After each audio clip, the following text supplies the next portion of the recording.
ಈ ಕಾದಂಬರಿಯನ್ನು ಓದಿದವರು ಇದೊಂದು ರೊಮ್ಯಾಂಟಿಕ್ ಥ್ರಿಲ್ಲರ್ ಎಂದು ತಿಳಿಯಬಹುದು. ಆದರೆ ಇದು ನಿಜವಾಗಿಯೂ ಸಹ್ಯಾದ್ರಿಯ ಕಾಡುಗಳ ತಪ್ಪಲಿನಲ್ಲಿ ನಡೆಯುತ್ತಿರುವ ವಾಸ್ತವದ ಸಾಮಾಜಿಕ ಕಾದಂಬರಿ. ಕುವೆಂಪುರವರ ಕಾನೂರು ಹೆಗ್ಗಡಿತಿ, ಕಾರಂತರ ಮರಳಿ ಮಣ್ಣಿಗೆ ಕಾಲದ ಸಹ್ಯಾದ್ರಿಯ ಕಾಡುಗಳಿಗೂ ಇವತ್ತಿನ ಪರಿಸ್ಥಿತಿಗೂ ಇರುವ ಅಜಗಜಾಂತರ ವ್ಯತ್ಯಾಸಕ್ಕೆ ಈ ಕಾದಂಬರಿಯೇ ಉದಾಹರಣೆ. ಕಾಡುಗಳಿವತ್ತು ಬಾಗಿಲು ತೆರೆದಿಟ್ಟ ಖಜಾನೆಗಳಾಗಿವೆ. ಈ ಕಾಡುಗಳ ಒಂದೊಂದೇ ಮರ 2-3 ಲಕ್ಷ ಬೆಲೆ ಬಾಳುತ್ತದೆ.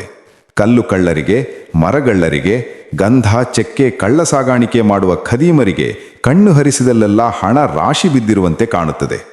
ದುಡ್ಡು ಈ ರೀತಿ ಕೋಡಿ ಬಿದ್ದಿರುವಲ್ಲೆಲ್ಲ ಏನೇನು ರೂಪುಗೊಳ್ಳುತ್ತದೆಯೋ ಅದೆಲ್ಲ ಸಹ್ಯಾದ್ರಿಯ ಕಾಡಿನೊಳಗೆ ಶುರುವಾಗಿದೆ. ಕಾಡು ಕಾಳದಂಧೆಗಳ ತವರು ಮನೆಯಾಗುತ್ತಿದೆ. ಕಾಡಿನಿಂದ ಉತ್ಪತ್ತಿಯಾಗುತ್ತಿರುವ ಕಾಳಧನ ನಮ್ಮ ದೇಶದ ಅತ್ಯುನ್ನತ ರಾಜಕೀಯವನ್ನು ಸಹ ನಿಯಂತ್ರಿಸುತ್ತಿದೆ. ಇಲ್ಲಿ ಕಟ್ಟುವ ಆಣೆಕಟ್ಟುಗಳಾಗಲಿ, ಮುಳುಗಡೆಯಾಗುವ ಕಾಡುಗಳಾಗಲಿ, ಕಲ್ಲು ಅದುರುಗಳನ್ನು ತೆಗೆಯುವುದಾಗಲಿ ಜನಗಳಿಗಿಂತ ಹೆಚ್ಚಾಗಿ ರಾಜಕಾರಣಿಗಳಿಗೂ ರಾಜಕೀಯಕ್ಕೂ ಅಗತ್ಯವಾಗತೊಡಗಿದೆ. ಕಾಳ ವ್ಯವಹಾರಗಳ ವಿಷವೃತ್ತ ಈ ಮಟ್ಟ ತಲುಪಿದ ಮೇಲೆ ಕಾನೂನು ಮತ್ತು ನ್ಯಾಯಾಲಯಗಳು ಇದನ್ನು ಪ್ರತಿರೋಧಿಸಲಾರವು. ಜನಸಮಷ್ಟಿಯ ದೃಢನಿಶ್ಚಯ ಒಂದೇ ರಕ್ಷೆ. ಅನೇಕ ಪರಿಸರ ಆಂದೋಲನಗಳಲ್ಲಿ ಪ್ರತ್ಯಕ್ಷವಾಗಿ ಹಾಗೂ ಪರೋಕ್ಷವಾಗಿ ಭಾಗಿಯಾದ ಮೇಲೆ ಈ ಚಿಕ್ಕ ಚಿಕ್ಕ ಗುಂಪುಗಳು, ಅನೇಕ ವೇಳೆ ಯಾವುದಕ್ಕೂ ಸಂಬಂಧಿಸದ ಮುಗ್ಧರೂ ಕೂಡ ಎಂಥ ಪ್ರಾಣಾಪಾಯದ ಅಂಚಿನಲ್ಲಿ ಕಾಲ ಹಾಕಬೇಕಾಗುತ್ತದೆ ಎನ್ನುವುದು ನನ್ನ ಸ್ವಾನುಭವಕ್ಕೆ ಬಂತು. ಇದೆಲ್ಲ ಈ ಕಥಾಭಿತ್ತಿಯ ಹಿನ್ನೆಲೆಯಷ್ಟೇ. ಒಂದು ಕಲಾಕೃತಿ ಓದುಗರ ಮನದಲ್ಲಿ ಅನುರಣಿಸುವ 100 ಅಂಶಗಳಲ್ಲಿ ಇದು ಒಂದು. ಆದರೆ ಒಂದು ಕಲಾಕೃತಿಯ ಅಂತಃಸತ್ವ ಇರುವುದು ಕಾದಂಬರಿ ಓದಿದಾಗ ಏನೆನ್ನಿಸುತ್ತದೆಯೋ ಅದರಲ್ಲಿ. ನಮ್ಮ ಜೀವನದಲ್ಲಿ ಅನುಭವಗಳ ಮೊತ್ತ ಹೆಚ್ಚುತ್ತಾ ಹೋದಂತೆ ಕಾದಂಬರಿ ಮೈಗೂಡಿಸಿಕೊಳ್ಳುವ ಅರ್ಥಗಳ ಪ್ರಭಾವಳಿ ಮೊದಲ ಓದಿನಲ್ಲಿ ಅನ್ನಿಸಿದ್ದಕ್ಕೆ ಪೂರಕ ಎಂದಷ್ಟೇ ಹೇಳಬಹುದು. ಜುಗಾರಿ ಕ್ರಾಸ್ 225 ಪುಟಗಳಿದ್ದರೂ ಅದೊಂದು 24 ಗಂಟೆಗಳ ಸಣ್ಣ ಕಥೆ. ಏಕೆಂದರೆ ಸಹ್ಯಾದ್ರಿಯ ಸಾಮಾಜಿಕ ಸ್ಥಿತ್ಯಂತರಗಳ ಕಾಣೆಯಲ್ಲೂ ಒಂದೇ ಒಂದು ಮಿಂಚಿನಲ್ಲಿ ನಿಮಗೆ ತೋರಿಸುತ್ತದೆ. ಆಶ್ಚರ್ಯವಾಗಬಹುದು, ಸಹಸ್ರಾರು ಚದರ ಮೈಲಿ ವಿಸ್ತಾರದ ಕಾಡಿನ ನಟ್ಟ ನಡುವೆ 4 ದಾರಿ ಕೂಡುವ ಈ ಸರ್ಕಲಿಗೆ ಯಾಕೆ ಜುಗಾರಿ ಕ್ರಾಸ್ ಎಂದು ಹೆಸರಿಟ್ಟಿದ್ದಾರೆ ಎಂದು. ಆ ನಿರ್ಜನ ಪ್ರದೇಶದಲ್ಲೂ ಯಾವ ಗಿರಾಕಿ ಸಿಕ್ಕುತ್ತದೆ ಎಂದು ಕಾಯುತ್ತಾ ಬಾಡಿಗೆ ಟ್ಯಾಕ್ಸಿಗಳು ನಿಂತಿರುತ್ತವೆಂದು. ಆ ಕೂಡು ರಸ್ತೆಗಳಲ್ಲಿ ಧರ್ಮಸ್ಥಳ, ಸುಬ್ರಹ್ಮಣ್ಯ, ಕೊಲ್ಲೂರು, ಉಡುಪಿ, ಕಾರ್ಕಳ ಮುಂತಾದಲ್ಲಿಗೂ ಹೋಗುವ ರಸ್ತೆಗಳಿರುವುದರಿಂದ ಅಲ್ಲಿಗೆ ಹೋಗುವವರು ಟ್ಯಾಕ್ಸಿ ಮಾಡಿಕೊಂಡು ಹೋಗುತ್ತಾರೇನೋ ಎಂದು ಶಂಕಿಸಬಹುದು. ಈ ಪುಣ್ಯಕ್ಷೇತ್ರಗಳಿಗೆ ಹೋಗಬಹುದೇ ಎಂಬುದೇನೋ ನಿಜ. ಆದರೆ ಅಲ್ಲಿಗೆ ಬಂದು ಟ್ಯಾಕ್ಸಿ ಮಾಡಿಕೊಂಡು ಹೋಗುವವರು ಯಾರು? ಈ ಪ್ರಶ್ನೆಗೆ ಮಾತ್ರ ಉತ್ತರ ಕೇಳಬೇಡಿ. ಅಲ್ಲಿ ಫಾರೆಸ್ಟ್ ಚೆಕ್ ಪೋಸ್ಟಿನ ಬಳಿ ಒಂದು ದೊಡ್ಡ ಚಾ ಹೋಟೆಲ್ಲು ಸದಾ ನೊಣ ಹೊಡೆಯುತ್ತಾ ಬಿದ್ದಿರುತ್ತದೆ. ಅಲ್ಲಿರುವ ಇಬ್ಬರೇ ಗಿರಾಕಿ ಫಾರೆಸ್ಟರ್ ಮತ್ತು ಗಾರ್ಡ್ಗೆ ಹಡಬಿಟ್ಟ ಚಾ ಒದಗಿಸುತ್ತಾ ಅದನ್ನು ನಡೆಸುತ್ತಿರುವವರು ಯಾರು? ಅದನ್ನು ಕಟ್ಟಿಸಿದವರು ಯಾರು? ಹೀಗೆ ಈ ಭಯಂಕರ ಏಕಾಂತದ ಜುಗಾರಿ ಕ್ರಾಸ್ ನೋಡಿದವರಿಗೆ 100 ಕೌತುಕದ ಪ್ರಶ್ನೆಗಳು ಕಾಡುವುದರಲ್ಲಿ ಅನುಮಾನವೇ ಇಲ್ಲ. ಜುಗಾರಿ ಕ್ರಾಸಿನ ಎಲ್ಲ ದಾರಿಗಳಿಗೂ ಒಂದೊಂದು ಬಲವಾದ ಗಳುವನ್ನು ಅಡ್ಡಲಾಗಿ ಕವೆಗೋಲಿನ ಮೇಲೆ ಕೂರಿಸಿರುತ್ತಾರೆ. ಮೊದಲು ಆ ಬಿದಿರು ಬೊಂಬುಗಳಿಗೆ ಒಂದೊಂದು ಕೆಂಪು ಲಾಟೀನನ್ನು ಹೋಗುಬರುವ ವಾಹನಗಳಿಗೆ ಸುಲಭವಾಗಿ ಗುರುತಿಸಲಾಗಲೆಂದು ಕಟ್ಟಿರುತ್ತಿದ್ದರು. ಆದರೆ ಅಲ್ಲಿ ನಡೆಯುವ ಕಾಳ ವ್ಯವಹಾರದ ದಂಧೆ ಇವ್ಯಾವುದನ್ನು ಗಮನಿಸುವ ಸ್ಥಿತಿಯಲ್ಲಿಲ್ಲದಿದ್ದರಿಂದ ದಿನಕ್ಕೊಂದು ಬೊಂಬು ಮುರಿದು ಲಾಟೀನು ಪುಡಿಪುಡಿಯಾಗಿ ಅರಣ್ಯ ಇಲಾಖೆ ಈ ಲುಕ್ಸಾನು ತಡೆಯಲಾರದೆ ಲಾಟೀನು ಕಟ್ಟುವುದನ್ನು ಕೈದು ಮಾಡಿ ರಸ್ತೆ ಪಕ್ಕ ಅರಣ್ಯದಲ್ಲಿ ರಾಶಿ ಬಿದ್ದಿರುತ್ತಿದ್ದ ಬಿದಿರುಗಳನ್ನೇ ಒಂದೊಂದನ್ನು ತಂದು ಕೂರಿಸುತ್ತಿದ್ದರು. ಈ ಮಾರ್ಪಾಡಿನ ಅನಂತರವೇ ಅಲ್ಲಿನ ಫಾರೆಸ್ಟರ್ ಇಕ್ಬಾಲ್ ಸಾಬರಿಗೂ ಗಾರ್ಡ ಗುರಪ್ಪನಿಗೂ ಗೊತ್ತಾಗಿದ್ದು ಲಂಚಕ್ಕೆ ಇಲ್ಲಿ ಹೋಗಿ ಬರುವ ವಾಹನಗಳನ್ನು ತಡೆದು ತಪಾಸಣೆ ಮಾಡಿ ಕೇಳಬೇಕಾದ್ದು ಇಲ್ಲ ಎಂದು. ಅದು ಸದ್ದಿಲ್ಲದೆ ಹೇಗೋ ತಾವು ಕುಳಿತಲ್ಲಿಗೆ ಬಂದು ಮನೆಗೇ ಬೀಳುತ್ತದೆ ಎಂದು. ಈ ಜ್ಞಾನೋದಯದ ಅನಂತರ ಅವರು ಖದೀಮರ ವಾಹನಗಳ ತಂಟೆಗೆ ಹೋಗುವುದನ್ನೇ ಬಿಟ್ಟುಬಿಟ್ಟರು.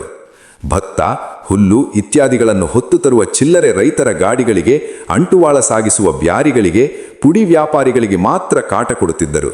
ರೈತರ ಕೈಯಲ್ಲಿ ಅವರು ದುಡ್ಡು ಕೀಳುತ್ತಿದ್ದ ವಿಧಾನ ಮಾತ್ರ ಬಹಳ ಸರಳವಾಗಿತ್ತು. ಫಾರೆಸ್ಟರ್ ಇಕ್ಬಾಲ್ ಗಾರ್ಡ ಗುರಪ್ಪನಿಗೆ ಗಾಡಿ ತಪಾಸಣೆ ಮಾಡಲು ಹೇಳುತ್ತಿದ್ದ. ಗುರಪ್ಪ ಇದಕ್ಕಾಗಿಯೇ ಮಾಡಿಟ್ಟುಕೊಂಡಿದ್ದ ತೆಳುವಾದ ಗಳುವನ್ನು ತೆಗೆದುಕೊಂಡು ಹುಲ್ಲಿನ ರಾಶಿಗೆ ಚುಚ್ಚಿ ತೂರಿಸಿ ಒಳಗೇನಾದರೂ ಬಚ್ಚಿಟ್ಟಿದ್ದಾರೋ ಎಂದು ನೋಡುತ್ತಿದ್ದ. ಈ ಎಲ್ಲ ಕಾರ್ಯಕ್ರಮ ನಡೆಯುತ್ತಿರಬೇಕಾದರೆ ರೈತರಿಗೆ ಅರ್ಥವಾಗಿ 5-10 ಬಿಚ್ಚಿದನೋ ಸರಿ. ದುಡ್ಡು ಕೈಗೆ ಬಂದೊಡನೆ ಇಕ್ಬಾಲ್ ಇಳಿಯೋ ಏನು ಇರೋ ಹಂಗೆ ಕಾಣೋಡಿಲ್ಲ ಎಂದು ಕೆಳಗಿನಿಂದಲೇ ಹೇಳುತ್ತಿದ್ದ. ದುಡ್ಡು ಬಿಚ್ಚಲಿಲ್ಲವೋ ಗುರಪ್ಪ ಗಾಡಿ ಮೇಲಿನಿಂದಲೇ ಗಡಕ್ಕೆ ಏನೋ ಗಟ್ಟಿ ತಾಗಿದ ಹಾಗೆ ಕಾಣಿದೆ ಸಾರ್ ಎಂದು ಹೇಳುತ್ತಿದ್ದ. ಸರಿ, ಗಾಡಿಗೆ ತುಂಬಿದ ಹುಲ್ಲು ಮೆದೆಯನ್ನೆಲ್ಲ ಅನ್ಲೋಡ್ ಮಾಡು ಎಂದು ಹಿಡಿದುಕೊಂಡಿದ್ದರು. 5-10 ಲಂಚ ಉಳಿಸಲು ಹೋದ ರೈತ ಗಾಡಿ ಅನ್ಲೋಡ್ ಮಾಡಿ ಮತ್ತೆ ಲೋಡ್ ಮಾಡುವ ತೊಂದರೆಗೆ ಸಿಕ್ಕಿಕೊಂಡು ನರಮಾಗಿ ಬಾಲ ಮುದುಳಿಸಿಕೊಳ್ಳುತ್ತಿದ್ದ. ಆಮೇಲೆ ರೈತರ ನಾಟಕ ಶುರುವಾಗುತ್ತಿತ್ತು. ಕ್ರಮಬದ್ಧ ಪೂಜಾ ವಿಧಿಯಂತೆ ಪ್ರತಿ ಸಾರಿಯೂ ಪುನರಾವರ್ತನೆಯಾಗುವ ವಿಧಿಗಳಿವು. ರೈತರು ತಮ್ಮ ತೊಂದರೆ ತಾಪತ್ರಯಗಳನ್ನು ಆಮೂಲಾಗ್ರವಾಗಿ ಅವರೆರೆದು ತೋಡಿಕೊಳ್ಳುತ್ತಿದ್ದರು. ಗಾರ್ಡ್ ಗುರಪ್ಪ ಅದಕ್ಕೆಲ್ಲ ಸಹಾನುಭೂತಿ ಸೂಚಿಸುತ್ತಾ, ನಾವು ಜನಗಳ ಕಷ್ಟ ಸುಖ ನೋಡೇ ಕಾನೂನು ಚಾಲಾವಿ ಅಂಟಿಟ್ಟುಕೋ, ಕಾನೂನಿದೆ ಅಂತ ಕಣ್ಣು ಮುಚ್ಚಿಕೊಂಡು ಮಖ ಮಾರೇ ನೋಡೇ ಇರಾಕಾಗಲ್ಲ ಎಂದು ತಾನು ಮಾತ್ರ ರೈತರ ಪರ ಇರುವಂತೆ ಮಾತನಾಡಿದ್ದ. ಕೊನೆಗೆ ನೀವು ಸ್ವಲ್ಪ ನಮ್ಮ ಕಷ್ಟ ಸುಖ ನೋಡಬೇಕು ಎಂದು ದಾರಿ ಹೋರಡಿಗೆ ಗಂಟು ಬೀಳುತ್ತಿದ್ದರು. ಕೂತಲ್ಲಿಗೆ ಸಂಬಳ ಮತ್ತು ಮಾಮೂಲಿ ಸಲೀಸಾಗಿ ಬಂದು ಬೀಳುತ್ತಿದ್ದರು. ಇವರು ದಾರಿಯಲ್ಲಿ ಓಡಾಡುವ ಅಮಾಯಕರಿಗೆ ಹಿಂಸೆ ಕೊಡುತ್ತಿದ್ದುದಕ್ಕೆ ಫಾರೆಸ್ಟರ್ ಇಕ್ಬಾಲ್ ಸಾಬರ ಲೋಭವೇ ಹೊರತು ಮತ್ತೇನಲ್ಲ.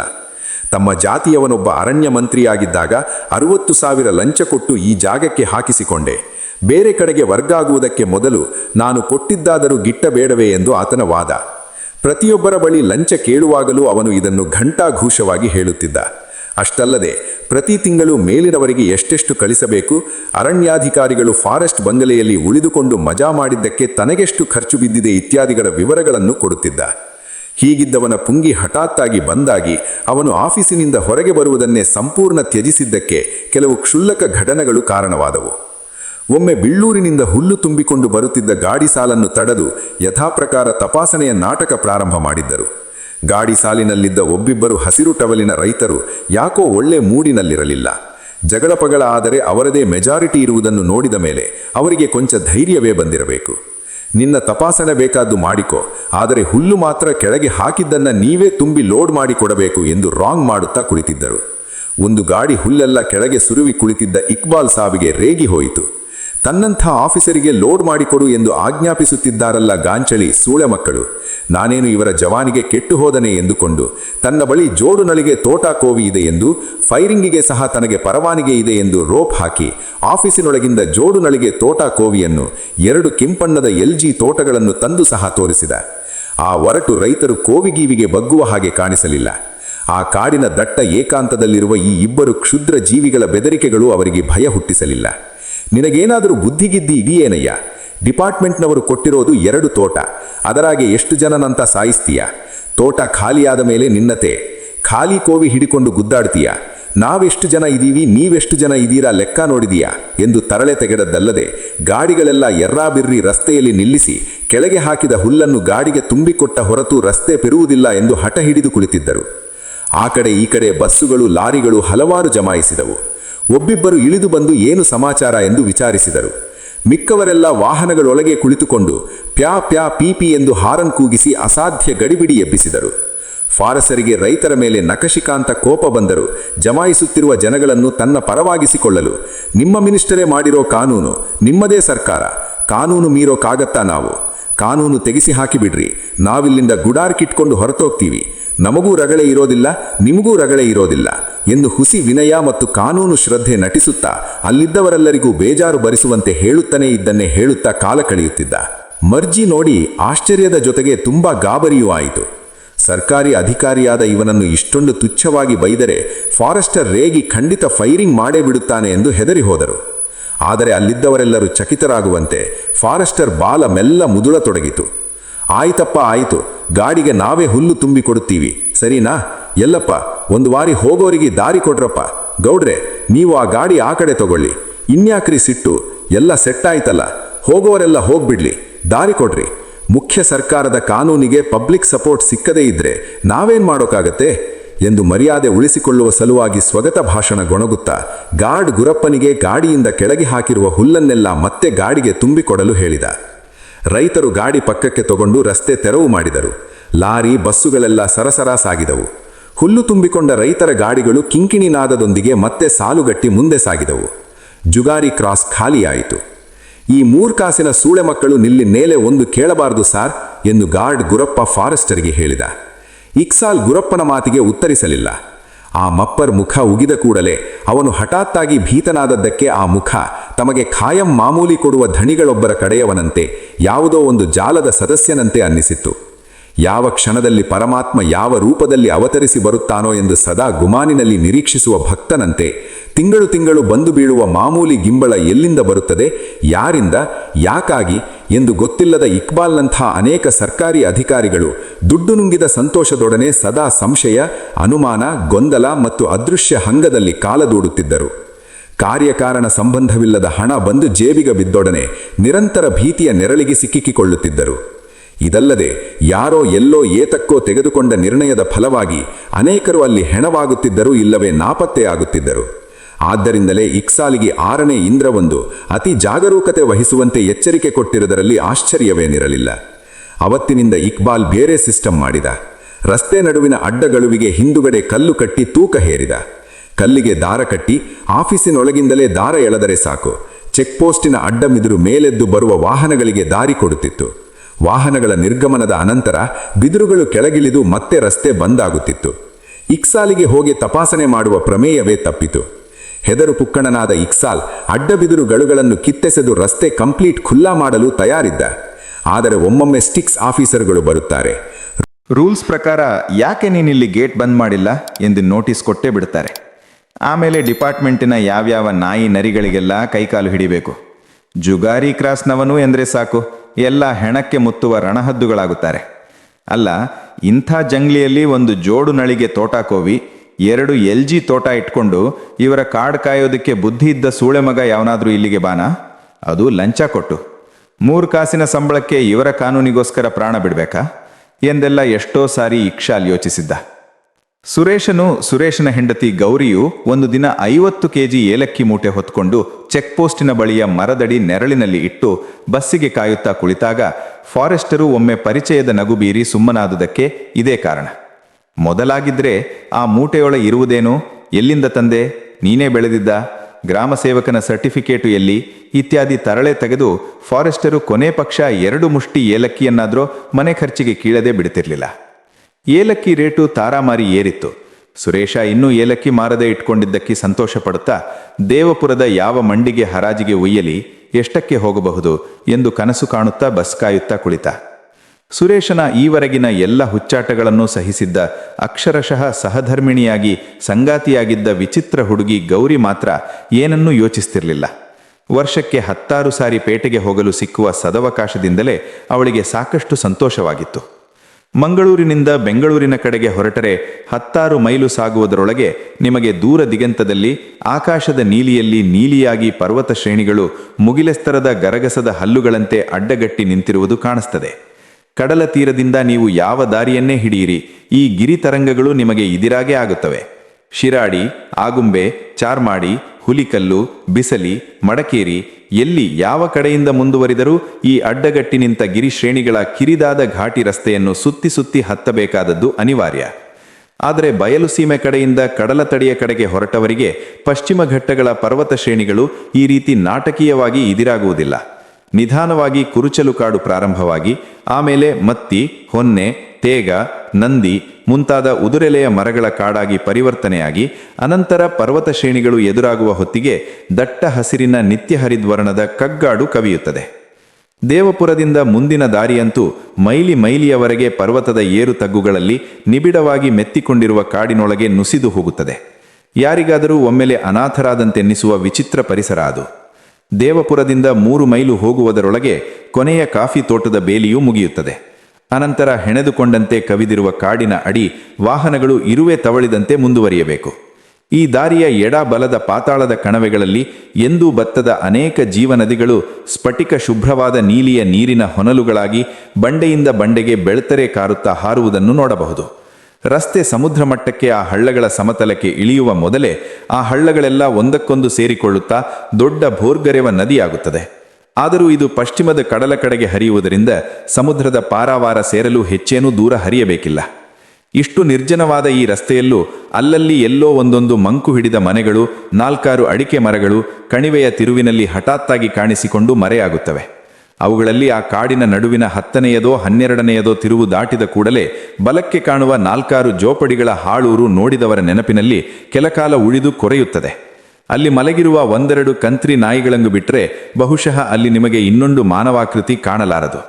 ಸುತ್ತ ಭೀಕರವಾಗಿ ಬೆಳೆದ ಕಾಡಿನ ನಡುವೆ ಮುರುಪಿದ ಸೂರಿನ ಕುಸಿದ ಗೋಡೆಗಳ ಈ ಜೋಪಡಿಗಳು ಕಾಯಿಲೆ ಹಿಡಿದ ಮುದುಕರಂತೆ ಕಾಣುತ್ತಿದ್ದವು. ಅನೇಕ ಜೋಪಡಿಗಳ ಮೇಲೆ ಆಗಲಿ ಉರುಚಟ್ಟೆ ಬೀಳುಗಳು ಹಬ್ಬಿ ಜೋಪಡಿಗಳ ಆಕಾರವನ್ನೇ ಮರೆಸಿದ್ದವು. ಇಡೀ ಊರಿಗೂರೇ ನೆಲಸಮವಾಗಿ ಅಲ್ಲಿ ಹೆಮ್ಮರಗಳು ಬೆಳೆದು ನಿಲ್ಲುವುದು ನಾಳೆ ನಾಳಿದ್ದಿನ ಕಾಲದ ಪ್ರಶ್ನೆಯಾಗಿತ್ತು. ಅವಕಾಶ ಸಿಕ್ಕರೆ ಕೋಟೆ ಕೊತ್ತಲಗಳ ಹೆಗ್ಗಲ್ಲುಗಳನ್ನೇ ಬೇರುಗಳಿಂದ ಮೀಟಿ ಉರುಳಿಸಿ ಬೆಳೆದು ನಿಲ್ಲುವ ಕಾಡಿಗೆ ಯಾರೋ ಹಾಕಿರುವ ತಾತ್ಕಾಲಿಕ ಜೋಪಡಿಗಳನ್ನು ಹೊಸಕಿ ಹಾಕುವುದೇನು ದೊಡ್ಡದೆ. ಈ ಹಾಳೂರನ್ನು ಒಂದಾನೊಂದು ಕಾಲದಲ್ಲಿ ಮೇದರಹಳ್ಳಿ ಅಥವಾ ಮೇದರಳ್ಳಿ ಎಂದು ಕರೆಯುತ್ತಿದ್ದರು. ಅದು ಜೀರ್ಣಾವಸ್ಥೆಗೆ ಹೋಗುತ್ತಿದ್ದಂತೆ ಅದರ ಹೆಸರು ಎಲ್ಲರ ಜ್ಞಾಪಕದಿಂದಲೂ ನಾಲಿಗೆಯಿಂದಲೂ ಅಳಿಸಿ ಹೋಗಿ ಅದೊಂದು ಹಾಳೂರಾಯಿತು. ಒಂದೆರಡು ಜೋಪಡಿಗಳಿಂದ ಆಗೀಗ ಏಳುವ ಹೊಗೆ ಒಂದೇ ಅಲ್ಲಿ ಜೀವ ಸಂಚಾರ ಇದೆ ಎನ್ನುವುದಕ್ಕೆ ಕುರುಹುವಾಗಿತ್ತು. ನಾಗರಿಕತೆಯಿಂದ ಸಂಪೂರ್ಣ ಕಣ್ಮರೆಯಾಗಿ ಈ ಮಹಾರಣ್ಯದೊಳಗೆ ಕಳೆದೇ ಹೋಗಲು ಯಾರು ಏಕಾದರೂ ಕರಡದ ಹುಲ್ಲಿನ ಜೋಪಡಿಗಳನ್ನು ಅಲ್ಲಿ ನಿರ್ಮಿಸಿದರೋ ಎಂದು ಆಶ್ಚರ್ಯವಾಗುತ್ತದೆ. ಈ ಮೇದರಹಳ್ಳಿಗೆ ಟಿಪ್ಪು ಸುಲ್ತಾನನ ಕಾಲದಷ್ಟು ಹಳೆಯ ಚರಿತ್ರೆ ಇದೆ ಎಂದರೆ ಯಾರಿಗೂ ನಂಬಿಕೆ ಬರುವುದಿಲ್ಲ. ಆ ಊರಿನಲ್ಲಿ ಹುಟ್ಟಿದ ಹೆಣ್ಣು ಮಗಳೊಬ್ಬಳನ್ನು ಅವಳ ಗಂಡನೇ ವ್ಯಭಿಚಾರಕ್ಕೆ ಬಲಾತ್ಕರಿಸಿದ್ದರಿಂದ ಅವಳ ಶಾಪ ತಟ್ಟಿ ಊರು ಹಾಳು ಬಿತ್ತೆಂತು ಜನ ಆಡಿಕೊಳ್ಳುತ್ತಿದ್ದರು. ಆದರೆ ಊರು ಹಾಳು ಬೀಳಲು ಆರಂಭವಾದ ತರುವಾಯ ಬಡತನದ ದವಡೆಗೆ ಸಿಕ್ಕ ಆ ಊರಿನಲ್ಲಿ ಇಂಥವೆಲ್ಲ ಸಂಭವಿಸಲೇಬೇಕೇ ಹೊರತು ಶಾಪದಿಂದ ಊರು ಹಾಳಾಗುತ್ತದೆ ಎಂದು ಹೇಳುವುದು ಕಷ್ಟ. ಊರುಗಳು ಹಾಳಾಗಲಿ ಉದ್ಧಾರವಾಗಲಿ ಊರಿದ್ದಲ್ಲಿ ಅವ್ಯವಹಾರ ಎಂಬ ಗಾದೆಯೇ ಇದೆ ಅಲ್ಲ. ಪಾಪಭೀರುಗಳು ದೈವಭಕ್ತರಾದ ದೇವಪುರ ಪ್ರಾಂತ್ಯದ ಜನ ತಮ್ಮ ದೈವಶ್ರದ್ಧೆಯ ಪ್ರತೀಕವಾಗಿ ಇಂಥ ಕಥೆಗಳನ್ನು ಹುಟ್ಟಿಸಿ ನಂಬುತ್ತಿದ್ದರು. ಮೇದರಹಳ್ಳಿ ಅಲ್ಲಿ ಮೊಳಕೆಯೊಡೆದು ಚಿಗುರಿದ್ದಕ್ಕೆ ಕಾರಣ ಅದರ ಆಸುಪಾಸಿನಲ್ಲಿ ಸಾವಿರಾರು ಚದರ ಮೈಲು ಅಕ್ಷಯವಾಗಿ ಬೆಳೆದಿದ್ದ ಹೆಬ್ಬಿದಿರು, ವಾಟೆಬಿದಿರು, ಕಿರುಬಿದಿರು ಇತ್ಯಾದಿ. ಅಲ್ಲಿನ ಬಿದಿರು ಎಷ್ಟು ಒಳ್ಳೆಯದು ಎಂದರೆ ತಲೆಯಿಂದ ಬುಡದವರೆಗೆ ತೆಳ್ಳಗೆ ದಾರದಂತೆ ಸೀಳಬಹುದಿತ್ತು.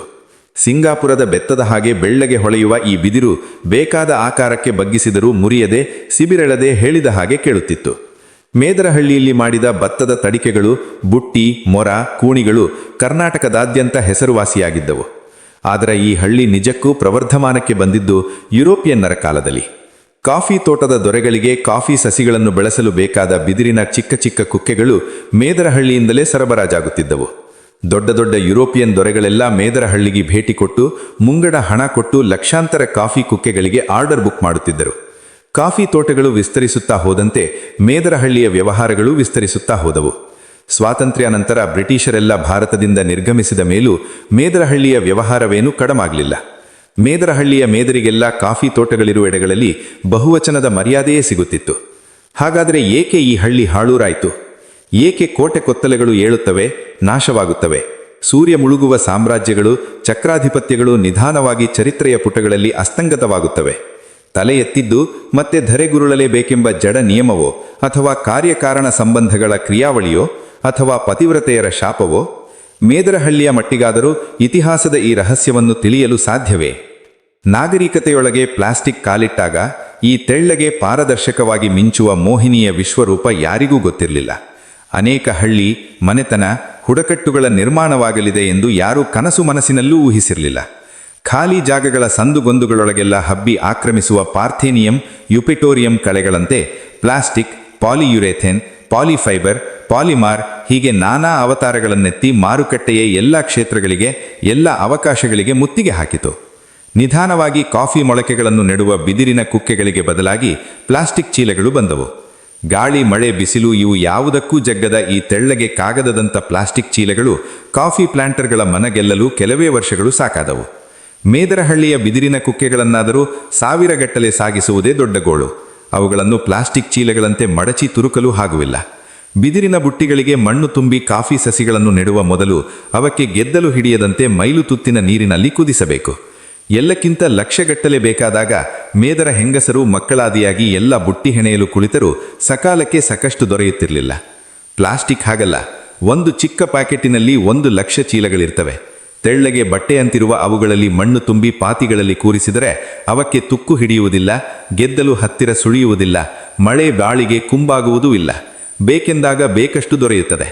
ಎಲ್ಲೋ ಕಗ್ಗಾಡಿನ ಪಾತಾಳದಲ್ಲಿರುವ ಮೇದರಹಳ್ಳಿಗೆ ಹೋಗಿ ಈಗ ಎಷ್ಟಿದೆಯೋ ಅಷ್ಟು ಕೊಡ್ರಪ್ಪ ಎಂದು ಗೋಗರೆಯ ಪ್ರಮೇಯವಿಲ್ಲ. ಮೊದಲು ಮೇದರಹಳ್ಳಿಗೆ ಜನ ಬಂದು ದುಂಬಾಲು ಬಿದ್ದು ಗೋಗರೆದು ಕುಕ್ಕೆ ತೆಗೆದುಕೊಂಡು ಹೋಗುವುದು ತಪ್ಪಿತು. ಆಮೇಲೆ ಅಡ್ವಾನ್ಸ್ ಕೊಟ್ಟು ಆರ್ಡರ್ ಬುಕ್ ಮಾಡುವುದು ನಿಂತಿತು. ಆಮೇಲೆ ಮೇದರೆ ಕುಕ್ಕೆಗಳನ್ನು ಸರದಂತೆ ಪೋಣಿಸಿ ಬಸ್ಸು ಲಾರಿಗಳ ಮೇಲೆ ಗುಡ್ಡ ಹಾಕಿಕೊಂಡು ಪೇಟೆಗೆ ತಂದರೆ ಮಾತ್ರ ಗಿರಾಕಿ ಇತ್ತು. ಕಾಫಿ ಬೆಳೆಗಾರರಲ್ಲಿ ಅನೇಕ ಹಳಬರು ಏನೇ ಆದರೂ ಪ್ಲಾಸ್ಟಿಕ್ ಕುಕ್ಕೆಗಳಲ್ಲಿ ಬಿದಿರು ಬುಟ್ಟಿಯಲ್ಲಿ ಬಂದ ಹಾಗೆ ಗಿಡ ಬರುವುದಿಲ್ಲ ಎಂದು ದುಬಾರಿಯಾದರೂ ಬಿದಿರು ಕುಕ್ಕೆಗಳನ್ನು ಕೊಳ್ಳುತ್ತಿದ್ದರು. ಆ ವೇಳೆಗೆ ಸರಿಯಾಗಿ ಇನ್ನೊಂದು ದುರಾದೃಷ್ಟ ಮೇದರಹಳ್ಳಿಗೆ ಎರಗಿತು. 60 ವರ್ಷಕ್ಕೊಮ್ಮೆ ಬಿದಿರಿಗೆ ಬರುವ ನೆರೆ ಅಥವಾ ಕಟ್ಟೆ ಪ್ರಾರಂಭವಾಯಿತು. ಬಿದಿರು ಭತ್ತದ ರೀತಿಯಲ್ಲಿ ತೆನೆ ಬಿಟ್ಟು ಹೂವಾಗಿ ಬಿದಿರಕ್ಕಿ ಹಿಡಿದು ಮುದಿಯಾಗುತ್ತದೆ. ಭತ್ತ ತೆನೆ ಬಿಡಲು 6 ತಿಂಗಳು ತೆಗೆದುಕೊಂಡರೆ ಬಿದಿರು ಮಾತ್ರ 60 ವರ್ಷ ತೆಗೆದುಕೊಳ್ಳುತ್ತದೆ. ಮೇದರಹಳ್ಳಿಯ ಸುತ್ತಮುತ್ತಲಿರುವ ಸಾವಿರಾರು ಚದರ ಮೈಲಿನ ಬಿದಿರು ಯಾವುದೋ ಕಾಯಿಲೆ ಹಿಡಿದ ಹಾಗೆ ಮೆಲ್ಲಗೆ ಹಳದಿಯಾಗತೊಡಗಿತು. ಮೇದರಹಳ್ಳಿಯ ಹಳಬರಿಗೆಲ್ಲ ಇದೇನೆಂದು ಚೆನ್ನಾಗಿ ಗೊತ್ತಿತ್ತು.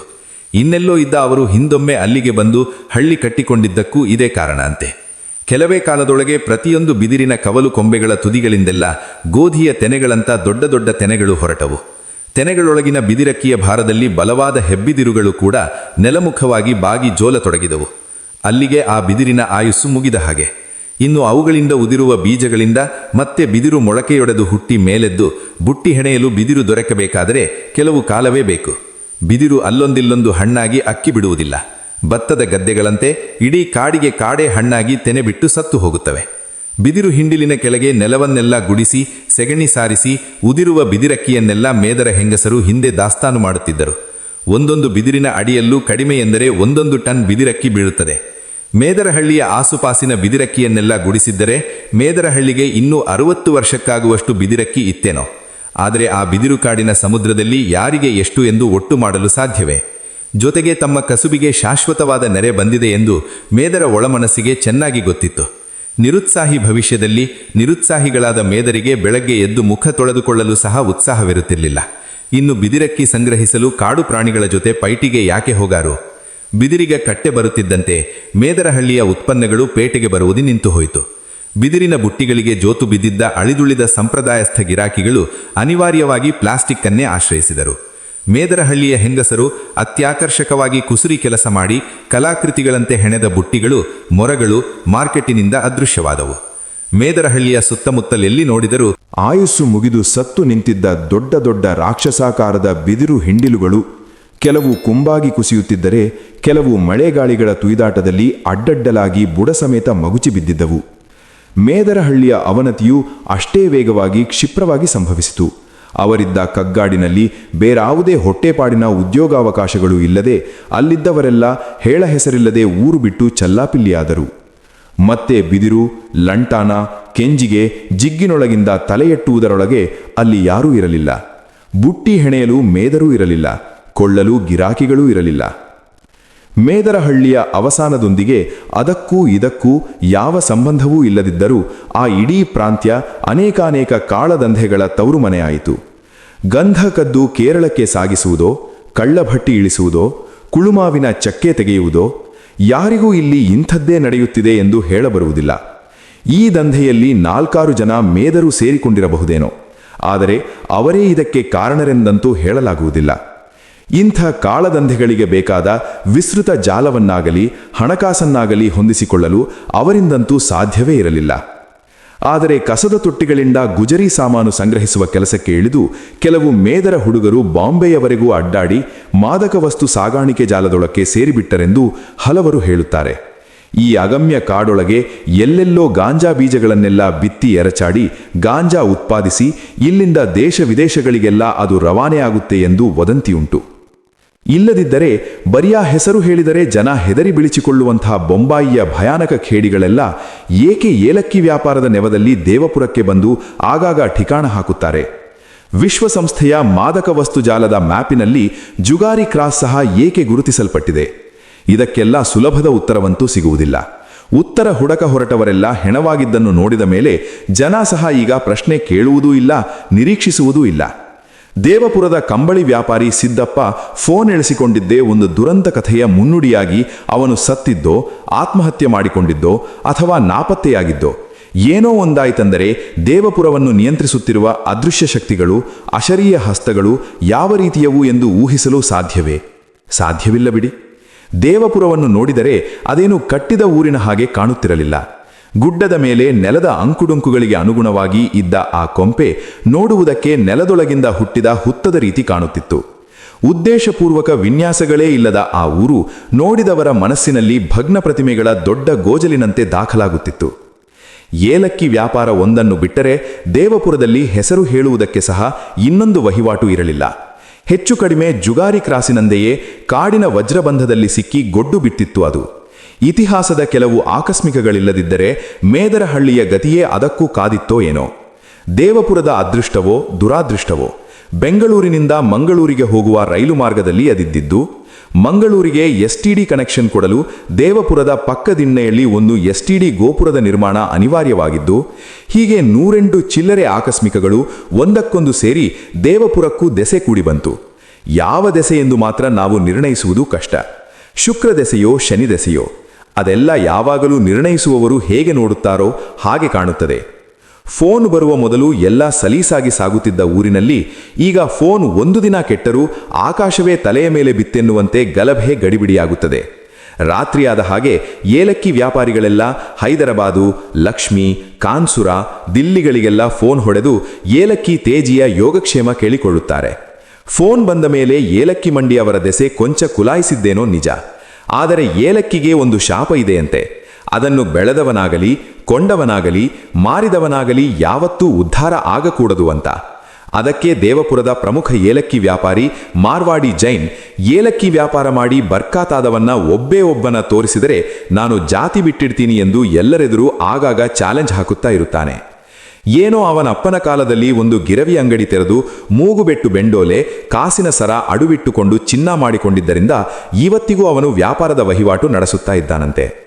ಇಲ್ಲದಿದ್ದರೆ 4 ವರ್ಷದ ಹಿಂದೆ ಬಿದ್ದ ಹೊಡೆತಕ್ಕೆ ನನ್ನ ಹೆಂಡತಿ ಮಕ್ಕಳು ಭಿಕಾರಿಗಳಾಗಿ ಬೀದಿಗೆ ಬಿದ್ದಿದ್ದರು ಎಂದು ಈಗಲೂ ಜೈನ್ ಉದ್ಧರಿಸುತ್ತಾನೆ.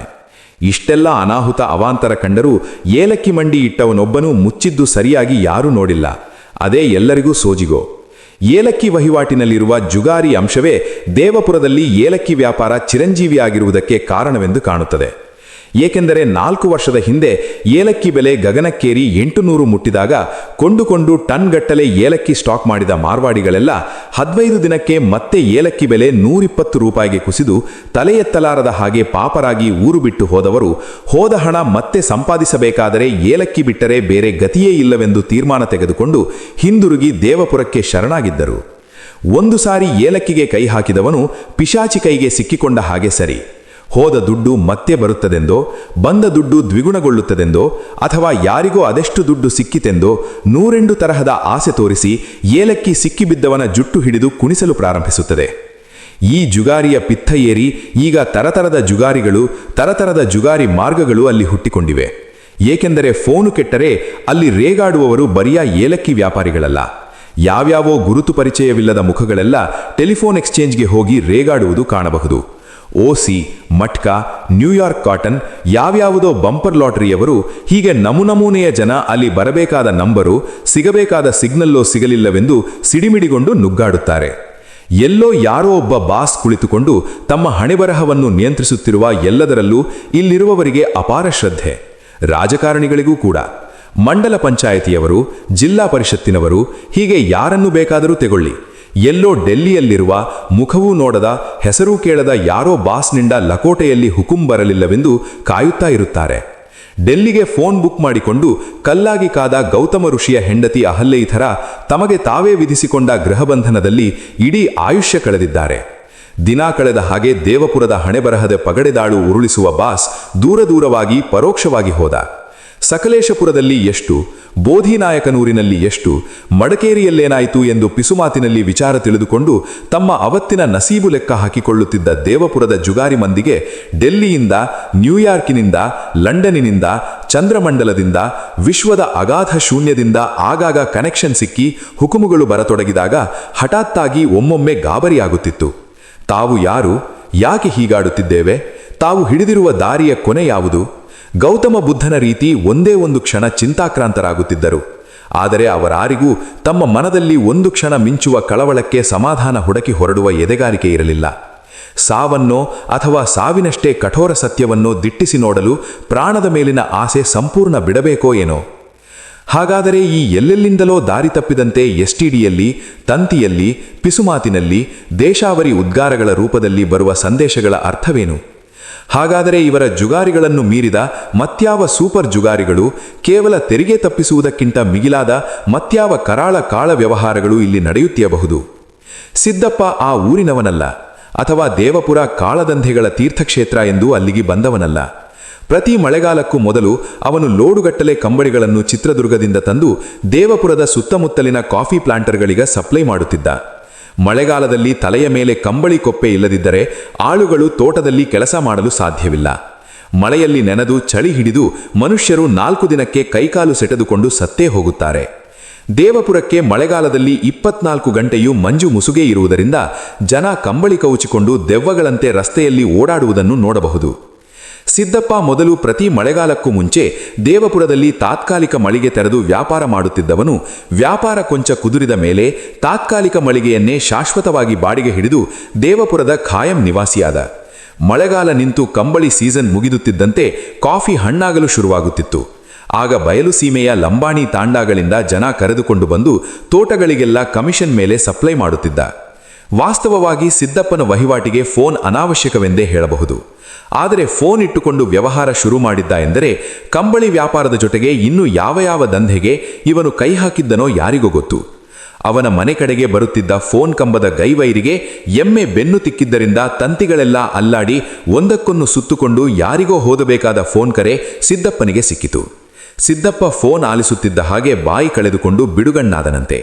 ಫೋನ್ ಕೆಳಗಿಡುತ್ತಿದ್ದ ಹಾಗೆ ಬಿಳಿಚಿಕೊಂಡು ಗಡಗಡ ನಡುಗುತ್ತಿದ್ದ ಆ ಪುಕ್ಕಲ ಆದದ್ದೇನೆಂದು ಹೆಂಡತಿಗೂ ಹೇಳದೆ, ಅಯ್ಯೋ, ನಾನು ಯಾಕಾದರೂ ಫೋನ್ ಹಾಕಿಸಿಕೊಂಡೆನೋ, ನಾನು ಯಾಕಾದರೂ ಫೋನ್ ಎತ್ತೆನೋ ಎಂದು ತಲೆ ಚಚ್ಚಿಕೊಂಡು ರಾತ್ರಿಯೆಲ್ಲ ಗೋಳಾಡಿ ಬೆಳಗಿನ ಜಾವ ಮನೆ ಬಿಟ್ಟು ಹೋದವನನ್ನು ಮತ್ತೆ ಯಾರೂ ನೋಡಿಲ್ಲ. ದೇವಪುರದ ಜನರಲ್ಲಿ ಬಹುಪಾಲು ಧರ್ಮಶ್ರದ್ಧೆಯುಳ್ಳವರು, ಅಮೂರ್ತದಲ್ಲಿ ನಂಬಿಕೆಯುಳ್ಳವರು, ಅಧ್ಯಾತ್ಮವಾದಿಗಳು. ತಿರುಪತಿ, ಧರ್ಮಸ್ಥಳ, ಈಚಿಗ ಅಯ್ಯಪ್ಪ ಸ್ವಾಮಿ ಈ ಎಲ್ಲ ಕಡೆಗಳಿಗೂ ಹೋಗಿ ಶಕ್ಯಾನುಸಾರ ಹರಕೆ ಒಪ್ಪಿಸಿ ಬರುವವರು. ದುಡ್ಡು ಮಾಡುವ ಹಂಬಲ ಉಳ್ಳವರಾದರೂ ತಮ್ಮ ಅಮೂರ್ತ ಆಸೆಗಳ ವ್ಯತ್ತ ಸಂಕೇತವೆಂತಿರುವ ದುಡ್ಡಿಗೂ ದೇವರಿಗೂ ನಡುವೆ ಯಾವ ವಿರೋಧಾಭಾಸವೂ ಕಾಣಲಿಲ್ಲ. ಅದಕ್ಕೆ ಮಟ್ಕ, ಲಾಟರಿ, ಸಟ್ಟಾಗಳೆಲ್ಲ ಊರಿಗೆ ಕಾಲಿಟ್ಟಾಗ ಅವೆಲ್ಲ ತಮ್ಮ ಧಾರ್ಮಿಕ ಜೀವನದ ವಿಸ್ತರಣೆಗಳಂತೆಯೇ ಕಂಡವು. ಎಲ್ಲಿಂದಲೋ ಬರುವ ನಂಬರಿನಿಂದ ಇಲ್ಲಿ ನಡೆಯುವ ಬಟವಾಡೆ, ಯಾವುದೋ ಟಿಕೆಟಿಗೆ ಉದಿರುವ ದುಡ್ಡು ಅವರ ಅಮೂರ್ತದ ನಂಬಿಕೆಯನ್ನು ದೃಢಪಡಿಸುತ್ತಲೇ ಹೋಯಿತು. ಕಾಸಿಗೆ ಕಾಸು ಗಂಟು ಹಾಕತಾ ಹೋದಂತೆ ಅವರ ಆಧ್ಯಾತ್ಮಿಕ ಶ್ರದ್ಧೆಯೂ ಬೆಳೆಯುತ್ತಲೇ ಹೋಯಿತು. ಅಲ್ಲಿ ನಡೆಯುವ ಅರ್ಥವಾಗದ ಕ್ರಿಯಾಪರಂಪರೆಗಳಲ್ಲಿ ಸಿದ್ದಪ್ಪನ ಅಂತರ್ಧಾನ ಅವರಿಗೆ ಒಂದು ಕ್ಷಣ ಕಳವಳ ಹುಡಿಸಿದ್ದೇನೋ ನಿಜ. ಆದರೆ ಒಮ್ಮೆ ತಮ್ಮ ಹಣೆಬರಹವನ್ನು ಅಮೂರ್ತಕ್ಕೆ ಒಪ್ಪಿಸಿದ ಮೇಲೆ ಎಲ್ಲ ಯಾರದೋ ಲೀಲೆಯಲ್ಲವೇ? ಯಾರ ಲೀಲೆ? ಯಾರು ಈ ಬಾಸ್? ಮಂಜುನಾಥನೋ, ಅಯ್ಯಪ್ಪನೋ, ತಿಮ್ಮಪ್ಪನೋ? ಯಾರೋ ಒಬ್ಬ ಯಾರೂ ತಿಳಿಯದ ಬಾಸ್ ಎಲ್ಲೋ ಕುಳಿತುಕೊಂಡು ತಮ್ಮ ಬುದ್ಧಿಗೆ ಎಂದೆಂದಿಗೂ ಅಗ್ರಾಹ್ಯವಾದ ತರ್ಕದಿಂದ ತಮ್ಮ ಭವಿಷ್ಯ ನಿರ್ಧರಿಸುತ್ತಾನೆ.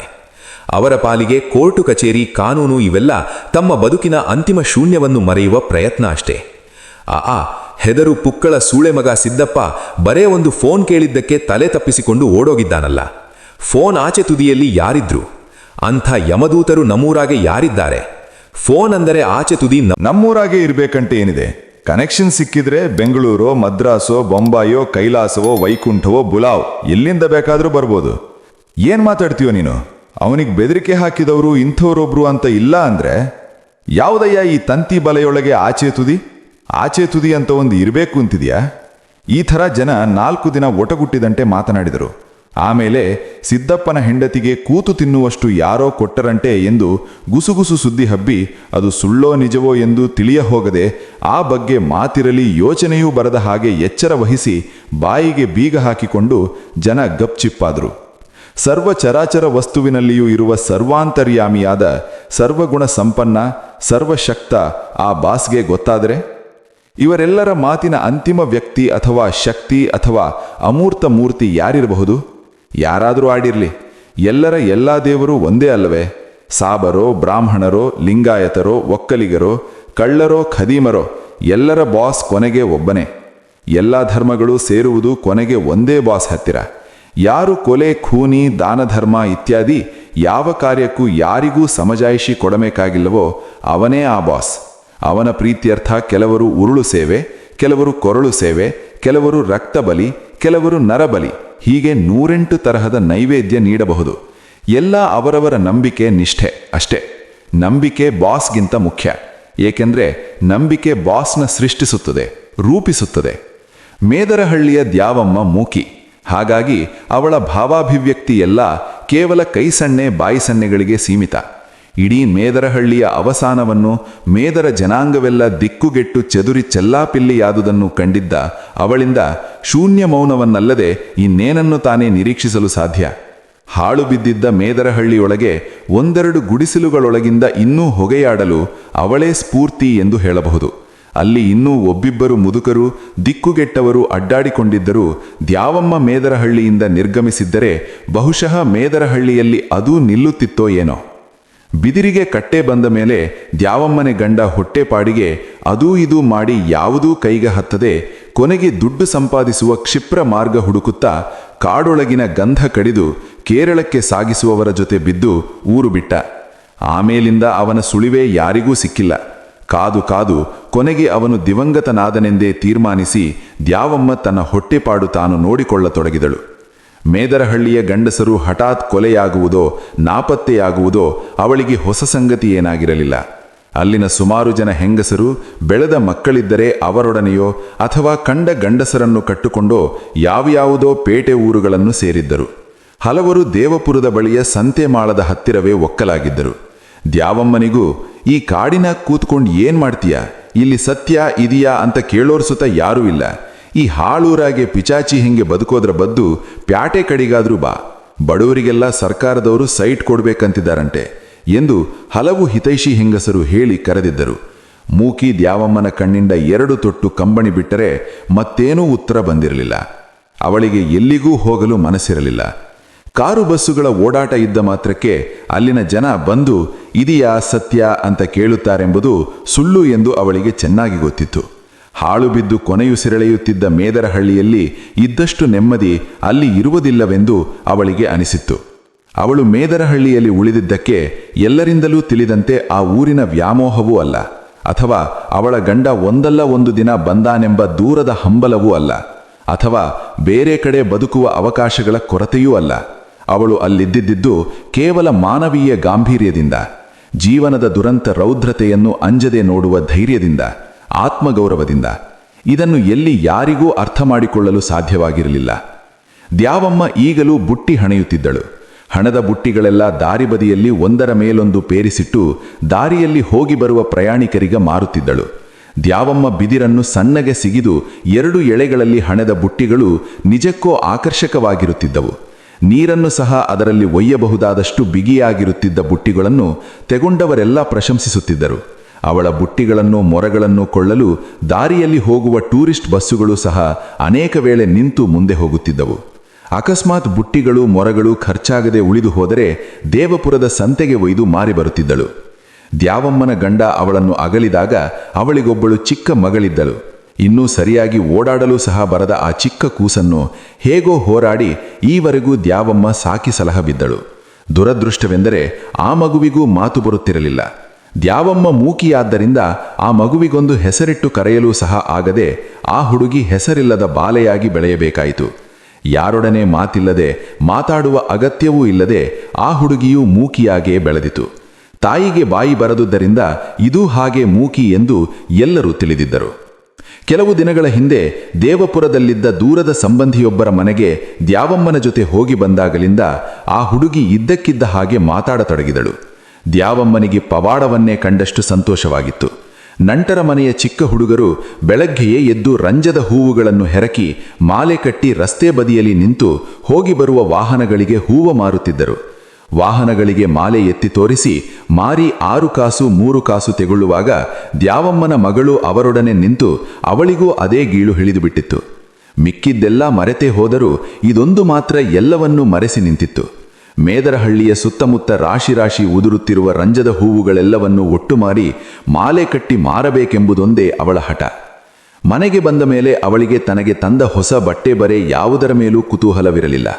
ತಾನು ಹೂವು ಮಾರುತ್ತೇನೆಂದು ದ್ಯಾವಮ್ಮನಿಗೆ ಒಂದೇ ಸಮ ದುಂಬಾಲು ಬಿದ್ದಳು. ತನ್ನ ಜೀವದ ಜೀವವಾಗಿರುವ ಇವಳು ಕಾರು ಬಸ್ಸು ತಿರುಗುವ ರಸ್ತೆ ಬದಿಗೆ ಹೋಗಿ ಹೂವು ಮಾರುತ್ತಾ ನಿಲ್ಲುವುದು ದ್ಯಾವಮ್ಮನಿಗೆ ಕೊಂಚವೂ ಇಷ್ಟವಿರಲಿಲ್ಲ. ಆದರೆ ಮಗಳ ಹೂವು ಮಾರುವ ಗೀಳು ನೋಡಿ ಅವಳಿಗೂ ಕನಿಕರವಾಯಿತು. ಬೆಳಗ್ಗೆ ಎದ್ದು ಮೇದರಹಳ್ಳಿಯ ಕಾಡೊಳಗಿನ ರಂಜದ ಹೂವುಗಳನ್ನು ಆಯ್ದು ತರಲು ಕೊನೆಗೂ ಅವಳು ಒಪ್ಪಬೇಕಾಯಿತು. ಬೆಳಗ್ಗೆ ಎದ್ದು ಹೂವಿನ ದಂಡೆಗಳೆಲ್ಲ ಪುಟ್ಟ ಬುಟ್ಟಿಯಲ್ಲಿ ರೆಡಿ ಮಾಡಿಕೊಂಡು ದ್ಯಾವಮ್ಮನ ಈ ಹೆಸರಿಲ್ಲದ ಮಗಳು ರಸ್ತೆ ಬದಿಗೆ ಬಂದು ಮಾರಾಟಕ್ಕೆ ನಿಲ್ಲಬೇಕಾದರೆ ಗಂಟೆ 8:15 ಇರಬಹುದು. ಬಿಸಿಲೇರಬೇಕಾದ ಹೊತ್ತು. ಆದರೂ ಆ ದಿನ ಬಿಸಿಲಿರಲಿಲ್ಲ.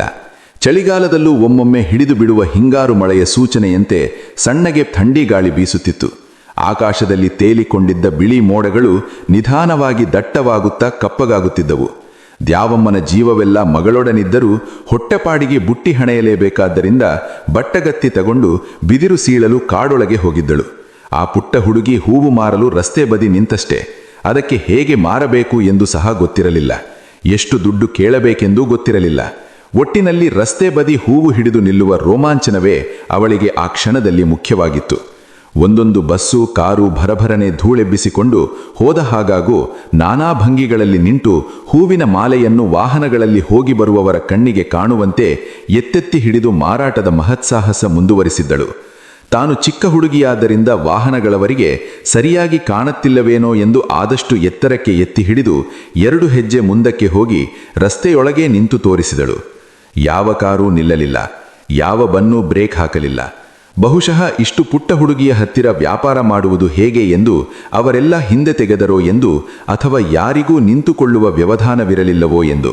ಪ್ರತಿ ವಾಹನ ಬರುವಾಗಲೂ ಇದಾದರೂ ನಿಲ್ಲಬಹುದೇನೋ ಎನ್ನುವ ಆಸೆ ಅವಳ ಕಣ್ಣಲ್ಲಿ ಮಿಂಚಿತು. ಅವಳ ಹಂಬಲಕ್ಕೆ ತಕ್ಕ ಹಾಗೆ ವಾಹನ ನಿಧಾನವಾದಂತೆ ಸಹ ಕಾಣುತ್ತಿತ್ತು. ಆದರೆ ಆ ಪುಟ್ಟ ಹುಡುಗಿಯ ಉತ್ಸಾಹಕ್ಕೆ ತಣ್ಣೀರೆರಿಚುವಂತೆ ಪ್ರತಿಯೊಂದು ವಾಹನ ಹೋದಾಗಲೂ ಧೂಳು ಅವಳ ಕಣ್ಣು ಕತ್ತಲಾಗುವಂತೆ ಕವಿಯಿತು. ಆ ದಿನ ಬೆಳಗ್ಗೆಯೇ ಎದ್ದು ಮೇದರಹಳ್ಳಿಯ ಅಕ್ಕಪಕ್ಕದಲ್ಲೇ ಬೆಳೆದಿದ್ದ ರಂಜದ ಮರಗಳ ಬುಡಗಳೆಡೆಗೆ ಓಡಿದ್ದಳು. ಪ್ರತಿಯೊಂದು ಭೂತಾಕಾರದ ರಂಜದ ಮರಗಳು, ಅವುಗಳಡಿ ಅಕ್ಷತೆ ಚೆಲ್ಲಿದ ಹಾಗೆ ರಾತ್ರಿ ಎಲ್ಲ ಉದಿರಿದ್ದ ರಂಜದ ಹೂವುಗಳನ್ನು ಒಟ್ಟು ಮಾಡಿ ಬುಟ್ಟಿ ಉಕ್ಕಿ ಚೆಲ್ಲುವ ಹಾಗೆ ತುಂಬಿ ತಂದಿದ್ದಳು.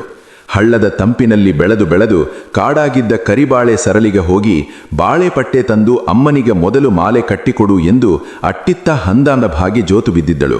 ಅವಳು ತಂದಿದ್ದ ಹೂವಿನ ರಾಶಿ ನೋಡಿದರೆ ಯಾರೇ ಒಂದು ಜನ್ಮಕ್ಕೆ ಮಾಲೆ ಕಟ್ಟಿ ಮುಗಿಸುವ ಹಾಗೆ ಇರಲಿಲ್ಲ. ಹಳತೋ ಹೊಸತೋ ನೋಡದೆ ಕಸವೋ ಕಸರೋ ಲೆಕ್ಕಿಸದೆ ಬಾಚಿ ತಂದಿದ್ದ ಹೂವುಗಳಲ್ಲಿ ಅರ್ಧಕ್ಕರ್ಧ ಹೂವನ್ನು ದ್ಯಾವಮ್ಮ ತೆಗೆದು ಬೇಡವೆಂದು ಎಸೆದಾಗ ಒಯ್ದು ಮಾರಲು ಮಾಲೆ ಕಡಿಮೆಯಾಗುತ್ತೆಂದು ಅವಳಿಗೆ ದುಃಖವೇ ಆಗಿತ್ತು. ಗಾಳಿ ಜೋರಾಗುತ್ತಿತ್ತು. ಕಾಡಿನ ಮೇಲೆ ಗಾಳಿ ಮೈ ತಿಕ್ಕಿಕೊಂಡು ಹೋದಾಗ ಹೋ ಎಂದು ಸಮುದ್ರ ಮೊರೆದ ಹಾಗೆ ಸದ್ದಾಗುತ್ತಿತ್ತು. ರಸ್ತೆ ಬದಿಯಲ್ಲಿ ಈ ಹುಡುಗಿಗೆ ಎತ್ತಿ ಹಿಡಿದ ಮಾಲೆ ಬಿಕರಿ ಮಾಡಲು ಯಾವ ಗಿರಾಕಿಯೂ ಕಾಣಲಿಲ್ಲ. ಸುತ್ತ ಕವಿದುಕೊಂಡಂತಿದ್ದ ಕಾಡಿನ ನಡುವೆ ದೂರದವರೆಗೆ ಕಾಣುತ್ತಿದ್ದ ದಾರಿಯನ್ನು ನೋಡಿ ನೋಡಿ ದ್ಯಾವಮ್ಮನ ಮಗಳಿಗೆ ಕಣ್ಣು ನೋಯ್ದವು. ಹೆಚ್ಚು ಕಡಿಮೆ ನೆಲಮಟ್ಟಕ್ಕೆ ಹತ್ತಿರವಿದ್ದ ಅವಳ ಕಣ್ಣಳದೆಗೆ ಭೂತಾಕಾರದ ಮರಗಳೆಲ್ಲ ಆಕಾಶದ ಕಡೆಯಿಂದ ತನ್ನೆಡೆಗೆ ನಿಷ್ಕರುಣತೆಯಿಂದ ತಿರಸ್ಕರಿಸುತ್ತಂತೆ ಕಂಡಿತು. ಬೀಸುತ್ತಿದ್ದ ಗಾಳಿಗೆ ಬಿದಿರು ಹಿಂಡಿಲುಗಳು ಚಳಿಗೆ ಹಲ್ಲು ಕಡಿದಂತೆ ಸದ್ದು ಮಾಡಿದವು. ಅವಳು ನಿಂತು ಎಷ್ಟು ಹೊತ್ತಾಯೋ ಏನೋ. ಹೊತ್ತು ಗೊತ್ತಾಗದ ಹಾಗೆ ಈಗ ಆಕಾಶದಲ್ಲಿ ಮೋಡಗಳು ಕಿಕ್ಕಿರಿಯತೊಡಗಿದ್ದವು. ಚಿಕ್ಕ ಹುಡುಗಿಯಾದರೂ ಅವಳಿಗೆ ನಿಂತು ನಿಂತು ಕಾಲು ನೋಯತೊಡಗಿದಂತೆ ಹೃದಯಹೀನ ಪ್ರಪಂಚದ ಬಗ್ಗೆ ನಿಧಾನವಾಗಿ ದುಃಖವಾಯಿತು.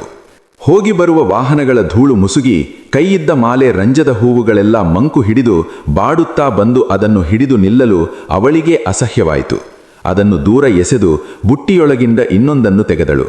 ಮತ್ತೆ ಕಾರು, ಬಸ್ಸು, ಗಾಳಿ, ಧೂಳು, ನಿರಾಸೆ, ನಿಷ್ಕರುಣೆಯ ವಿಶ್ವ, ಹುಡುಗಿಯ ಮನಸ್ಸಿನ ಉತ್ಸಾಹ ಶ್ರದ್ಧೆಗಳೆಲ್ಲ ಬಾಡಿ ಮುರುತು ಹೋದಂತೆ ಈ ಪುಟ್ಟ ಹುಡುಗಿಯ ಕೊಡುಗೆಗಳನ್ನು ನಿರ್ದಾಕ್ಷಿಣ್ಯವಾಗಿ ತಿರಸ್ಕರಿಸುತ್ತಂತೆ ಕಾಣಿತು.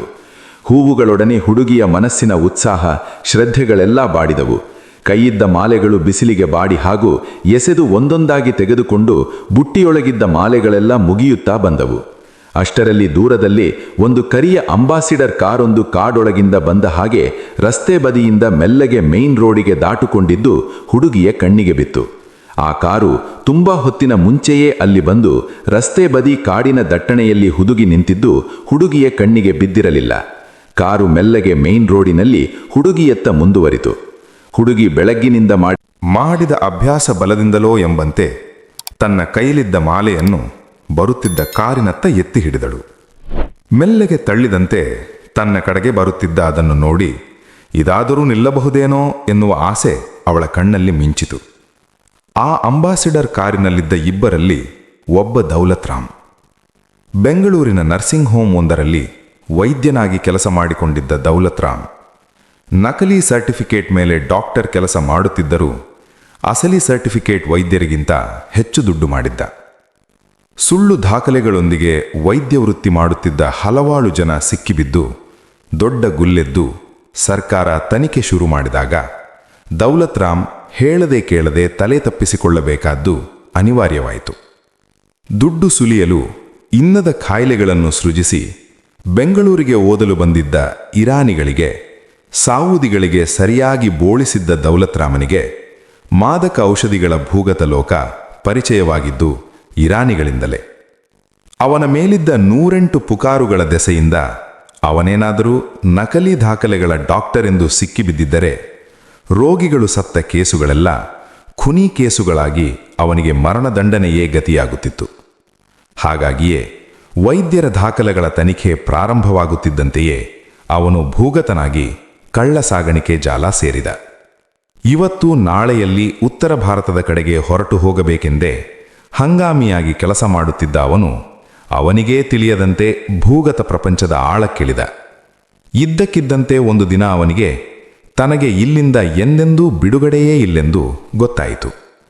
ಕೊಲೆ ಮಾಡುವುದು ಅಥವಾ ಕೊಲೆಯಾಗುವುದು, ಈ ಎರಡರ ನಡುವೆ ಅಸ್ತಿತ್ವದಲ್ಲಿರುವ ಈ ಭೂಗತ ಪ್ರಪಂಚದಲ್ಲಿ ಅಪರಿಚಿತವಾದುದು, ಭಯ ಹುಟ್ಟಿಸುವಂಥದ್ದು ದೌಲತ್ ರಾಮನಿಗೆ ಯಾವುದೂ ಇರಲಿಲ್ಲ.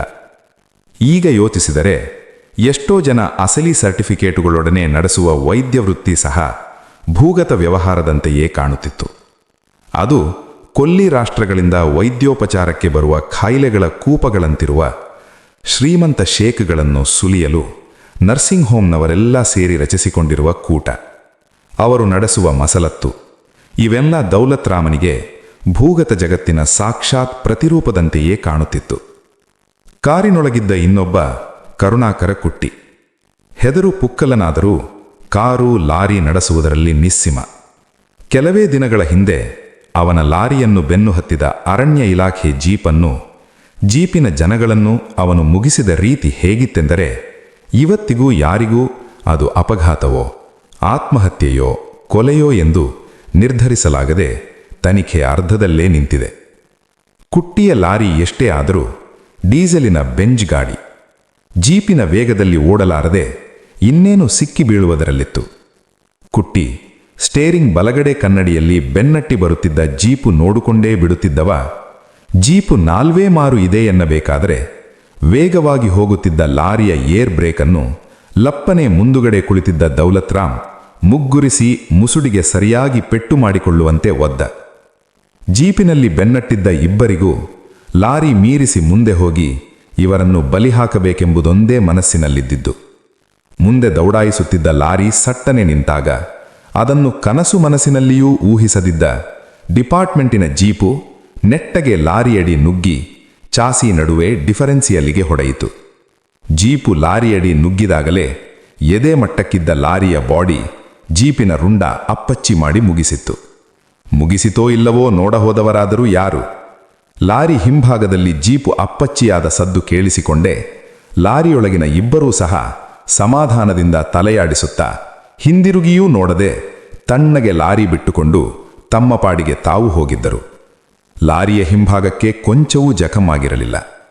ಅಜ್ಜಿ ಬಜ್ಜಿಯಾಗಿ ಬಿದ್ದಿದ್ದ ಫಾರೆಸ್ಟ್ ಜೀಪಿಗೂ ಎಲ್ಲೋ ಗುರುವಾಯನ ಕೆರೆ ಹತ್ತಿರ ನಿಲ್ಲಿಸಿ ಹೋಗಿದ್ದ ಈ ಬೆಂಜ್ ಲಾರಿಗೂ ಸಂಬಂಧ ಕಲ್ಪಿಸಿ ಸುಳಿವು ಕಂಡುಹಿಡಿಯುವವರು ಯಾರು? ಎರಡೂ ವಾರಸುದಾರರಿಲ್ಲದ ವಾಹನಗಳಾಗಿ ದೂರ ದೂರದ ಪೊಲೀಸ್ ಸ್ಟೇಷನುಗಳೆದುರು ಕರಾವಳಿಯ ಬಿರುಮಳೆಯಲ್ಲಿ ನೆನೆದು ತುಕ್ಕು ತಿನ್ನುತ್ತಾ ಬಿದ್ದಿವೆ. ದೌಲತ್ ರಾಮ್, ಕುಟ್ಟಿ ಇಬ್ಬರೂ 37ನೇ ಮೈಲಿಕಲ್ಲು ದಾಟಿದ ಕೂಡಲೇ ಸಿಗುವ ದೈತ್ಯ ಮಾವಿನ ಮರದ ಪಕ್ಕ ಇದ್ದ ಲೆಂಟಾನದ ಮಟ್ಟಿನಲ್ಲಿ ಬಿಳಿಯ ಪ್ಲಾಸ್ಟಿಕ್ನಲ್ಲಿ ಸುತ್ತಿಟ್ಟಿರುವ ಒಂದು ಪ್ಯಾಕೆಟ್ ಒಯ್ಯಲು ಬಂದಿದ್ದರು. ಅದರೊಳಗಿರುವುದೇನು? ಅದರ ಮೌಲ್ಯ ಎಷ್ಟು? ಅದು ಬೇಕಾಗಿರುವುದು ಯಾರಿಗೆ? ಏನೊಂದೂ ಗೊತ್ತಿರಲಿಲ್ಲ. ಅವರಿಗೆ ಅದ್ಯಾವುದೂ ಬೇಕಾಗಿಯೂ ಇರಲಿಲ್ಲ. ಹೇಳಿದಷ್ಟನ್ನು ಹೇಳಿದ ಹಾಗೆ ಮಾಡುವುದು ಮಾತ್ರ ಅವರು ತಿಳಿದಿದ್ದು. ಅವರ ವ್ಯಾಪ್ತಿಯಿಂದಾಚೆಗೆ ಚೂರೇ ಚೂರು ಕುತೂಹಲ ತೋರಿಸಿದರೂ ಅವರ ಜೊತೆಗಾರರೇ ಅವರನ್ನು ಮುಗಿಸಿಬಿಡುವ ಸಂಭವ ಇತ್ತು. ಏಕೆಂದರೆ ಅವರೇ ಹಲವು ಬಾರಿ ಆ ಕೆಲಸ ಮಾಡಿದ್ದರು. ಸಾವು ಬದುಕಿನ ಈ ವ್ಯವಹಾರದಲ್ಲಿ ದಯೆ ದಾಕ್ಷಿಣ್ಯದ ಪ್ರಶ್ನೆಯೇ ಇರುವುದಿಲ್ಲ. ಕೊಲೆ ಅಥವಾ ಆತ್ಮಹತ್ಯೆ ಎರಡೇ ಯಾವಾಗಲೂ ಆ ಭೂಗತ ಜಗತ್ತಿನಲ್ಲಿ ಎದುರಿರುತ್ತಿದ್ದ ಆಯ್ಕೆ. ಆದ್ದರಿಂದಲೇ ಅವರಿಬ್ಬರೂ ಪರಸ್ಪರ ಸಹ ಎಷ್ಟೋ ಅಷ್ಟೇ ಮಾತಾಡುತ್ತಿದ್ದುದು. ಅವರ ಮನಸ್ಸಿನ ಭಾವನೆಗಳನ್ನಾಗಲಿ ಆಲೋಚನೆಗಳನ್ನಾಗಲಿ ವ್ಯಕ್ತಪಡಿಸುವ ಭಾಷೆಯೇ ಅವರಿಂದ ನಿರ್ಗಮಿಸಿತ್ತು. ಆ ದಾರಿಯಲ್ಲಿ 36ನೇ ಮೈಲಿಕಲ್ಲು ತಿರುವು ದಾಟಿದೊಡನೆ ರಸ್ತೆ 4 ಮೈಲಿ ನೇರವಾಗಿದೆ. ಆ ರಸ್ತೆ ನೀಟಿನಲ್ಲಿ ಕೊಂಚ ದೂರ ಬರುವುದರೊಳಗೆ ಕುಟ್ಟಿ ಆಘಾತವಾದವನಂತೆ ಬ್ರೇಕ್ ಹಾಕಿ ಕಾರು ನಿಧಾನ ಮಾಡಿದ. ಅವರಿಗೆ ಗುರುತು ಹೇಳಿದ್ದ ಮಾವಿನ ಮರದ ಕೆಳಗೆ ಏನೋ ಚಲನೆ ಕಾಣುತ್ತಿದೆ. ಯಾರೋ ನಿಂತಿದ್ದಾರೆ. ಎಲ್ಲೋ ಏನೋ ಎಡವಟ್ಟಾಗಿದೆ. ದೆವ್ವ ಸಹ ಸುಳಿಯದ ಈ ರಸ್ತೆಯಲ್ಲಿ ಯಾರಲ್ಲಿ ನಿಂತಿರುವುದು? ಕುಟ್ಟಿ ಕಾರು ದೂರದಲ್ಲೇ ನಿಲ್ಲಿಸಿ ದಿಟ್ಟಿಸಿ ನೋಡಿದ. ಯಾವುದೋ ಚಿಕ್ಕ ಹುಡುಗಿ. ಹಾಗಿದ್ದರೆ ಇನ್ಯಾರೋ ದೊಡ್ಡವರೊಬ್ಬರು ಅಲ್ಲಿ ಇರಲೇಬೇಕು. ಕಾಲ ಸರಿಯುತ್ತಾ ಇದೆ. ಬೇಗ ಕೆಲಸ ಮುಗಿಸಿಬಿಡೋಣ ಎಂದರೆ ಇದ್ಯಾವ ಗೋಳು? ಕುಟ್ಟಿ ಮೆಲ್ಲಗೆ ಕಾರನ್ನು ರಸ್ತೆ ದಾಟಿಸಿ ಪಕ್ಕಕ್ಕೆ ತಗೊಂಡು ಮಾವಿನ ಮರ ಕಾಣುವಂತೆ ನಿಲ್ಲಿಸಿಕೊಂಡ. ಅವರಿಬ್ಬರೂ ಕಾರಿನಿಂದ ಇಳಿಯಲಿಲ್ಲ. ತಮ್ಮ ಕಾರ್ಯಕ್ರಮದಲ್ಲಿ ಏನು ಚೂರು ಅದಲು ಬದಲಾಗಲಿ ಅವರ ಮನಸ್ಸು ಹಠಾತ್ತನೆ ಏನೋ ಆಪತ್ತನ್ನು, ವೈರಿಗಳ ಪ್ರತಿವ್ಯೂಹವನ್ನು, ಅಪಾಯವನ್ನು ಶಂಕಿಸುತ್ತಿತ್ತು. ಕಾಡು ಮೃಗಗಳಂತೆ ಮೈಯೆಲ್ಲ ಕಣ್ಣಾಗಿ ಬದುಕುವುದು ಅವರ ರಕ್ತದಲ್ಲೇ ಸೇರಿ ಹೋಗಿತ್ತು. ದೂರದಿಂದ ಮೌನವಾಗಿ ಬೃಹದಾಕಾರದ ಮಾವಿನ ಮರದ ಬುಡದಲ್ಲಿ ನಿಂತಿದ್ದ ಆ ಹುಡುಗಿಯನ್ನು ನೋಡತೊಡಗಿದರು. ಹುಡುಗಿಯ ಕಡೆಗೆ ನೋಡುತ್ತಿದ್ದರೂ ಅವರ ದೃಷ್ಟಿ ಹುಡುಕುತ್ತಿದ್ದುದು ಅತ್ತಿತ್ತ. ಅವಳ ಅಕ್ಕತ್ತಿಪ್ಪದ ಸಂದುಗೊಂದುಗಳಲ್ಲಿ ಏನಾದರೂ ಚಲನೆ, ಏನಾದರೂ ಸಂಶಯಾಸ್ಪದವಾದದ್ದು ಕಾಣುತ್ತದೆಯೋ ಎಂದು. ದೌಲತ್ರಾಮನಿಗೆ ಕಾರಿನೊಳಗೆ ಕುಳಿತು ಕುಳಿತು ಬೇಸರವಾಯಿತು. ಅವರಲ್ಲಿ ಕಾಲ ಕಳೆಯಲು ಯೋಚಿಸಿದ್ದುದು ಅಷ್ಟರೊಳಗೇ ಇದ್ದರೂ ಕ್ಷಣಗಂಡಾಂತರವನ್ನು ಶಂಕಿಸುತ್ತಾ ಅದುಮಿಟ್ಟ ಸ್ಟ್ರಿಂಗಿನಂತೆ ಕುಳಿತರೆ ಗಡಿಯಾರದ ಮುಳ್ಳು ಪ್ರಚಂಡ ವೇಗದಲ್ಲಿ ತಿರುಗುತ್ತದೆ. ಒಂದೊಂದು ಸೆಕೆಂಡುಗಳು ಒಂದೊಂದು ಯುಗಗಳಾಗುತ್ತವೆ. ಏನಿರಬಹುದು ಆ ಪ್ಯಾಕೆಟ್ನಲ್ಲಿ? ಗಂಧವೋ, ಅಫೀಮೋ, ಗಾಂಜಾನೋ, ಚಿನ್ನವೋ, ವಜ್ರವೈಡೂರ್ಯಗಳು? ದೌಲತ್ರಾಮನ ತಲೆಯೊಳಗೆ ನೂರಾರು ಆಲೋಚನೆಗಳು ಓಡಿದವು. ಅವುಗಳಲ್ಲಿ ಯಾವುದನ್ನೂ ಅಪ್ಪಿತಪ್ಪಿಯೂ ಕುಟ್ಟಿಯ ಬಳಿ ಅವನು ಪಿಸು ಮಾತಿನಲ್ಲಿಯೂ ಉಸುರಲು ಸಾಧ್ಯವಿರಲಿಲ್ಲ. ವಜ್ರಗಳೇ. ಅವನ ತಲೆಯೊಳಗೆ ವಜ್ರ ಕ್ವಚಿತ್ತಾಗಿ ಇಣಕ್ಕಿದ ಕೂಡಲೇ ಆಲೋಚನಾ ಲಹರಿ ಇನ್ನೆತ್ತಲೋ ತುಯ್ಯತೊಡಗಿತು. ದೌಲತ್ರಾಮನ ತಲೆಯೊಳಗೆ ದೇವಪುರದವರೆಲ್ಲ ಸೇರಿ ಊರಿನ ಹುಚ್ಚ ಕುಂಟರಾಮನನ್ನು ಹೆಡೆಮುರಿ ಕಟ್ಟಿ ವ್ಯಾನ್ ಮಾಡಿಕೊಂಡು ತಗೊಂಡು ಹೋಗಿ ಎಲ್ಲೋ ದೇಶಾಂತರ ಮತ್ತೆ ಹಿಂದಿರುಗದಂತೆ ತಳ್ಳಿ ಬಂದರಂತೆ ಎನ್ನುವುದು ಜ್ಞಾಪಕಕ್ಕೆ ಬಂತು. ದೇವಪುರದಲ್ಲಿ ಕುಂಟರಾಮ ಇದ್ದದಾಗಲಿ, ಅವನನ್ನು ಹೆಡೆಮುರಿ ಕಟ್ಟಿ ಸಾಗಿಸಿದದಾಗಲಿ, ಅವನನ್ನು ಪೈಸಲ್ ಮಾಡಬೇಕೆಂದು ಹುಕುಂ ಬರದಿದ್ದರೆ ದೌಲತ್ರಾಮನ ಗಮನಕ್ಕೆ ಬರುವುದು ಸಾಧ್ಯವೇ ಇರಲಿಲ್ಲ. ಕುಂಟರಾಮನನ್ನು ವ್ಯಾನ್ನಲ್ಲಿ ದೇಶಾಂತರ ಸಾಗಿಸುವುದೋ ಅಥವಾ ಅವನು ಎಲ್ಲೂ ಪತ್ತೆ ಇರದುದನ್ನು ನೋಡಿದರೆ, ಕೊಂದೇ ಬಿಟ್ಟಿರುವುದೋ ನೋಡಿದರೆ ದೇವಪುರಕ್ಕೆ ಅವನು ಎಂತಹ ಕಾಟ ಕೊಟ್ಟಿರಬಹುದು ಎಂದು ಊಹಿಸಬಹುದು. ಕುಂಟರಾಮ ದೇವಪುರದವನೇ ಅಲ್ಲ. ಪಶ್ಚಿಮ ಘಟ್ಟಗಳ ಯಾವುದೋ ಒಂದು ಗಿರಿ ನೆತ್ತಿಗೆ ವಿಮಾನ ಡಿಕ್ಕಿ ಹೊಡೆದಾಗ ಅದನ್ನು ಹುಡುಕಿ ಸಾಗಿಸಲು ಬಂದ ಮಿಲಿಟರಿ ಅಧಿಕಾರಿಗಳ ಜೊತೆ ಬಟ್ಲರಾಗಿ ಬಂದವನು. ಸರ್ಚ್ ಪಾರ್ಟಿ ಜೊತೆ ಕಾಡು ಹತ್ತಿದ ರಾಮಪ್ರಸಾದ್ ಮತ್ತೆ ಅನೇಕ ದಿನ ಪತ್ತೆಯೇ ಇರಲಿಲ್ಲ. ಡಿಕ್ಕಿ ಹೊಡೆದ ವಿಮಾನ ಪತ್ತೆ ಮಾಡಿ ಎಲ್ಲ ಸಾಗಿಸಿಕೊಂಡು ಮಿಲಿಟರಿಯವರು ಹೋದರೂ ಈ ಅಸ್ಸಾಮಿಯ ಅಡ್ರೆಸ್ಸೇ ಇರಲಿಲ್ಲ. ಅನೇಕ ದಿನಗಳ ನಂತರ ದೇವಪುರದ ಪೇಟೆಯಲ್ಲಿ ಕಾಣಿಸಿಕೊಂಡಾಗ ಇವನನ್ನು ಯಾರೆಂದು ಗುರುತಿಸಲಿಲ್ಲ. ರಾಮಪ್ರಸಾದ್ ಗುರುತು ಹೇಳಿಕೊಳ್ಳುವ ಸ್ಥಿತಿಯಲ್ಲೂ ಇರಲಿಲ್ಲ. ಏಕೆಂದರೆ ಅವನು ಹೆಚ್ಚು ಕಡಿಮೆ ಅರೆ ಹುಚ್ಚನಾಗಿದ್ದ. ಅವನನ್ನು ಹುಚ್ಚರೆಂದು ತೀರ್ಮಾನಿಸಿದ್ದೇಕೆಂದರೆ ಅವನ ಮಾತೆಲ್ಲ ಅಸಂಬದ್ಧಗಳ ಕಂತೆಯಾಗಿತ್ತು. ವಜ್ರ ನೋಡಿದ್ದೇನೆ, ರತ್ನಮೂಲ ಕಂಡು ಹಿಡಿದಿದ್ದೇನೆ, ಇತ್ಯಾದಿ ಇತ್ಯಾದಿ. ಆ ಕಣಿವೆಯಲ್ಲಿ ಹರಿಯುವ ದೋಣಿ ಹೊಳೆಯ ಹಿಂದಿನ ಹೆಸರು ರತ್ನಮೂಲ ಆಗಿದ್ದರಿಂದ ಅದರ ಮೂಲ ಇವನು ಕಂಡುಹಿಡಿದು ಯಾರಿಗೂ ಏನೂ ಆಗಬೇಕಾಗಿರಲಿಲ್ಲ. ಆ ಹುಚ್ಚನ ಬಳಿ ಇದ್ದ 3-4 ಕಲ್ಲುಚೂರುಗಳನ್ನು ಕಂಡು ನಕ್ಕು ಅವನ ಕಾಲಿಗೆ ಇಲಾಜು ಮಾಡಿಸಿಕೊಳ್ಳಲು ಭಿಕ್ಷೆ ಹಾಕಿದ್ದರು. ರಾಮಪ್ರಸಾದನ ಅವಸ್ಥೆ, ಮನಸ್ಥಿತಿ ಹೇಗಿತ್ತೆಂದರೆ ಅವನು ವಜ್ರ ಗುರುತಿಸುವುದು ಸಾಧ್ಯವಿರಲಿಲ್ಲ. ಅವನು ತಂದಿದ್ದು ವಜ್ರವೇ ಆಗಿದ್ದರೂ ಯಾರೂ ನಂಬುತ್ತಿರಲಿಲ್ಲ. ಹುಚ್ಚರಿರಲಿ, ಅವನನ್ನು ಹುಚ್ಚರೆಂದು ತೀರ್ಮಾನಿಸಿದ್ದ ದೇವಪುರದ ಮಂದಿಗಾದರೂ ಕಲ್ಲು ಮಣ್ಣಿನ ಜೊತೆ ಕಾಣಸಿಗುವ ವಜ್ರ ಗುರುತಿಸಲು ಸಾಧ್ಯವೇ ಇತ್ತೇ ಎನ್ನುವುದು ಬೇರೆ ಪ್ರಶ್ನೆ. ಹುಚ್ಚರಾಮ ದೇವಪುರದ ಪೇಟೆಯಲ್ಲಿ ಕಾಣಿಸಿಕೊಳ್ಳಬೇಕಾದರೆ ಹುಚ್ಚರ ಸರ್ವ ಗುಣಲಕ್ಷಣಗಳ ಸಾಕ್ಷಾತ್ ಸ್ವರೂಪವಾಗಿದ್ದ.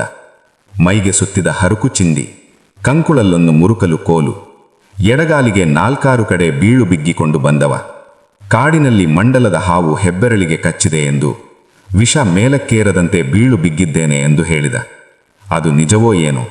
ಏಕೆಂದರೆ ಯಾರೋ ಪುಣ್ಯಾತ್ಮರು ಅವನ ಬಾತುಕೊಂಡಿದ್ದ ಎಡಗಾಲಿನ ಹೆಬ್ಬೆರಳನ್ನು ತೆಗೆದಿಸಿ ಹಾಕಿ ಇಲಾಜು ಮಾಡಿಸಿದ ಮೇಲೂ ಕಾಲು ಅಲ್ಲಿಂದ ಮುಂದಕ್ಕೆ ಕೊಳೆಯುತ್ತಾ ಬಂತು.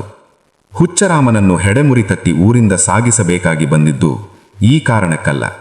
ದಿನ ಸಾಯಂಕಾಲ ಕುಡಿದುಕೊಂಡು ಬಂದು ಬಾಯಿಗೆ ಬಂದ ಹಾಗೆ ಕಂಡವರ ಮೇಲೆಲ್ಲ ಒದರುತ್ತಾ, ಊರಿನ ದೊಡ್ಡ ಮನುಷ್ಯರ ಅನೇಕ ಸ್ವಂತ ವಿಷಯಗಳ ಬಗ್ಗೆ ಎಲ್ಲ ಬಾಯಿ ಮಾಡುತ್ತಾ, ಇವನ ವಜ್ರವೈಡೂರ್ಯಗಳನ್ನು ಕದ್ದು ದೊಡ್ಡ ಮನುಷ್ಯರಾದರು ಎಂದು ಕೂಗುತ್ತಾ, ಕೊನೆಗೆ ಅವನ ಕೂಗನ್ನು ಹುಚ್ಚನ ಮರುಳು ಮಾತುಗಳೆಂದು ಕಡೆಗಣಿಸಿ ಓಡಾಡಲ ಸಾಧ್ಯವಾಗಿ ಪರಿಣಮಿಸಿತ್ತು. ದೌಲತ್ ರಾಮ್ಗೆ ಈ ಹುಚ್ಚನ ಗಲಾಟೆಗೆ ಇತಿಶ್ರೀ ಹಾಕಬೇಕೆಂದು ಆರ್ಡರ್ ಬಂದಾಗಲೇ ಚಕಿತನಾಗಿ ಹುಚ್ಚನ ಹುಚ್ಚು ಉದ್ಧಾರಗಳನ್ನು ಗಮನಿಸಿದ್ದು. ಬಾಯಿಗೆ ಬಂದ ಹಾಗೆ ಒದರುವುದನ್ನು ಬಿಟ್ಟರೆ ಇವನು ಮಾಡಿರುವ ಅಪರಾಧವಾದರೂ ಮತ್ತೇನು? ಹಾಗಾದರೆ ಗೊತ್ತಿದ್ದೋ ಗೊತ್ತಿಲ್ಲದೆಯೋ ಏನೋ ಒಂದು ಸತ್ಯ ಬೊಗಳಿದ್ದಾನೆ. ಇಲ್ಲದಿದ್ದರೆ ಯಾಕೆ ಇವನು ಸುಖಾಸುಮ್ಮನೆ ಮರಣದಂಡನೆ ಮೈಮೇಲೆ ತಂದುಕೊಳ್ಳುತ್ತಿದ್ದ? ಈ ಹುಚ್ಚನ ಅಸಂಖ್ಯ ಅಸಂಬದ್ಧ ಚೀರಾಟಗಳಲ್ಲಿ ಹಾಗಾದರೆ ಯಾವುದೋ?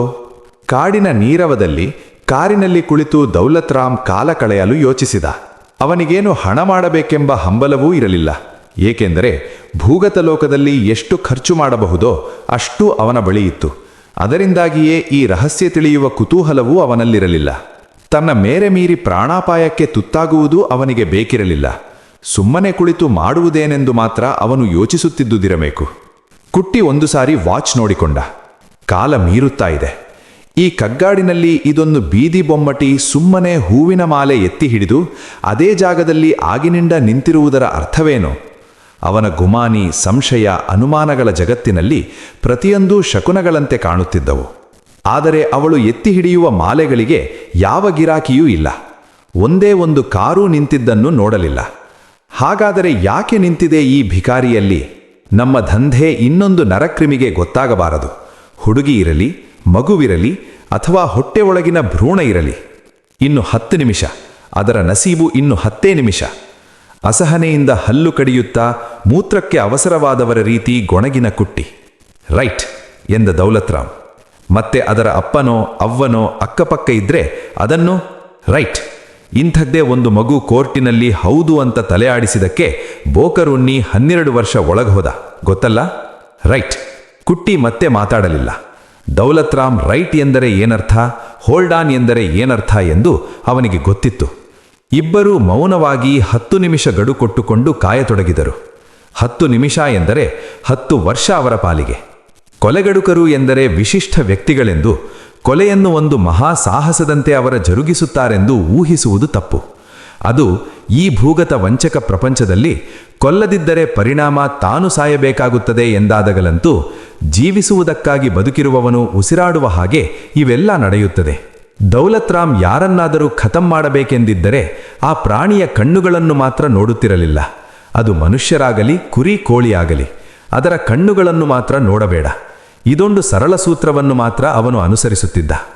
ದ್ಯಾವಮ್ಮನ ಮಗಳನ್ನು ಪರಂಧಾಮಕ್ಕೆ ಕಳಿಸಲು ನಿರ್ಧರಿಸಿ ಕಾರು ಮುಂದೆ ಹೊರಟಾಗ ಅದರ ನೆತ್ತಿಯ ಮೇಲೆ ಮುಷ್ಟಿಯಿಂದ ಒಂದೇ ಒಂದು ಗುದ್ದು ಗುದ್ದಿದ್ದರೆ ಸಾಕು, ಇನ್ನೂ ಮೂಳೆಗಟ್ಟಿ ಇಲ್ಲದ ಅದರ ಎಳೆಯ ನೆತ್ತಿ ಕೋಳಿ ಮೊಟ್ಟೆಯಂತೆ ಅಜ್ಜಿಬಜ್ಜಿಯಾಗಿ ಕಮಕ್ಕಿಮಕ್ ಎನ್ನದೆ ಅದರ ಉಸಿರು ಉಡುಗುತ್ತದೆ ಎಂದುಕೊಂಡ ದೌಲತ್ ರಾಮ್ ಹಾಗೆ ಮಾಡದಿದ್ದುದು ಅದರ ಕಣ್ಣು ನೋಡಿದ್ದಕ್ಕಲ್ಲ.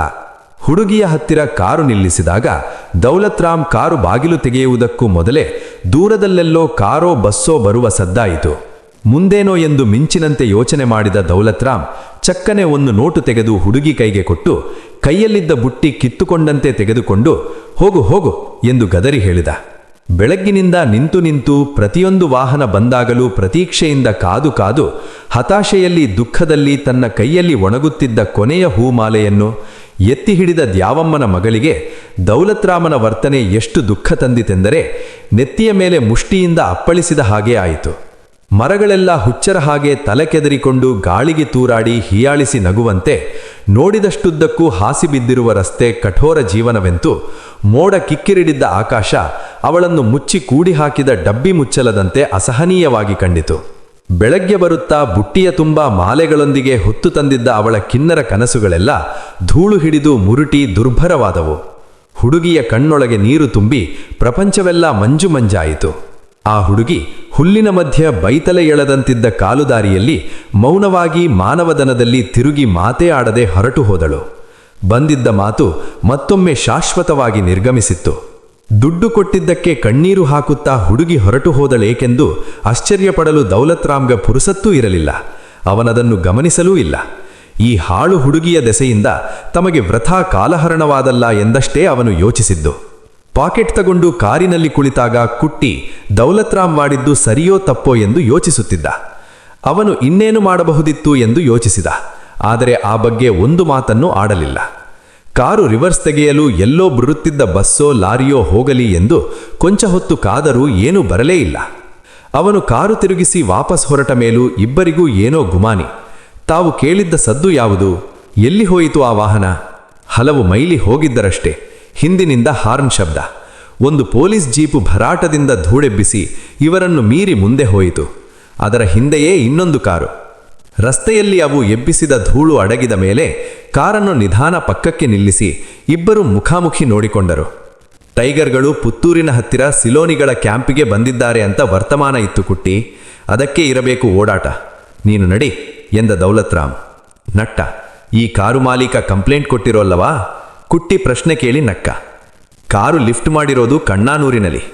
ಎಲ್ಲಾದರೇನು? ಅದಿರೋದು ಕೇರಳ ಸ್ಟೇಟು. ಅದೆಷ್ಟು ಮಹಾದೂರ ಇಲ್ಲಿಗೆ?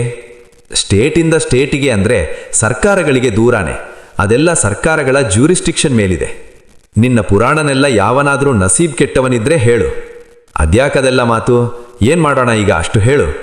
ಏನಿಲ್ಲ, ಕಾರಿಗೆ ನಮೋ ನಮಃ ಅಷ್ಟೇ, ಮತ್ತೇನಿಲ್ಲ. ಹಾಗೆಂದವನೇ ಕುಟ್ಟಿ ಕಾರು ಸ್ಟಾರ್ಟ್ ಮಾಡಿದವನು ಕೊಂಚ ದೂರ ಅತ್ತಿತ್ತ ನೋಡುತ್ತಾ ಮುಂದೆ ಬಿಟ್ಟವನು ಕಾಡೊಳಗೆ ಕಾರು ಒಳಗೆ ನುಗ್ಗಿಸುವಷ್ಟು ದಾರಿ ಕಂಡ ಕೂಡಲೇ ಸ್ಟೇರಿಂಗ್ ತಿರುಗಿಸಿದ. 5 ನಿಮಿಷದೊಳಗೆ ಕಾರಿಗೆ ವಿದಾಯ ಹೇಳಿ ಅವಿಬ್ಬರೂ ದಾರಿಯಲ್ಲಿ ದೇವಪುರದ ಕಡೆಗೆ ನಡೆಯತೊಡಗಿದರು. ಜುಗಾರಿ ಕ್ರಾಸ್ನಲ್ಲಿ ಸುರೇಶ ಗೌರಿ ಬಸ್ಸಿನೊಳಗೆ ಹತ್ತಿ ಕುಳಿತು ಕೊಂಚ ಹೊತ್ತಾದರೂ ಕ್ಯಾಪ್ಟನ್ ಖುದ್ದೂಸಿನ ಎಕ್ಸ್ಪ್ರೆಸ್ ಬಸ್ಸು ಮಾತ್ರ ಹೊರಡುವ ಸೂಚನೆಗಳು ಯಾವೂ ಕಾಣಲಿಲ್ಲ. ಖುದ್ದೂಸ್ ಸರ್ಕಾರಿ ಬಸ್ಸಿಗೆ ಕೆಲಸಕ್ಕೆ ಸೇರುವ ಮೊದಲು ಮೀನು ಹಿಡಿಯುವ ದೊಡ್ಡ ಟ್ರಾಲರ್ ದೋಣಿಗೆ ಕ್ಯಾಪ್ಟನ್ ಆಗಿದ್ದನಂತೆ. ಆದ್ದರಿಂದಲೇ ಅವನು ಬಸ್ ಡ್ರೈವರ್ ಆದ ಮೇಲೂ ತನ್ನನ್ನು ತಾನು ಕ್ಯಾಪ್ಟನ್ ಎಂದೇ ಕರೆದುಕೊಳ್ಳುತ್ತಿದ್ದ. ಮೆಲ್ಲಗೆ ದೋಣಿಯಂತೆ ಚಲಿಸುತ್ತಿದ್ದ ಅವನ ಬಸ್ಸು ಶೆಟ್ಟುಗಾಡಿಯಾದರೂ ಎಲ್ಲರೂ ತಮಾಷೆಗಾಗಿ ಅದನ್ನು ಖುದ್ದೂಸ್ ಎಕ್ಸ್ಪ್ರೆಸ್ ಎಂದೇ ಕರೆಯುತ್ತಿದ್ದರು. ಜುಗಾರಿ ಕ್ರಾಸ್ನಲ್ಲಿ ಇಳಿದು 3 ರೂಪಾಯಿ ಕೊಡಬಂದ ಉದ್ದೇಗೌಡನಿಗೂ ಬಸ್ ಕಂಡಕ್ಟರಿಗೂ ಎಷ್ಟು ದುಡ್ಡು ಕೊಡಬೇಕು ಎನ್ನುವುದರ ಬಗ್ಗೆ ಜಟಾಪಟಿ ಹತ್ತಿದ್ದೇ ಖುದ್ದೂಸ್ ಎಕ್ಸ್ಪ್ರೆಸ್ ತಡವಾಗಲು ಕಾರಣ. ಟಿಕೆಟ್ ಕೊಡದೆ ಎಂಥಿದ್ದರೂ ಹಡಬಿಟ್ಟಿ ದುಡ್ಡು ಕಂಡಕ್ಟರ್ ಹೊಡಕೊಳ್ಳುತ್ತಿದ್ದಾನೆ. ಅದರಲ್ಲೂ ಚೌಕಾಸಿ ಎಂಥದ್ದು? ಸಿಕ್ಕಿದ್ದೇ ಲಾಭ ಅಂತ ಕೊಟ್ಟಷ್ಟು ದುಡ್ಡು ಜೇಬಿಗೆ ಇಳಿಬಿಡೋದು ಬಿಟ್ಟು ಅದರಲ್ಲೂ ಚೌಕಾಸಿ ಮಾಡುತ್ತಿದ್ದಾನಲ್ಲ ಎನ್ನುವುದೇ ಉದ್ದೇಗೌಡನ ಪಾಯಿಂಟ್. ಟಿಕೆಟ್ ಬೇಡ ಅಂದ್ರೂ ಅರ್ಧ ಚಾರ್ಜ್ ಆದರೂ ಕೊಡಬೇಡವಾ ಇವನು? ನಾವೇನು ಇಲ್ಲಿ ಧರ್ಮಕ್ಕೆ ಇದ್ದೀವಾ ಎನ್ನುವುದು ಕಂಡಕ್ಟರ್ ಮಹಾಶಯನ ಮರ್ಜಿ. ಇಬ್ಬರ ವಾದದಲ್ಲೂ ಕೆಲವು ಒಳ್ಳೆಯ ಪಾಯಿಂಟ್ಗಳಿದ್ದುದರಿಂದ ಜನಕ್ಕೆ ಈ ಧರ್ಮ ಸೂಕ್ಷ್ಮ ಬಿಡಿಸುವುದು ಕಷ್ಟವಾಯಿತು. ಉದ್ದೇಗೌಡ 3 ರೂಪಾಯಿ ಬಿಚ್ಚುವ ಹಾಗಿಲ್ಲ, ಅಲ್ಲಿಯವರೆಗೂ ಬಸ್ಸು ಮುಂದುವರಿಯುವ ಹಾಗೂ ಇಲ್ಲ. ಅರ್ಜೆಂಟ್ ಇದ್ದವನು, ಯೋ ನೀವಿಬ್ರು ಮಾಡ್ತೀವೇ ಹಲ್ಕ ಕೆಲಸ, ಅಂಥದ್ರಾಗ ಬಸ್ಸು ಬೇರೆ ತಡ ಮಾಡ್ತಿದ್ದೀರಾ ಎಂದಿದ್ದಕ್ಕೆ, ಯೋ ತಿಕಾ ಮುಚ್ಚಂಡ್ ಕುಂತ್ಕಳಯ್ಯ ಸುಮ್ಮನೆ, ನಿನಗೆ ಕೈ ಅಡ್ಡ ಹಾಕಳೆಲ್ಲ ನಿಲ್ಲಿ ಹತ್ತಿಸ್ಕೊಂಡು ಬಂದಿದ್ದಕ್ಕೆ ತಲೆಯೆಲ್ಲ ಮಾತಾಡಬೇಡ ಎಂದು ಕಂಡಕ್ಟರ್ ಮಹಾಶಯನು, ಇನ್ನು ಯಾವನೋ ಧರ್ಮರಾಯನೇ ಹುಟ್ಟೋನ್ ಬಂದ ನೋಡ್ರಪ್ಪ ನಾನು ಹೇಳಕ್ಕೆ ಎಂದು ಉದ್ದೇಗೌಡನು ಕಂಡಕ್ಟರ್ ಜೊತೆಯೇ ಜಂಟಿ ಹೇಳಿಕೆ ಕೊಟ್ಟು, ಇಬ್ಬರು ಜಗಳವಾಡುತ್ತಿದ್ದವರು ತನ್ನ ವಿರುದ್ಧ ಮಾತ್ರ ಒಟ್ಟಾಗಿದ್ದನ್ನು ನೋಡಿ ಗಾಬರಿಯಾಗಿ ಅವನು ಸುಮ್ಮನಾದ. ಉದ್ದೇಗೌಡನಿಗೆ ರಿಯಾಯಿತಿ ತೋರಿಸಿದರೆ ಒಳಗೆ ಟಿಕೆಟ್ ಇಲ್ಲದೆ ಕುಳಿತಿರುವ ಅನೇಕರು ಉದ್ದೇಗೌಡ ಹಾಕಿಕೊಟ್ಟ ದಾರಿಯಲ್ಲೇ ಸಾಗುತ್ತಾರೆ ಎಂದು ಗೊತ್ತಿದೆ ಕಂಡಕ್ಟರು 3 ರೂಪಾಯಿ ತಾನೆ ಎಂದು ಢೀಲಾ ಬಿಡಲಿಲ್ಲ. ಉದ್ದೇಗೌಡನ ಮೊಂಡಾಟಕ್ಕೆ ಜಗ್ಗದೆ, ಈಗ ಒಳ್ಳೆ ಮಾತಿನಲ್ಲಿ 3 ರೂಪಾಯಿ ಬಿಡ್ತೀಯಾ? ಇಲ್ಲ ಶಿಕೀಟ್ ಹರೀಲಾ? ನನಗೂ ಬೇಡ ನಿನಗೂ ಬೇಡ, ಸರ್ಕಾರನೇ ಹೋಗ್ಲಿ ತಗ, ಅಲ್ಲಿಂದ ಇಲ್ಲಿಗೆ 12 ರೂಪಾಯಿ ಚಾರ್ಜು, ಇಲ್ಲಿ ಮಡುಗೌಡ ಎಂದು ಬ್ರಹ್ಮಾಸ್ತ್ರ ಬಿಟ್ಟು ಟಿಕೆಟ್ ಪುಸ್ತಕ ತೆಗೆದು ಟಿಕೆಟ್ ಹರಿದು ಬಿಡುತ್ತೇನೆ ಎನ್ನುವಂತೆ ಅಭಿನಯಿಸಿದ. ಹಾಗೆನ್ನುತ್ತಿದ್ದಂತೆಯೇ ಉದ್ದೇಗೌಡ ಗಾಬರಿ ಬಿದ್ದು, ಅಯ್ಯಯ್ಯೋ ತಡಿಯು ತಗಮಾರಾಯ ದುಡ್ಡು, ಟಿಕೆಟ್ ಹರಿದ್ರೆ ನಾನು ಎಲ್ಲಿಂದ ತಲ್ಲಿ ಅಷ್ಟೊಂದು ದುಡ್ಡು ಎಂದು ಬೇಗ ಬಕ್ಕಣದಿಂದ ಮುದ್ದೆಯಾಗಿದ್ದ 1 ರೂಪಾಯಿನ 3 ನೋಟುಗಳನ್ನು ತೆಗೆದುಕೊಟ್ಟ. ಅಲ್ಲಿಗೆ ದೊಡ್ಡ ಸಮಸ್ಯೆ ಬಗೆಹರಿದಂತಾಯಿತು. ಪ್ರಯಾಣಿಕರು ನಿಟ್ಟುಸಿರು ಬಿಟ್ಟರು. ನ್ಯಾಯ ಹೇಳಿ ಉಗಿಸಿಕೊಂಡವನು ಮಾತ್ರ, ಇನ್ನು ಎಷ್ಟು ಹೊತ್ತಿಗೆ ಹೋದರೆ ಏನು ಬಿಡಿ, ರಾಹುಕಾಲ ಶುಭಾಗೇ ಹೋಯಿತು ಎಂದು ಹೇಳಿ ಖಿನ್ನನಾದ. ಸುತ್ತ ಮಲೆತು ನಿಂತಿದ್ದ ಮಾಲೆ ಪರ್ವತಗಳು, ಕಿಕ್ಕಿರಿಡಿದ್ದ ಕಾಡಿನ ದಟ್ಟಣಿ, ಮೋಡ ಕವ್ವಿದ್ದು ಕತ್ತಲಾಗುತ್ತಿದ್ದ ಆಕಾಶ, ಈ ಭೀಷಣ ಹಿನ್ನೆಲೆಯಲ್ಲಿ ಆ ಢಕಲೋ ಬಸ್ಸು ಹಾಸ್ಯಾಸ್ಪದವಾಗಿ ಕಾಣುತ್ತಿತ್ತು. ಘಾಟಿ ರಸ್ತೆ ಹತ್ತಬೇಕಾದರೆ ರೇಡಿಯೇಟರ್ ಬಿಸಿಯಾಗುತ್ತದೆ ಎಂದು ಅದರ ಮುಂದೆ ಗ್ರಿಲ್ ತೆಗೆದು ಡ್ರೈವರ್ ಮಹಾಶಯ ಒಳಗಿಟ್ಟಿದ್ದ. ಹಾಗಾಗಿ ಬಸ್ಸು ಮೂಗು ಕತ್ತರಿಸಿದ ಮುಖದಂತೆ ಕಾಣುತ್ತಿತ್ತು. ದೇವಪುರದ ಬೋರ್ಡನ್ನು ಗಡಿಬಿಡಿಯಲ್ಲಿ ತಲಕಲಗಾಗಿ ಇಟ್ಟಿದ್ದನ್ನು ಯಾರೂ ಗಮನಕ್ಕೆ ತೆಗೆದುಕೊಂಡಿರಲಿಲ್ಲ. ಒಂದು ಕಡೆಯ ಶೃಂಗುಮಲೆಲ್ಲ ಸಂತೆ ದಿನ ಹಾಕುತ್ತಿದ್ದ ಓವರ್ಲೋಡಿನ ದೆಸೆಯಿಂದಾಗಿ ಕುಗ್ಗಿ ಬೆಂಡಾಗಿ ಇಡೀ ಬಸ್ಸು ಒಂದು ಕಡೆಗೆ ವಾಲಿಕೊಂಡಿತ್ತು. ಘಾಟಿಯ ತಿರುವುಗಳಂತೂ ಹೊರಗಿನಿಂದ ನೋಡುವವರಿಗೆ ಬಸ್ಸು ಇನ್ನೇನು ಬಿದ್ದೇ ಹೋಗುತ್ತದೆ ಎನ್ನುವಂತೆ ಕಾಣುತ್ತಿತ್ತು. ಬಸ್ಸಿನ ಬಾಡಿಯ ಮೇಲೂ ಗಾಜುಗಳ ಮೇಲೂ ಕರ್ನಾಟಕದ ರಾಜಕೀಯ ಚಟುವಟಿಕೆಗಳ ಅಸಂಬದ್ಧ ಪ್ರಲಾಪಗಳನ್ನೆಲ್ಲ ಘೋಷಣೆಗಳ ರೂಪದಲ್ಲಿ ನೋಡಬಹುದಿತ್ತು. ಅನೇಕ ಊರಿನ ಬಂದ್ಗಳು, ಅನೇಕ ಪಾರ್ಟಿಗಳ ಹೋರಾಟಗಳು, ರಸ್ತೆ ರೋಕೋಗಳು, ಅನೇಕ ಮಂತ್ರಿಗಳಿಗೆ ಧಿಕ್ಕಾರಗಳು ತಲೆಕಾಗಾಗಿ ಕುಳಿತಿದ್ದ ದೇವಪುರದ ಬೋರ್ಡನ್ನು ಹಿನ್ನೆಲೆಗೆ ತಳ್ಳಿ ಬಸ್ಸಿನ ಮೇಲೆ ಪ್ರಧಾನವಾಗಿ ರಾರಾಜಿಸುತ್ತಿದ್ದವು. ಘಾಟಿ ಉಬ್ಬನ್ನು ಹತ್ತುವಾಗ ಅದರ ಗೇರ್ ಸ್ಲಿಪ್ ಆಗದಂತೆ ಎಡಗಾಲಿನಿಂದ ಗೇರ್ ಲಿವರನ್ನು ಒತ್ತಿ ಹಿಡಿದಲಿದ್ದರೆ ಬಸ್ಸು ನ್ಯೂಟ್ರಲ್ ಆಗಿ ಬಿಡುತ್ತಿತ್ತು. ಹಿಂದೊಮ್ಮೆ ಮೇದರಹಳ್ಳಿ ಟರ್ನಿಂಗ್ನಲ್ಲಿ ಗಾಡಿ ಇದ್ದಕ್ಕಿದ್ದಂತೆ ನ್ಯೂಟ್ರಲ್ ಆಗಿ ಬಸ್ಸು ಹಿಂದಕ್ಕೆ ಹೋಗಲು ಶುರುವಾಗಿ ಅನೇಕ ಪ್ರಯಾಣಿಕರಿಗೆ ಪರಂಧಾಮಕ್ಕೆ ಟಿಕೆಟ್ ಸಿಗುವುದರಲ್ಲಿ ಇತ್ತು. ಕಂಡಕ್ಟರಿನ ಸಮಯ ಪ್ರಜ್ಞೆಯಿಂದಲೂ ಗಾಟ್ಟಾ ದೇವ್ ಜೆ ಎಂದು ಡ್ರೈವರ್ ಆರ್ತನಾದ ಮಾಡಿದ್ದರಿಂದಲೂ 37 ಜನ ಪ್ರಯಾಣಿಕರ ಪ್ರಾಣ ಅವತ್ತು ಉಳಿಯಿತು. ಕಂಡಕ್ಟರ್ ಬಸ್ಸು ಹಿಂದಕ್ಕೆ ಹೋಗದಂತೆ ಗಟ್ಟಾ ಕೊಟ್ಟರೂ ಬಸ್ಸು 2 ಸಾರಿ ಧಡಲ್ ಧಡಲ್ ಎಂದು ಅದನ್ನು ಹತ್ತಿಳಿದು ಸುದೈವಕ್ಕೆ ಹೇಗೋ 3ನೇ ಸಾರಿ ನಿಂತು. ಆ ಬಸ್ಸಿನ ಝಕಮ್ಮಾಗಿರುವ ಬೇಕ್ ಪೈಪುಗಳು, ಗಟ್ಟರ್ ಕೊಟ್ಟಿರುವ ಟೈರುಗಳು, ಬ್ಯಾಂಡೇಜ್ ಬಿಗಿದಂತೆ ಬಟ್ಟೆ ಸುತ್ತಿರುವ ರೇಡಿಯೇಟರ್ ಹೋಸ್ಗಳು, ಗೊತ್ತಿದ್ದವರ್ಯಾರೋ ಅಷ್ಟೊಂದು ನಿರಾತಂಕವಾಗಿ ಆ ಬಸ್ಸಿನಲ್ಲಿ ಕುಳಿತುಕೊಳ್ಳುತ್ತಿದ್ದರೆ ಹೇಳಲಾಗದು. ಜುಗಾರಿ ಕ್ರಾಸ್ ದಾಟಿ ಘಾಟಿ ಪ್ರಾರಂಭವಾಗುತ್ತಿದ್ದ ಹಾಗೆ ಕಂಡಕ್ಟರ್ ಮಹಾಶಯ, ನೋಡ್ರಿ, ಗಂಡಸರೆಲ್ಲ ಕಿಟಕಿ ಮುಚ್ಚಳಿ, ಹೆಂಗಸರೆಲ್ಲ ಕಿಟಕಿ ತೆಕ್ಕೊಳ್ಳಮ್ಮ, ತಲೆ ಸುತ್ತು ಬಂದ್ರೆ, ಹೊಟ್ಟೆ ತೊಳಸಿದ್ರೆ ತಲೆ ಆಚೆಗೆ ಹಾಕಿ ಉಗೀರಿ, ಅಲ್ಲಿ ಸೀಟ್ ಮೇಲೆಲ್ಲ ಅವಂತರ ಮಾಡಬೇಡ್ರಿ ಎಂದು ಕೂಗಿದ.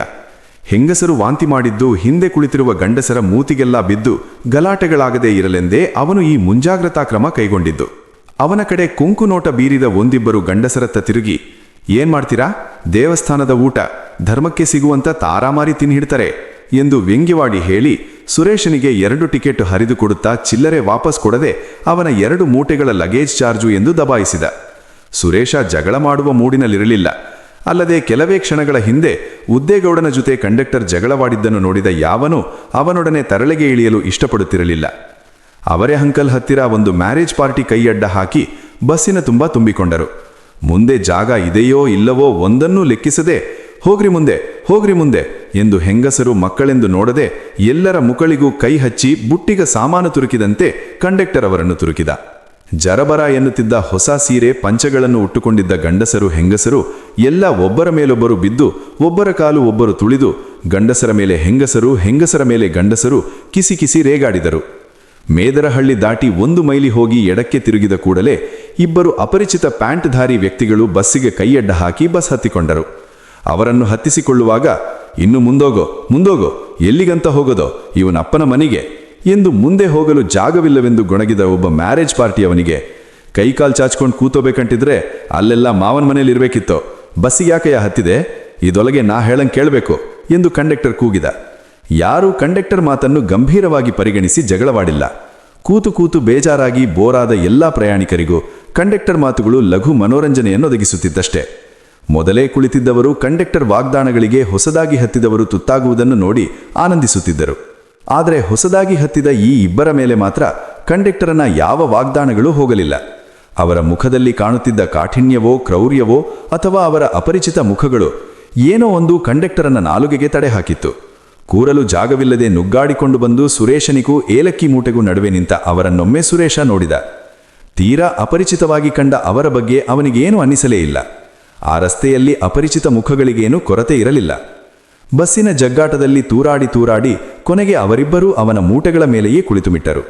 ದೇಶವೆಲ್ಲ ಜೆಪಿ ಆಂದೋಳದ ಬಿರುಗಾಳಿಯಲ್ಲಿ ತತ್ತರಿಸುತ್ತಿರಬೇಕಾದರೆ ಬಾಟನಿ ಮೇಷ್ಟ್ರು ಗಂಗೂಲಿ ಮಾತ್ರ ಜೆಪಿಗೆ ಫೂಲ್, ರಿಯಾಕ್ಷನರಿ, ಸ್ಕೌಂಡ್ರಲ್, ವಿದೇಶಿ ಏಜೆಂಟ್ ಎಂದು ಬೈಯುತ್ತಿದ್ದ. ಈ ಕ್ರಾಂತಿ ಎಲ್ಲಾದರೂ ಯಶಸ್ವಿಯಾದರೆ ನಮ್ಮ ಪ್ರೋಗ್ರಾಂ ಎಲ್ಲ 10 ವರ್ಷ ಮುಂದಕ್ಕೆ ಹೋದ ಹಾಗೆ ಎಂದು ತನ್ನ ಶಿಷ್ಯೋತ್ತಮರಿಗೆ ಪ್ರತಿದಿನ ಪ್ರವಚನ ಕೊಡುತ್ತಿದ್ದ. ಆದರೆ ಎಲ್ಲ ಊಹಿಸಿದ್ದಕ್ಕಿಂತ ವೇಗವಾಗಿ ಘಟನಾವಳಿಗಳು ನಡೆದು ದೇಶ ವಿಪ್ಲವದ ಹಂತಕ್ಕೆ ಬಂದೇ ಬಿಟ್ಟಿತ್ತು. ಹಠಾತ್ತಾಗಿ ಒಂದು ದಿನ ಸಂಜೆ ಭಾರತದ ಬಾನುಲಿಗಳು ದೇಶದಲ್ಲಿ ಆಂತರಿಕ ತುರ್ತು ಪರಿಸ್ಥಿತಿ ಘೋಷಣೆಯಾದುದನ್ನು ಹೇಳಿದವು. ಎಮರ್ಜೆನ್ಸಿ ಘೋಷಣೆಯಾದಾಗ ಅದರ ಪೂರ್ವಾಪರಗಳನ್ನು ಪರಿಣಾಮಗಳನ್ನು ಸರಿಯಾಗಿ ತಿಳಿಯದ ಸುರೇಶನಿಗೂ ಅವನ ಇಬ್ಬರು ಮಿತ್ರರಿಗೂ ಅನ್ನಿಸಿದ್ದು ಕೂಡಲೇ ಹೋಗಿ ಗಂಗೂಲಿ ಮೇಷ್ಟ್ರನ್ನು ನೋಡಬೇಕೆಂದು. ಇವರು ಗಂಗೂಲಿ ಮನೆಗೆ ಹೋದಾಗ ಗಂಗೂಲಿ ಭಯಂಕರ ಗಂಭೀರ ಮೋರೆ ಹಾಕಿಕೊಂಡು ಯಾರೋ ರಾಜಕಾರಣಿಗೆ ವೀರಾವೇಶದ ಭಾಷಣ ಬಿಗಿಯುತ್ತಿದ್ದ. ಈಗ ವಿ ಮಸ್ಟ್ ಆಕ್ಟ್, ಇನ್ನು ಸುಮ್ಮನೆ ಕೂರೋದಕ್ಕಾಗಲ್ಲ ಬಿಡಿ, ನಮ್ಮ ಬಾಯ್ಸ್ ರೆಡಿ ಇದ್ದಾರೆ, ಹೇಗೆ ಎಲ್ಲಿಂದ ಅನ್ನೋದೆಲ್ಲ ಬ್ಲೂ ಪ್ರಿಂಟ್ ಸಿದ್ಧ ಮಾಡಿಟ್ಟಿದ್ದೇವೆ, ನಮಗೆ ನಿಮ್ಮಂಗೆ ನಾನ್ ವೈಲೆನ್ಸು, ಅಹಿಂಸೆ ಅವೆಲ್ಲ ಆಗೋಲ್ಲ. ಅಲಿ ಗಂಗೂಲಿ, ನಾನ್ ವೈಲೆನ್ಸ್ ಅಲ್ಲದೆ ಬೇರೆ ಇನ್ನೇನು ಮಾಡ್ತೀರಿ? ಮದ್ದುಗುಂಡು ಇರೋದೆಲ್ಲ ಸರ್ಕಾರದವರ ಹತ್ರ, ಯಾವುದರಲ್ಲಿ ವೈಲೆನ್ಸ್ ಮಾಡ್ತೀರಿ? ಆಗೋ ಹೋಗೋದೇನಾದರೂ ಇದ್ರೆ ಹೇಳೋ. ಗೌರ್ಮೆಂಟ್ ಹತ್ರ ಎಷ್ಟಿದೆ ಮದ್ದುಗುಂಡೋ ನಿಮಗೆ ಲೆಕ್ಕ ಕೊಡ್ಲಾ? ಇಡೀ ದೇಶದಲ್ಲಿರೋ ಮದ್ದುಗುಂಡೆಲ್ಲ ತಗೊಂಡ್ರೆ ಕೇವಲ 7 ನಿಮಿಷ ಹಾರಿಸಬಹುದಷ್ಟೇ. ಓನ್ಲಿ 7 ಮಿನಿಟ್ಸ್, ಅದಕ್ಕೆ ಯಾಕೆ ಹೆದರೋಬೇಕೋ? ಹೆದರೋ ಪ್ರಶ್ನೆ ಅಲ್ಲ ಕಣಿ. ನೀವು ಹೀಗೆಲ್ಲ ಹೇಳಿಕೊಂಡು ತಿರುಗಿದ್ರೆ ಯಾರೋ ಮಾಡಿದ ಅನಾಚಾರನೆಲ್ಲ ತಂದು ನಿಮ್ಮ ತಲೆ ಕಟ್ಟಿಡ್ತಾರೆ. ಎಮರ್ಜೆನ್ಸಿ ಅಂದರೆ ಆಪಾದನೆಗಳು ಸುಳ್ಳೋ ನಿಜನೋ ಅಂತ ವಿಚಾರಣೆ ಸಹಿತ ಇಲ್ಲ ಕಣಿ. ನಾನ್ಸೆನ್ಸ್. ಇದಕ್ಕಿಂತ ಹೆಚ್ಚು ಕಷ್ಟ ಮಾವೋ ಚೈನಾದಲ್ಲಿ ಅನುಭವಿಸಿದ್ದಾನೆ. ಅದಕ್ಕೆಲ್ಲ ಏನೇನು ತಿರುಮಂತ್ರ ಅಂತ ಸ್ಪಷ್ಟವಾಗಿ ಬರೆದಿಟ್ಬಿಟ್ಟಿದ್ದಾನೆ. ನಮ್ಮ ಹುಡುಗರಿಗೆ ಒಂದು ಮಾತು ಹೇಳಿದ್ರೆ ಸಾಕು, ಅವರ ಬಾಯ್ಸ್ ಬ್ಲಾಸ್ಟ್ ಮಾಡಿಬಿಡ್ತಾರೆ. ಅಲ್ಲಿ ಗಂಗೂಲಿ, ಮಿಲಿಟರಿ ಅಂದರೆ, ಪೊಲೀಸ್ ಅಂದರೆ ಅವರಿಗೆ ಟ್ರೈನಿಂಗ್ ಇರುತ್ತೆ ಮೇಷ್ಟ್ರೆ. ನೀವು ಯಾವತ್ತಾದರೂ ಬಂದೂಕ್ ಹಿಡಿದಿದ್ದೀರಾ? ನಿಮ್ಮ ಬಾಯ್ಸ್ಗೇನಾದರೂ ಟ್ರೈನಿಂಗ್ ಇದೆಯಾ ಹೇಳಿ? ನಮ್ಮ ಬಾಯ್ಸ್ ಖಾಲಿ ಮೆಣಸಿನ ಪುಡಿಲಿ ಪೊಲೀಸ್ನವರ ಲಾಠಿ ಚಾರ್ಜ್ ಫೇಸ್ ಮಾಡಿದ್ದಾರೆ ಗೊತ್ತಾ? ಪೊಲೀಸ್ನವರು, ಮಿಲಿಟರಿಯವರು ಎಷ್ಟಾದರೂ ಸಂಬಳಕ್ಕಿರೋರು. ಐಡಿಯಾಲಜಿಗೆ ಫೈಟ್ ಮಾಡೋರಿಗೂ ಚಿಂಗೂಲಿಯವರಿಗೂ ಹೋಲಿಸ್ತೀರಾ? ಐಸಿ ಎಂದ ಬಂದವ. ಗಂಗೂಲಿ ಉತ್ತರಗಳು ಪಾಠ ಓದಿ ಪರೀಕ್ಷೆಯಲ್ಲಿ ಬರೆಯುವ ಉತ್ತರಗಳಂತೆ ಅವನಿಗೆ ಕಂಡವು. ಪರೀಕ್ಷೆಗೂ ಜೀವನಕ್ಕೂ ವ್ಯತ್ಯಾಸ ಗೊತ್ತಿದ್ದ ಮೇಷ್ಟ್ರ ಥರ ಗಂಗೂಲಿ ಕಾಣಲಿಲ್ಲ. ಅದೂ ಅಲ್ಲದೆ ಸುರೇಶ ಮತ್ತು ಅವನ ಮಿತ್ರರು ಬಂದು ಬಾಗಿಲು ತಟ್ಟಿದಾಗ ಬೆಚ್ಚಿಬಿದ್ದು ಬಾಗಿಲು ತೆರೆಯುವ ಮುನ್ನ ಕಿಟಕಿಯಿಂದ ಇಣುಕಿದ್ದು, ಅವರು ಸುರೇಶನ ಮನೆಯವರೆಗೆ ಬಂದಿದ್ದೇ ದೊಡ್ಡ ಸಾಹಸ ಎನ್ನುವಂತೆ ಮಾತಾಡಿದ್ದು, ಮನೆಯ ಬಳಿ ಓಡಾಡುವವರನ್ನೆಲ್ಲ ಸಿಐಡಿಗಳೆಂದು ಭಾವಿಸಿ ಹಿಗ್ಗಿದ್ದು, ಇವೆಲ್ಲವನ್ನು ನೋಡಿದ ಬಂದವನಿಗೆ ಮಾತನಾಡುವ ಯಾವ ಉತ್ಸಾಹವೂ ಉಳಿಯಲಿಲ್ಲ. ಪಾಗಿಲ್ಲ, ಕುತ್ತಳಿ ಎಂದು ಗಂಗೂಲಿ ಹೇಳಿದರೂ ಕೇಳದೆ ಎಲ್ಲರಿಗೂ ನಮಸ್ಕಾರ ಮಾಡಿ ಆತ ನಿಟ್ಟುಸಿರಿನೊಂದಿಗೆ ನಿರ್ಗಮಿಸಿದ. ಸುರೇಶ ಒಳಗೆ ಕುಳಿತಾಗ ಗಂಗೂಲಿ ಬಾಯ್ಸ್ ಎಂದು ಹೇಳುತ್ತಿರುವುದು ತಮ್ಮನ್ನು ಉದ್ದೇಶಿಸಿಯೇ ಎಂದು ಗೊತ್ತಾಗಲಿಲ್ಲ. ಬಂದವ ಎದ್ದು ಹೋದ ಮೇಲೆ ಸುರೇಶ ಮತ್ತು ಅವನ ಮಿತ್ರರ ಕಡೆ ತಿರುಗಿ, ನೋಡಿದ್ರಾ, ಪೊಲಿಟಿಷಿಯನ್ಸ್ ಎಲ್ಲ ಇಲ್ಲಿಗೆ ಕನ್ಸಲ್ಟ್ ಮಾಡೋದಕ್ಕೆ ಬರಿದ್ದಾರೆ. ಇಷ್ಟರವರೆಗೂ ಈ ಗಂಗೂಲಿ ಏನೋ ಹೇಳ್ತಾನೆ ಅಂತ ಉದಾಸನ ಮಾಡ್ತಿದ್ರು. ಈಗ ಅರ್ಥ ಆಗ್ತಿದೆ ನನ್ನ ಮಾತಿವರಿಗೆ ಎಂದು ಯಾವುದೋ ಪ್ರೇಮ ಪ್ರಕರಣ ತಿಳಿಸುವವನಂತೆ ಹೆಮ್ಮೆಯಿಂದ ಹೇಳಿ ಹುಡುಗರ ಕಡೆ ತಿರುಗಿ ಕಣ್ಮಿಟ್ಕಿದ. ಇನ್ನು ಮೇಲೆ ಮಾತ್ರ ನೀವು ಬಹಳ ಕೇರ್ಫುಲ್ ಆಗಿರಬೇಕು. ಏನಿದ್ರೂ ಕತ್ತಾದ ಮೇಲೆಯೇ ಇಲ್ಲಿಗೆ ಬರಬೇಕು. We must go under ground. ನಾನಿನ್ನು ಎಲ್ಲಿದ್ದೀನಿ, ಏನ್ ಮಾಡ್ತೀನಿ ಹೇಳಕ್ಕಾಗೋಲ್ಲ ಎಂದು ಅತ್ತಿತ್ತ ನೋಡಿ ಪಿಸುಮಾತಿನಲ್ಲಿ ಎಚ್ಚರಿಸಿದ. ಸುರೇಶ ಮತ್ತು ಅವನ ಮಿತ್ರರು ಗಂಗೂಲಿ ಮಾತು ಕೇಳಿ ಹಿರಿ ಹಿಗ್ಗಿದರು. ಖುದ್ದೂಸನ ಢಾಟಿ ಎಕ್ಸ್ಪ್ರೆಸ್ನಲ್ಲಿ ಕುರಿತು ಸುರೇಶ ದೂರ ಕುಳಿತಿದ್ದ ಗೌರಿ ಕಡೆ ನೋಡುತ್ತಿದ್ದನೇ ಹೊರತು ಅವನ ಮನಸ್ಸು ಮೂಟೆಯ ಮೇಲೆ ಕುಳಿತಿದ್ದ ಆಗಂತುಕರಂತೆಯೇ ತಾನೂ ಅಲ್ಲಿಗೆ ಆಗಮಿಸಿದ್ದನ್ನು, ಅದಕ್ಕೆ ಕಾರಣಗಳನ್ನು ನೆನೆಯುತ್ತಾ ಇತ್ತು. ಆಗಿನದೆಲ್ಲ ನೆನೆಸಿಕೊಂಡ್ರೆ ಗಾಂಪರಾವಡೆರ ಶಿಷ್ಯರ ಕಥೆಗಳಂತೆ ಅನ್ನಿಸಿ ನಾಚಿಗೆ ನಗು ಎರಡೂ ಬರುತ್ತಿತ್ತು. ಕಾಲ ಕಳೆದ ಹಾಗೂ ಹಳೆಯದೆಲ್ಲ ಕಾಮಿಡಿ ಹಾಗೆ ಕಾಣದಲ್ಲ, ಅದೇ ನನ್ನ ಜೀವನದ ಟ್ರಾಜಿಡಿ ಎಂದು ಮನಸ್ಸಿನಲ್ಲೇ ಅಂದುಕೊಂಡ ಅವನು. ಗಂಗೂಲಿ ಕ್ರಾಂತಿಗೆ ಬಿಟ್ಟ ಮೇಲೆ ಗೌರಿಯನ್ನು ಮದುವೆಯಾಗಲು ದೊಡ್ಡ ವೀರಾವೇಶದ ಹೋರಾಟ ಮಾಡಿ ಹೀರೋ ಥರ ಮದುವೆಯಾಗುತ್ತಿದ್ದೇನೆ ಎಂದುಕೊಂಡಿದ್ದ ಅವನಿಗೆ ಅಲ್ಲೂ ಫೂಲಾಗಿದ್ದು ಗೊತ್ತಾಗಿದ್ದು ನಿಧಾನವಾಗಿ. ಬಸ್ಸಿನೊಳಗೆ ಕುಳಿತುಕೊಂಡು ಯೋಚಿಸುತ್ತೆಂತಿಲ್ಲ, ಸುರೇಶನಿಗೆ ನಿಷ್ಕಾರಣವಾಗಿ ಅಥವಾ ಸಕಾರಣವಾಗಿಯೇ ನಾಚಿಗೆಯಾಗತೊಡಗಿತು. ಹೆಂಡತಿ ಮೇಲೆ ಸಿಟ್ಟು ಬಂದು, ಈ ಪೆದ್ದು ಮುಂಡೆ ದೆಸೆನಲ್ಲೇ ಇದೆಲ್ಲ ಆಗಿದ್ದು ಎಂದು ಗೊಣಗಿದ. ಸುರೇಶ ಹೇಳಿದ್ದೆಲ್ಲವನ್ನು ನಂಬಿಕೊಂಡು ಹೂ ಎಂದು ಗೋಣಾಣಿಸುವುದರಿಂದಲೇ ಸುರೇಶನ ಹುಚ್ಚಾಟಗಳು ಅಡೆತಡೆಯಿಲ್ಲದೆ ಮುಂದುವರಿಯುತ್ತಿರುವುದೆಂದು ಇತರರು ನಂಬಿದ್ದರು. ಸುರೇಶನಿಗೂ ಆಗಾಗ್ಗೆ ಹಾಗೆ ಅನ್ನಿಸಿ ಸಿಟ್ಟು ಬರುತ್ತಿತ್ತು. ಎಂತೆಂತಹ ಉನ್ನತಾದರ್ಶಗಳನ್ನೆಲ್ಲ ಇವಳಿಗಾಗಿ ತ್ಯಾಗ ಮಾಡಿದೆ ಎಂದು ಸಿಟ್ಟಿನಲ್ಲಿ ಯೋಚಿಸಿ, ಆ ಉನ್ನತಾದರ್ಶಗಳ ಬಗ್ಗೆ ಯೋಚಿಸಿದ ಕೂಡಲೇ ಗಂಗೂಲಿ ತಲೆಯೊಳಗೆ ಬಂದು ಆದರ್ಶಗಳ ಬಗ್ಗೆಯೂ ನಾಚಿಕೆಯಾಯಿತು. ಎಂದು ಯೋಚನೆಗಳಿಗೆ ತಡೆ ಹಾಕಿ ಕೆಲಸ ನೋಡೋಣ ಎಂದು ಗತಕಾಲದಿಂದ ವರ್ತಮಾನಕ್ಕೆ ಇಳಿದರೂ ಖುದ್ದೂಸನ ಎಕ್ಸ್ಪ್ರೆಸ್ ಘರ್ಜಿಸುತ್ತಾ ಘಾಟಿಯ ತಿರುವುಗಳಲ್ಲಿ ಇನ್ನೂ ತೆವಳುತ್ತಲೇ ಇದೆ. ಸುರೇಶನಿಗೆ ಇದೇನು ಕೊನೆ ಮುಟ್ಟುವ ಪಯಣ ಎಂದು ಅನ್ನಿಸಲಿಲ್ಲ. ಸುರೇಶ ಒಬ್ಬ ವಿಶ್ವವಿದ್ಯಾಲಯದ MA ಪದವೀಧಾರಿ ಎಂದರೆ ಯಾರಿಗೂ ಆಶ್ಚರ್ಯವಾಗುವುದು ಸಹಜ. ಆದರೆ ಅವನ ಕಥೆ ಪೂರ್ತಿ ತಿಳಿದವರು ಮಾತ್ರ ಮೊದಲಿನಲ್ಲಿ ಆಶ್ಚರ್ಯಪಟ್ಟರೂ ಅಲ್ಪಕಾಲದಲ್ಲಿಯೇ ಇದು ಮೆಂಟಲ್ ಕೇಸೆ ಎಂದು ನಿರ್ಧರಿಸಿ ಅಚ್ಚರಿಪಡುವುದನ್ನು ನಿಲ್ಲಿಸುತ್ತಾರೆ. ಆದರೆ ಯಾರು ಏನು ತಿಳಿದರೇನೋ, ಸುರೇಶ ಮಾತ್ರ ಕನಸು ಕಾಣುತ್ತಾ ಹುಚ್ಚಾಟಗಳ ಬೆನ್ನು ಹತ್ತುವುದನ್ನು ಎಂದೂ ಬಿಟ್ಟವನೇ ಅಲ್ಲ. ಇಲ್ಲದಿದ್ರೆ ನಿನ್ನ ಪಾಡು ನೀನು ನೋಡಿಕೋ ಎಂದು ಅವನಪ್ಪ ಕೊಟ್ಟ 10 ಲಕ್ಷ ರೂಪಾಯಿಗಳನ್ನು ತಿನ್ನದೆ ಕುಡಿಯದೆ ಜುಗಾರಿ ಸಹ ಆಡದೆ ಕೆಲವೇ ಕಾಲದಲ್ಲಿ ಮಂಗಮಾಯ ಮಾಡಿದ್ದಾದರೂ ಹೇಗೆ ಯೋಚಿಸಿ. ಸುರೇಶ ಮಲಯಾದಿಂದ ಬಂದವನು. ಅವನಪ್ಪ ಕರ್ನಾಟಕದವರೇ ಆದರೂ ಮಲಯಾಗೆ ಹೋಗಿ ರಬ್ಬರ್ ತೋಟ ಮಾಡಿಕೊಂಡು ನೆಲೆಸಿ ಎಷ್ಟೋ ವರ್ಷಗಳಾಗಿದ್ದವು. ಮಲಯಾದ ಸ್ಕಾಲರ್ಶಿಪ್ಪಿನ ಮೇಲೆ ಮೈಸೂರಿಗೆ ಓದಲು ಬಂದ ಸುರೇಶ ಕನ್ನಡ ಸಾಹಿತ್ಯ ಅಧ್ಯಯನ ಮಾಡಲು ಆರಿಸಿಕೊಂಡ. ಆಗಲೇ ಅವರ ಅಪ್ಪನಿಗೆ ಇದು ಗಾನ್ ಕೇಸೆ ಎಂದು ತೀವ್ರವಾಗಿ ಅನ್ನಿಸಿತ್ತು. ಆದರೆ ತಾನು ಮಲಯಾ ದೇಶಕ್ಕೆ ರಬ್ಬರ್ ತೋಟ ಮಾಡಲು ಹೊರಟಾಗಲು ಬಹಳಷ್ಟು ಜನ ಹೀಗೆ ಹೇಳಿದ್ದರಿಂದ ಅವರು ಸುರೇಶನ ಆಸೆಗೆ ಅಡ್ಡ ಬರಲಿಲ್ಲ. ಮಲಯಾದ ಯಾವುದೋ ಯೂನಿವರ್ಸಿಟಿಯಲ್ಲಿ ದ್ರಾವಿಡ ಭಾಷೆಗೆ ಒಂದು ಡಿಪಾರ್ಟ್ಮೆಂಟ್ ತೆರೆಯುತ್ತಾರೆಂದು, ಆಗ ಕನ್ನಡ ಭಾಷೆ ಅಧ್ಯಯನ ಮಾಡಿದವರಿಗೆ ತುಂಬಾ ಸೋಪ್ ಇರುತ್ತದೆ ಎಂದು ಸುರೇಶ ತಂದೆ ಹತ್ತಿರ ಹೇಳಿದ್ದ. ಅವನ ತಂದೆಗೆ ಇವನು ಯೂನಿವರ್ಸಿಟಿಯಲ್ಲಿ ಚಾಕರಿ ಮಾಡಿ ಆಗಬೇಕಾದ್ದು ಏನೂ ಇರಲಿಲ್ಲ. ಆದರೂ ಇವನ ಹುಚ್ಚಾಟಗಳಿಗೂ ಏನೋ ಒಂದು ಉದ್ದೇಶವಿರುವುದನ್ನು ನೋಡಿ ಸುಮ್ಮನಾಗಬಿಟ್ಟರು. ಕನ್ನಡ ಸಾಹಿತ್ಯ ಅಧ್ಯಯನ ಮಾಡಲು ಬಂದ ಸುರೇಶ ಕೊನೆಗೆ ಕುಮರಿ ಹತ್ತಿರ ಏಲಕ್ಕಿ ಬೆಳೆಯಲು ನಿಂತಿದ್ದು ಒಂದು ಅತಿ ವಿಚಿತ್ರ ಕಥೆ. ಅದಕ್ಕೆ ಬಹುಮುಖ್ಯ ಕಾರಣ ಅವನ ಗುರು ಬಾಟನಿ ಅಧ್ಯಾಪಕ ಗಂಗೂಲಿ ಎಂದೇ ಹೇಳಬಹುದು. ಕನ್ನಡ ಸಾಹಿತ್ಯ ಓದುತ್ತಿದ್ದವನಿಗೆ ಬಾಟನಿ ಲೆಕ್ಚರರ್ ಗಂಟು ಬಿದ್ದಿದ್ದು ಹೇಗೆಂದು ಅಚ್ಚರಿಪಡುವ ಅಗತ್ಯ ಇಲ್ಲ. ಏಕೆಂದರೆ ಇಂಥ ವಿಚಿತ್ರಗಳು ಸುರೇಶನ ಜೀವನದಲ್ಲಿ ಪ್ರತಿನಿತ್ಯ ನಡೆಯುತ್ತಿರುತ್ತವೆ. ಅದೇನೋ ಅವನ ನಸೀಬೆ ಅಂತದ್ದೋ ಅಥವಾ ಎಲ್ಲ ತಿಳಿದಿರುವಂತೆ ಅವನ ಅತಿ ಬುದ್ಧಿಯ ಹುಚ್ಚೋ ಹೇಳಲಾಗದು. 24 ಗಂಟೆಯೂ ನಾಳೆ ನಾಳಿದ್ದಿನ ಒಳಗೆ ಕ್ರಾಂತಿ ಗ್ಯಾರಂಟಿ ಎಂದು ಹೇಳುತ್ತಿದ್ದ ಗಂಗೂಲಿ ಮಾತಿಗೆ ಮರುಳಾಗಿ ಸುರೇಶ ತಾನು ಒಬ್ಬ ನಕ್ಸಲೈಟ್ ಎಂದು ಹೇಳಿಕೊಂಡು ತಿರುಗುತ್ತಿದ್ದನು. ಇಂಥವರೇ ಇನ್ನಿಬ್ಬರು ಗಂಗೂಲಿ ಶಿಷ್ಯವೃತ್ತಿ ಮಾಡಿಕೊಂಡಿದ್ದವರು ಇವನೊಡನೆ ಇದ್ದರು. ಆದರೆ ಇವನು ಮಲೆಯಾದವನಾಗಿದ್ದು ಇಂಡಿಯಾದಲ್ಲಿ ಕ್ರಾಂತಿ ಮಾಡುವುದು ಹೇಗೆ ಎನ್ನುವುದೇ ದೊಡ್ಡ ಪ್ರಶ್ನೆಯಾಗಿತ್ತು. ಅಷ್ಟರಲ್ಲಿ ಅವನ ಊಹೆಗೆ ವ್ಯತಿರಿಕ್ತವಾಗಿ ಮಲೆಯಾದಲ್ಲೇ ಕ್ರಾಂತಿ ಸಂಭವಿಸಿ ಅಲ್ಲಿದ್ದ ಭಾರತೀಯರನ್ನೆಲ್ಲ ಓಡಿಸಲಾಯಿತು. ಪುಣ್ಯಕ್ಕೆ ಆಸ್ತಿಪಸ್ತಿಯನ್ನೆಲ್ಲ ಮಾರಿ ದುಡ್ಡು ದುಗ್ಗಾಣಿಯನ್ನು ತಮ್ಮ ತಮ್ಮ ದೇಶಗಳಿಗೆ ಒಯ್ಯಲು ಆ ದೇಶದ ಸರ್ಕಾರ ಅನುಮತಿ ಕೊಟ್ಟಿದ್ದರಿಂದ ಸುರೇಶನ ತಂದೆ ಭಿಕಾರಿಗಳಾಗಿ ನಿರಾಶ್ರಿತರಂತೆ ಭಾರತಕ್ಕೆ ಬರಬೇಕಾದ ಪರಿಸ್ಥಿತಿ ತಪ್ಪಿತು. ಅದೇ ಸಮಯದಲ್ಲಿ ಭಾರತದ ರೂಪಾಯಿ ಅಪಮೌಲ್ಯ ಆಗಿದ್ದರಿಂದ ಅವರು ತಂದ ಡಾಲರ್ಗೆ ಬೇಕಷ್ಟು ಹಣವೂ ಸಿಕ್ಕಿತ್ತು. ಬಂದವರು ಬೆಂಗಳೂರಿನಲ್ಲಿ ನೆಲೆಸಿದ ಮೇಲೆ ಸುರೇಶ ಓದುತ್ತೇನೆ ಎಂದು ಹೇಳಿ ನಡೆಸಿದ್ದ ಕಾರುಬಾರುಗಳನ್ನೆಲ್ಲ ಕೇಳಿ ರೇಗಿ ಹೋದರು ಅವನ ತಂದೆ. ಮಲಯಾದಲ್ಲಿ ಕ್ರಾಂತಿಯ ಬಿಸಿ ಚೆನ್ನಾಗಿ ತಟ್ಟಿದ್ದ ಅವರಿಗೆ ಮತ್ತೆ ಮಗ ಅದನ್ನೇ ಜಪಿಸಿದ್ದು ನೋಡಿ ಸಿಟ್ಟು ನೆತ್ತಿಗೇರಿತು. ನಿನ್ನ ಪಾಲು ನೀನು ತಗೊಂಡು ಹೋಗೆ ಎಂದು ಹೇಳತೊಡಗಿದರು.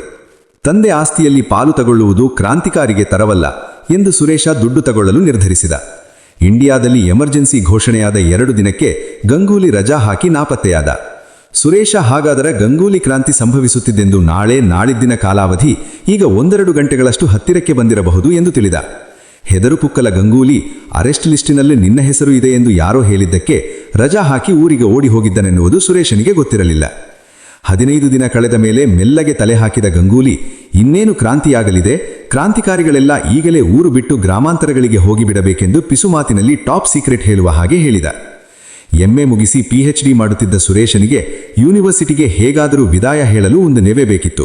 ಗಂಗೂಲಿ ಕ್ರಾಂತಿ ಮಾಡುವಂತಿದ್ದರೆ ಸುತ್ತಮುತ್ತ ಕಾಡುಗಳಿರುವ ಕಡೆ ಆರಂಭಿಸುವುದೇ ಯಾವಾಗಲೂ ಒಳ್ಳೆಯದೆಂದು ಚೇ ಗೆವಾರ, ಮಾವೋ, ವಿಯತ್ನಾಮಂ ಮೊದಲಾದವುಗಳ ಉದಾಹರಣೆಗಳನ್ನೆಲ್ಲ ಕೊಟ್ಟು ಸರ್ಕಾರಗಳೊಡನೆ ಹೇಗೆ ಗೆರಿಲ್ಲಾ ಯುದ್ಧ ಮಾಡಬೇಕು, ಹೇಗೆ ಹಳ್ಳಿಗಳನ್ನೆಲ್ಲ ವಶಪಡಿಸಿಕೊಂಡು ಅವರಿಗೆ ತರಬೇತಿ ಕೊಡಬೇಕು, ಹೇಗೆ ಹಳ್ಳಿಗಳತ್ತನಿಂದ ಪೇಟೆಗಳನ್ನು ವಶಪಡಿಸಿಕೊಳ್ಳುತ್ತಾ ಬರಬೇಕು ಇತ್ಯಾದಿಗಳನ್ನೆಲ್ಲ ಕೊರೆದಿದ್ದ. ಟೆಲಿಫೋನ್ ವೈರು ಕಟ್ ಮಾಡಿ ದಾರಿಯ 1-2 ಕಲ್ವರುಗಳನ್ನು ಬ್ಲಾಸ್ಟ್ ಮಾಡಿದರೆ ಸಾಕು, ಹಳ್ಳಿಗಳೆಲ್ಲ ಲಿಬರೇಟ್ ಆಗಿ ನಮ್ಮ ಜೊತೆ ಸೇರಿಬಿಡ್ತಾರೆ.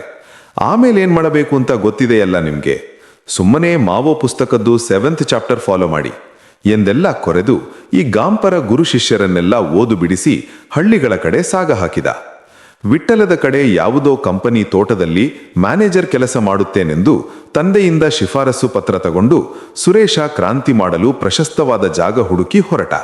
ಘಟ್ಟದ ತಗ್ಗುಗಳಲ್ಲಿ ಬಸ್ಸು ಸಮುದ್ರ ಮಟ್ಟಕ್ಕೆ ಇಳಿಯುತ್ತಾ ಬಂದಂತೆ ಸುರೇಶನ ಮನಸ್ಸು ಸಂಪೂರ್ಣ ಬದಲಾವಣೆಯಾಯಿತು. ಎಮರ್ಜೆನ್ಸಿಯಲ್ಲಿ ಇಡೀ ದೇಶ ಕುದಿಯುತ್ತಾ ಬದಲಾವಣೆಗಾಗಿ ಹಾತುರಿಯುತ್ತಿದೆ ಎಂದು ಗಂಗೂಲಿ ಹೇಳಿದ್ದು ಯಾಕೋ ಸರಿ ಕಾಣಲಿಲ್ಲ ಅವನಿಗೆ. ಯಾರಿಗೂ ದೇಶದಲ್ಲಿ ಎಮರ್ಜೆನ್ಸಿ ಇದೆ ಎನ್ನುವುದು ಸಹ ಗೊತ್ತಿರುವಂತೆ ಕಾಣಲಿಲ್ಲ. ಒಂದು ಕಡೆಯಿಂದ ಒಂದೊಂದಾಗಿ ಹಳ್ಳಿಗಳನ್ನೆಲ್ಲ ಲಿಬರೇಟ್ ಮಾಡುತ್ತಾ ಪೇಟೆಗಳತ್ತ ಮುಂದುವರಿಯಬೇಕೆಂದು ಉಪದೇಶ ಕೊಟ್ಟು ಮಾವೋ ಮಾಡಿದ ಟೆಕ್ನಿಕ್ ಮಾಡಿರೆಂದು ಹೇಳಿದ್ದ ಗಂಗೂಲಿಯ ಪುಸ್ತಕದ ಬದನೆಕಾಯಿಗಳು, ಬಾಯಿ ಬಡಾಕಿಗಳು ಎಷ್ಟು ಗಂಭೀರವಾಗಿ ಯೋಚಿಸಿದರೂ ನಗು ಬರುವಷ್ಟು ಹಾಸ್ಯಾಸ್ಪದವಾಗಿ ಕಾಣತೊಡಗಿದವು. ಆದರೇನು ಮಾಡುವುದು? ಕ್ರಾಂತಿಗೆ ವಿದಾಯ ಹೇಳಿ ಮಾವೋ ಪುಸ್ತಕದ 7th ಚಾಪ್ಟರ್ ಕೈಬಿಟ್ಟರೂ ಮತ್ತೆ ಊರಿಗೆ ಹೋಗುವುದು ಆಗದ ಮಾತು.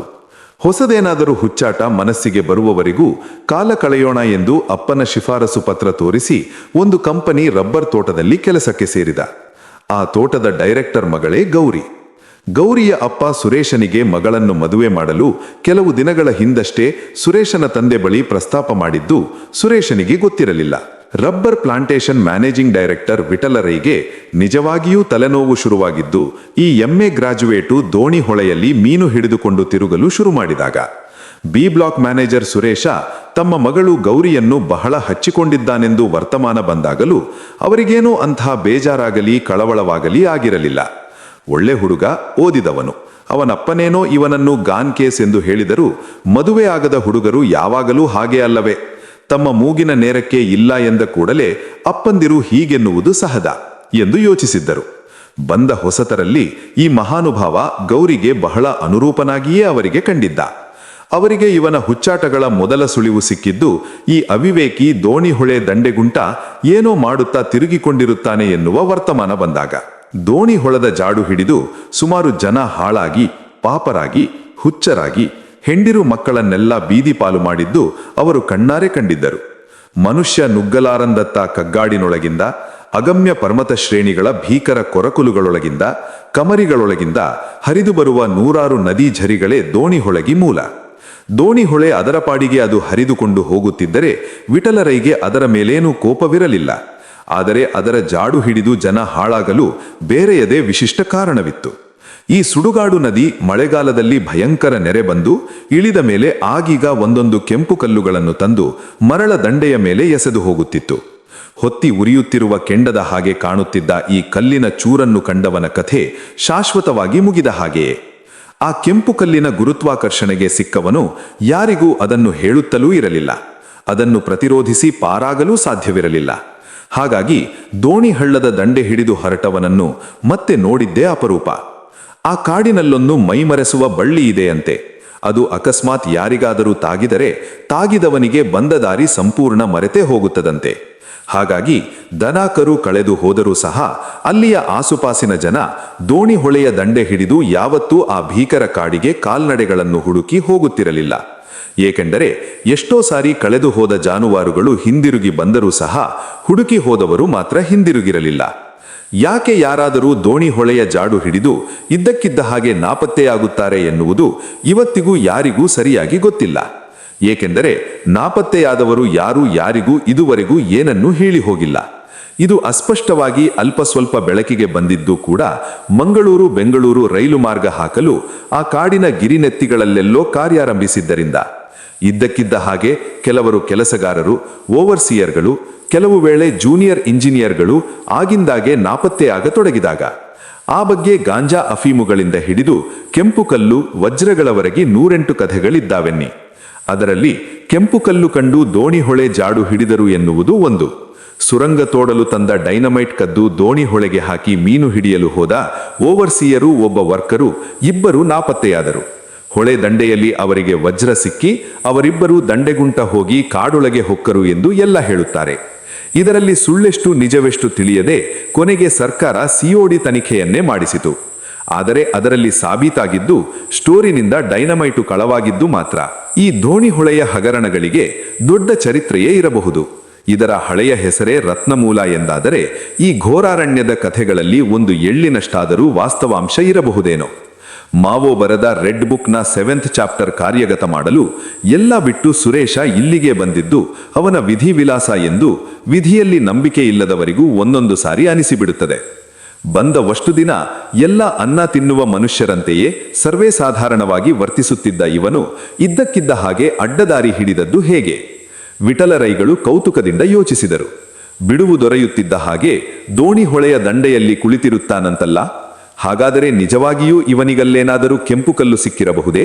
ಅಥವಾ ಕಟ್ಟುಕಥೆಗಳನ್ನು ಕಟ್ಟಿಕೊಂಡು ಕಾಲಹರಣ ಮಾಡುತ್ತಿದ್ದಾನೋ? ಗೌರಿ ಬಳಿಯಾದರೂ ಬಾಯಿ ಬಿಟ್ಟಿರಬಹುದೇ ಎಂದು ಅವಳನ್ನು ಕೇಳಿ ನೋಡಿದರು. ಅವಳೇನೋ ಇವನು ಮೀನು ಹಿಡಿಯಲು ಹೋಗುತ್ತಿದ್ದಾನೆ ಎಂದು ಹೇಳಿದಳು. ಈ ವಯಸ್ಸಿನಲ್ಲಿ ಸುರೇಶ ಹುಡುಗಿ ಹತ್ತಿರ ಮಾತಾಡಿ ಕಾಲ ಕಳೆಯುವುದಕ್ಕಿಂತ ಮೀನು ಹಿಡಿಯುವುದರಲ್ಲಿ ಹೆಚ್ಚು ಉತ್ಸಾಹ ತೋರಿಸುತ್ತಿರುವುದು ವಿಠಲರೈಗಳಿಗೆ ವಿಪರೀತ ಅಸಹಜವಾಗಿ ಕಂಡಿತು.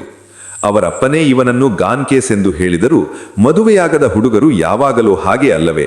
ತಮ್ಮ ಮೂಗಿನ ನೇರಕ್ಕೆ ಇಲ್ಲ ಎಂದ ಕೂಡಲೇ ಅಪ್ಪಂದಿರು ಹೀಗೆನ್ನುವುದು ಸಹಜ ಎಂದು ಯೋಚಿಸಿದ್ದರು. ಬಂದ ಹೊಸತರಲ್ಲಿ ಈ ಮಹಾನುಭಾವ ಗೌರಿಗೆ ಬಹಳ ಅನುರೂಪನಾಗಿಯೇ ಅವರಿಗೆ ಕಂಡಿದ್ದ. ಅವರಿಗೆ ಇವನ ಹುಚ್ಚಾಟಗಳ ಮೊದಲ ಸುಳಿವು ಸಿಕ್ಕಿದ್ದು ಈ ಅವಿವೇಕಿ ದೋಣಿಹೊಳೆ ದಂಡೆಗುಂಟ ಏನೋ ಮಾಡುತ್ತಾ ಕಿರುಗಿಕೊಂಡಿರುತ್ತಾನೆ ಎನ್ನುವ ವರ್ತಮಾನ ಬಂದಾಗ.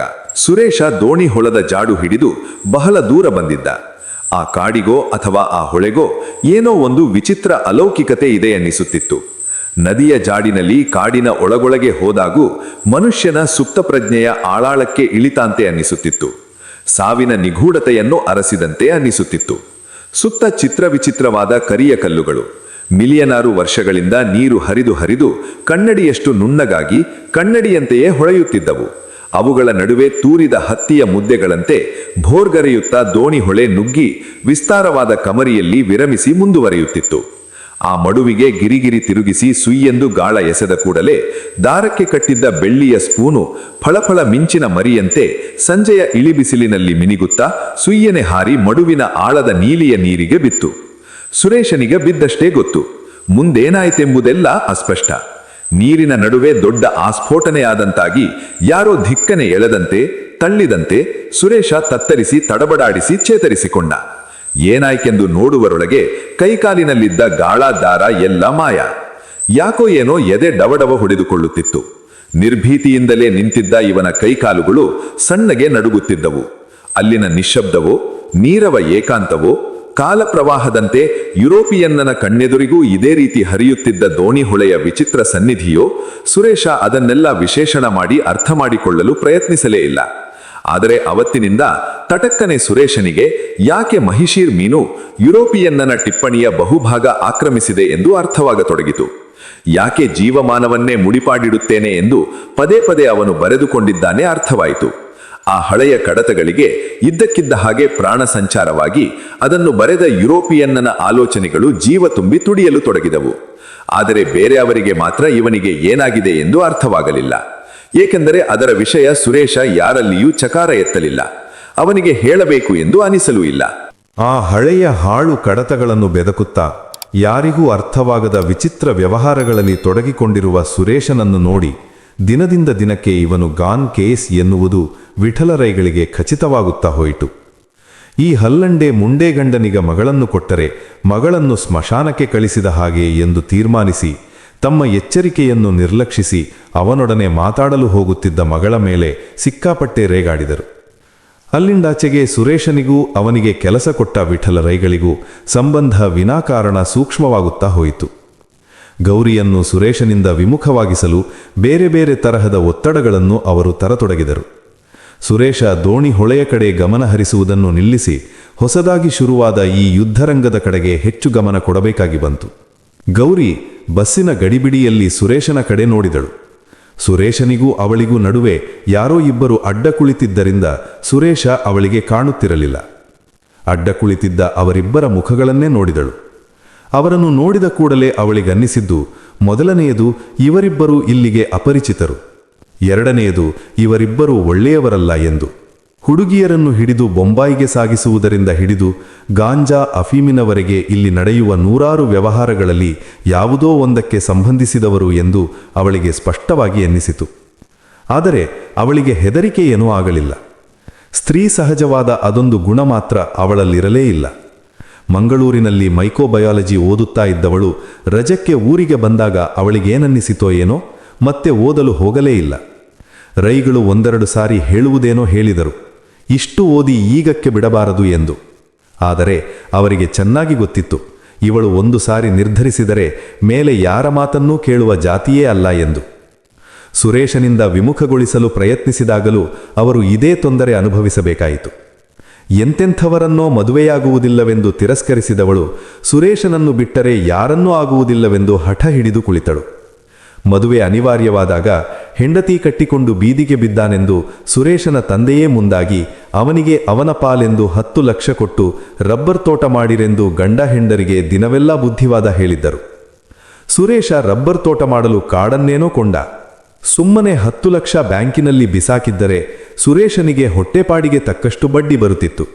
ಅದು ಬಿಟ್ಟು ತೋಟ ಮಾಡಲು ಕಾಡುಕೊಂಡಿದ್ದೇ ದೊಡ್ಡ ಅಚಾತುರ್ಯಕ್ಕೆ ಕಾರಣವಾಗಿದ್ದು. ಗಂಡ ಹೆಂಡತಿ ಇಬ್ಬರಲ್ಲಿ ಒಬ್ಬರಿಗಾದರೂ ಲೋಕಜ್ಞಾನವಿದ್ದಿದ್ದರೆ ಹೇಗೋ ಇವರ ಸಂಸಾರ ನೌಕೆ ಸುಗಮವಾಗಿ ಸಾಗುವ ಸಂಭವ ಇತ್ತು. ಆದರೆ ಇಬ್ಬರೂ ಒಂದೇ ತರಹದವರು. ಸುರೇಶನ ಕನಸುಗಾರಿಕೆಗೆ ಹುಚ್ಚಾಟಗಳಿಗೆ ಮೆಚ್ಚಿಯೇ ಇವಳು ಅವನನ್ನು ಕಟ್ಟಿಕೊಂಡಿರಬೇಕಾದರೆ ಯಾರೇನು ಮಾಡಲು ಸಾಧ್ಯ? ಕಾಡುಕೊಂಡಿದ್ದು ಹಾರುವ ಮಂಗಕ್ಕೆ ಏಣಿ ಹಾಕಿಕೊಟ್ಟಂತಾಗಿ ಇಬ್ಬರೂ ದಿನಕ್ಕೊಂದೊಂದು ಯೋಜನೆ ಹಾಕಿ ಕಾಡುಕೊಂಡು ಉಳಿದಿದ್ದ ದುಡ್ಡಷ್ಟನ್ನೂ ಮಾಯ ಮಾಡಿದರು. ರಬ್ಬರ್ ಗಿಡ ಒಂದನ್ನು ಬಿಟ್ಟು ಮಿಕ್ಕಿದ್ದೆಲ್ಲ ಹಾಕಿದರು. ಸಿ ಐಲ್ಯಾಂಡ್ ಕಾಟನ್ನು, ಕಾಶ್ಮೀರದ ಕಂಟೆಂಡರ್ ಬೀನ್ಸು, ಹಾಲೆಂಡಿನ ಆಲೂಗಡ್ಡೆ, ಆಫ್ರಿಕಾದ ಅಸ್ಸಿರಿಯಾ ಮ್ಯೂಟುಂಡಾ ನೆಲಗಡಲೆ, ಇವುಗಳಲ್ಲದೆ ಕಾಶ್ಮೀರದಿಂದ ಕೇಸರಿ, ಸಿಲೋನಿನಿಂದ ದಾಲ್ಟಿನ್ನಿ, ಇನ್ನೂ ಎಂತೆಂಥವೋ ಪ್ರಯೋಗಗಳು ನಡೆದವು. ಅವರ ಲೆಕ್ಕಾಚಾರದ ಪ್ರಕಾರವೇ ಎಲ್ಲ ನಡೆದಿದ್ದರೆ ಇಷ್ಟು ಹೊತ್ತಿಗೆ ಅವರಿಬ್ಬರು ಕೋಟ್ಯಾಧಿಪತಿಗಳೇ ಸರಿ. ಲೆಕ್ಕಾಚಾರಗಳನ್ನೆಲ್ಲ ಅವರು ಇನ್ನೊಬ್ಬರ ಬಾಯಿ ಮುಚ್ಚಿಸಲಿಕ್ಕಾಗಿ ಕೊಡುತ್ತಿದ್ದುದೇ ಹೊರತು ಅವರಾದರೂ ಅದನ್ನು ನಂಬಿದ್ದರೆ ಹೇಳಬಹುದಿಲ್ಲ. ಜೊತೆಗೆ ಮಾಡಿದ್ದೆಲ್ಲ ಮಣ್ಣುಗೂಡಿತಲ್ಲ ಎಂದು ಒಂದು ಚೂರಾದರೂ ಬೇಸರವಿಲ್ಲದೆ ಒಂದನ್ನು ಕೈಬಿಟ್ಟು ಇನ್ನೊಂದು ಹುಚ್ಚಾಟ ಅವರು ಪ್ರಾರಂಭಿಸುತ್ತಿದ್ದುದನ್ನು ನೋಡಿ ಆಸುಪಾಸಿನವರಿಗೆಲ್ಲ ಓದಿದವರು ಮನೆ ಹಾಳು ಮಾಡುತ್ತಾರೆಂಬ ನಾಣ್ಣುಡಿಯಲ್ಲಿ ಸಂಪೂರ್ಣ ನಂಬಿಕೆ ಬಂತು. ಆ ಕಾಡಿನಲ್ಲಿ ಬಿಸಾಡಿದಲ್ಲೆಲ್ಲ ಹುಟ್ಟಿಕೊಂಡು ಬೆಳೆಯುತ್ತಿದ್ದ ಏಲಕ್ಕಿ ಇಲ್ಲದಿದ್ದರೆ ಸುರೇಶನಿಗೆ ಹೊಟ್ಟೆಪಾಡಿಗೂ ತೊಂದರೆಯಿತ್ತೆಂಬುದರಲ್ಲಿ ಅನುಮಾನವಿಲ್ಲ. ಕೋತಿ, ಅಳಿಲು, ಹಕ್ಕಿ ತಿಂದು ಹಿಕ್ಕೆ ಹಾಕಿದಲ್ಲೆಲ್ಲ ಏಲಕ್ಕಿ ಹುಟ್ಟಿ ಧರ್ಮಕ್ಕೆ ದುಡ್ಡು ಸಿಗುವ ಹಾಗೆ ಸುರೇಶನಿಗೆ ಸಿಗುತ್ತಿತ್ತು. ಆದರೆ ಎಷ್ಟು ದುಡ್ಡು ಬಂದರೂ ಏನು ತಾನೇ ಪ್ರಯೋಜನ? ಅದು ಬರುವಕ್ಕೂ ಮೊದಲೇ ಅದಕ್ಕೆ ಬೇಕಾದಷ್ಟು ದಾರಿಗಳು ಇವರ ತಲೆಯೊಳಗೆ ರೆಡಿ ಇರುತ್ತಿದ್ದವು. ಇವರಿಬ್ಬರಿಗೂ ಮನೆ ಕಡೆ ದುಡ್ಡು ಕಾಸು ಚೆನ್ನಾಗಿರುವುದರಿಂದಲೇ ಈ ರೀತಿ ಐಲುಪೈಲು ವ್ಯವಹಾರ ಮಾಡಿಕೊಂಡು ಕಾಲ ಕಳೆಯುತ್ತಿದ್ದಾರೆ ಎಂದು ರೈಗಳು ಸುರೇಶನ ತಂದೆಯೂ ತಿಳಿದಿದ್ದರೂ ಅವರ ಊಹೆಗೆ ವ್ಯತಿರಿಕ್ತವಾಗಿ ಇವರು ದುಡ್ಡಿಗಾಗಿ ಯಾವತ್ತೂ ಯಾರ ಮನೆಯ ಮೆಟ್ಟಿಲನ್ನೂ ಹತ್ತಲಿಲ್ಲ. ಬೀಗರು, ಶೆಡ್ಡಕ್ಕರು, ಬ್ಯಾಂಕಿನಲ್ಲಿ ಶ್ಯೂರಿಟಿ ಕೊಟ್ಟವರು ಎಲ್ಲ ಇವರ ಆಟ ಇವತ್ತು ಮುಗಿಯಬಹುದು, ನಾಳೆ ಮುಗಿಯಬಹುದು ಎಂದು ನಿರೀಕ್ಷಿಸುತ್ತಲೇ ಇದ್ದರು. ಇವರ ಸಂಸಾರ ನೌಕೆ ಕ್ಯಾಪ್ಟನ್ ಖುದ್ದೂಸನ ಘಾಟಿ ಎಕ್ಸ್‌ಪ್ರೆಸ್ ಥರ ನಿಲ್ಲದೆ ಸಾಗುತ್ತಲೇ ಇತ್ತು. ಗೌರಿ ಅವರಿಬ್ಬರು ಆಗಂತುಕರ ಮುಖ ನೋಡಿ ಏನನ್ನೋ ಯೋಚನೆ ಮಾಡುತ್ತಿರಬೇಕಾದರೆ ಒಂದು ಪೊಲೀಸ್ ಜೀಪು ಹಿಂದುಗಡೆಯಿಂದ ಒಂದೇ ಸಮ ಹಾರನ್ ಮಾಡಿದ ಸದ್ದು ಕೇಳಿಸಿತು. ಎತ್ತಿನ ಗಾಡಿ ಥರ ಸಾಗುತ್ತಿದ್ದ ಖುದ್ದೂಸ್ ಎಕ್ಸ್‌ಪ್ರೆಸ್ ಹಿಂದೆ ಧೂಳು ಕುಡಿಯುತ್ತಾ ಯಾರಾದರೂ ಎಷ್ಟು ದೂರ ತಾನೇ ಬರಲು ಸಾಧ್ಯ? ಜೀಪಿನಲ್ಲಿದ್ದವರೆಲ್ಲ ಸಿಕ್ಕಾಪಟ್ಟೆ ಅಸಹನೆಯಿಂದ ಹಾರನ್ ಮಾಡಿ ಕೈ ಬೀಸಾಡಿದ್ದನ್ನು ನೋಡಿದ ಕಂಡಕ್ಟರ್ ಬಸ್ಸಿನೊಳಕಿಂದಲೇ ಸೆಡ್ ಸೈಡ್ ಎಂದು ಅಬ್ಬರಿಸಿ ಕೂಗಿದ. ಜೀಪು ಮುಂದೆ ಹೋಯಿತು. ದೌಲತ್ರಾಮ್, ಕುಟ್ಟಿ ಇಬ್ಬರು ಮುಖ ನೋಡಿಕೊಂಡರು. ಬಸ್ಸು ಇನ್ನೊಂದೆರಡು ಮೈಲು ದೂರ ಮುಂದುವರೆದಾಗ ದೂರದ ಘಾಟಿ ತಿರುಗಣೆಯಲ್ಲಿ ಜೀಪ್ ನಿಲ್ಲಿಸಿಕೊಂಡು ಖಾಕಿ ಸಮವಸ್ತ್ರಧಾರಿಗಳು ನಿಂತಿದ್ದರು. ಅದನ್ನು ಕಂಡವನೇ ಬಸ್ಸಿನೊಳಗೆ ಕುಳಿತಿದ್ದ ಕುಟ್ಟಿ ಬೋನಿನೊಳಗೆ ಸಿಕ್ಕಿಕೊಂಡ ಕಾಡು ಮೃಗದಂತೆ ಮಿಸುಕಾಡತೊಡಗಿದ.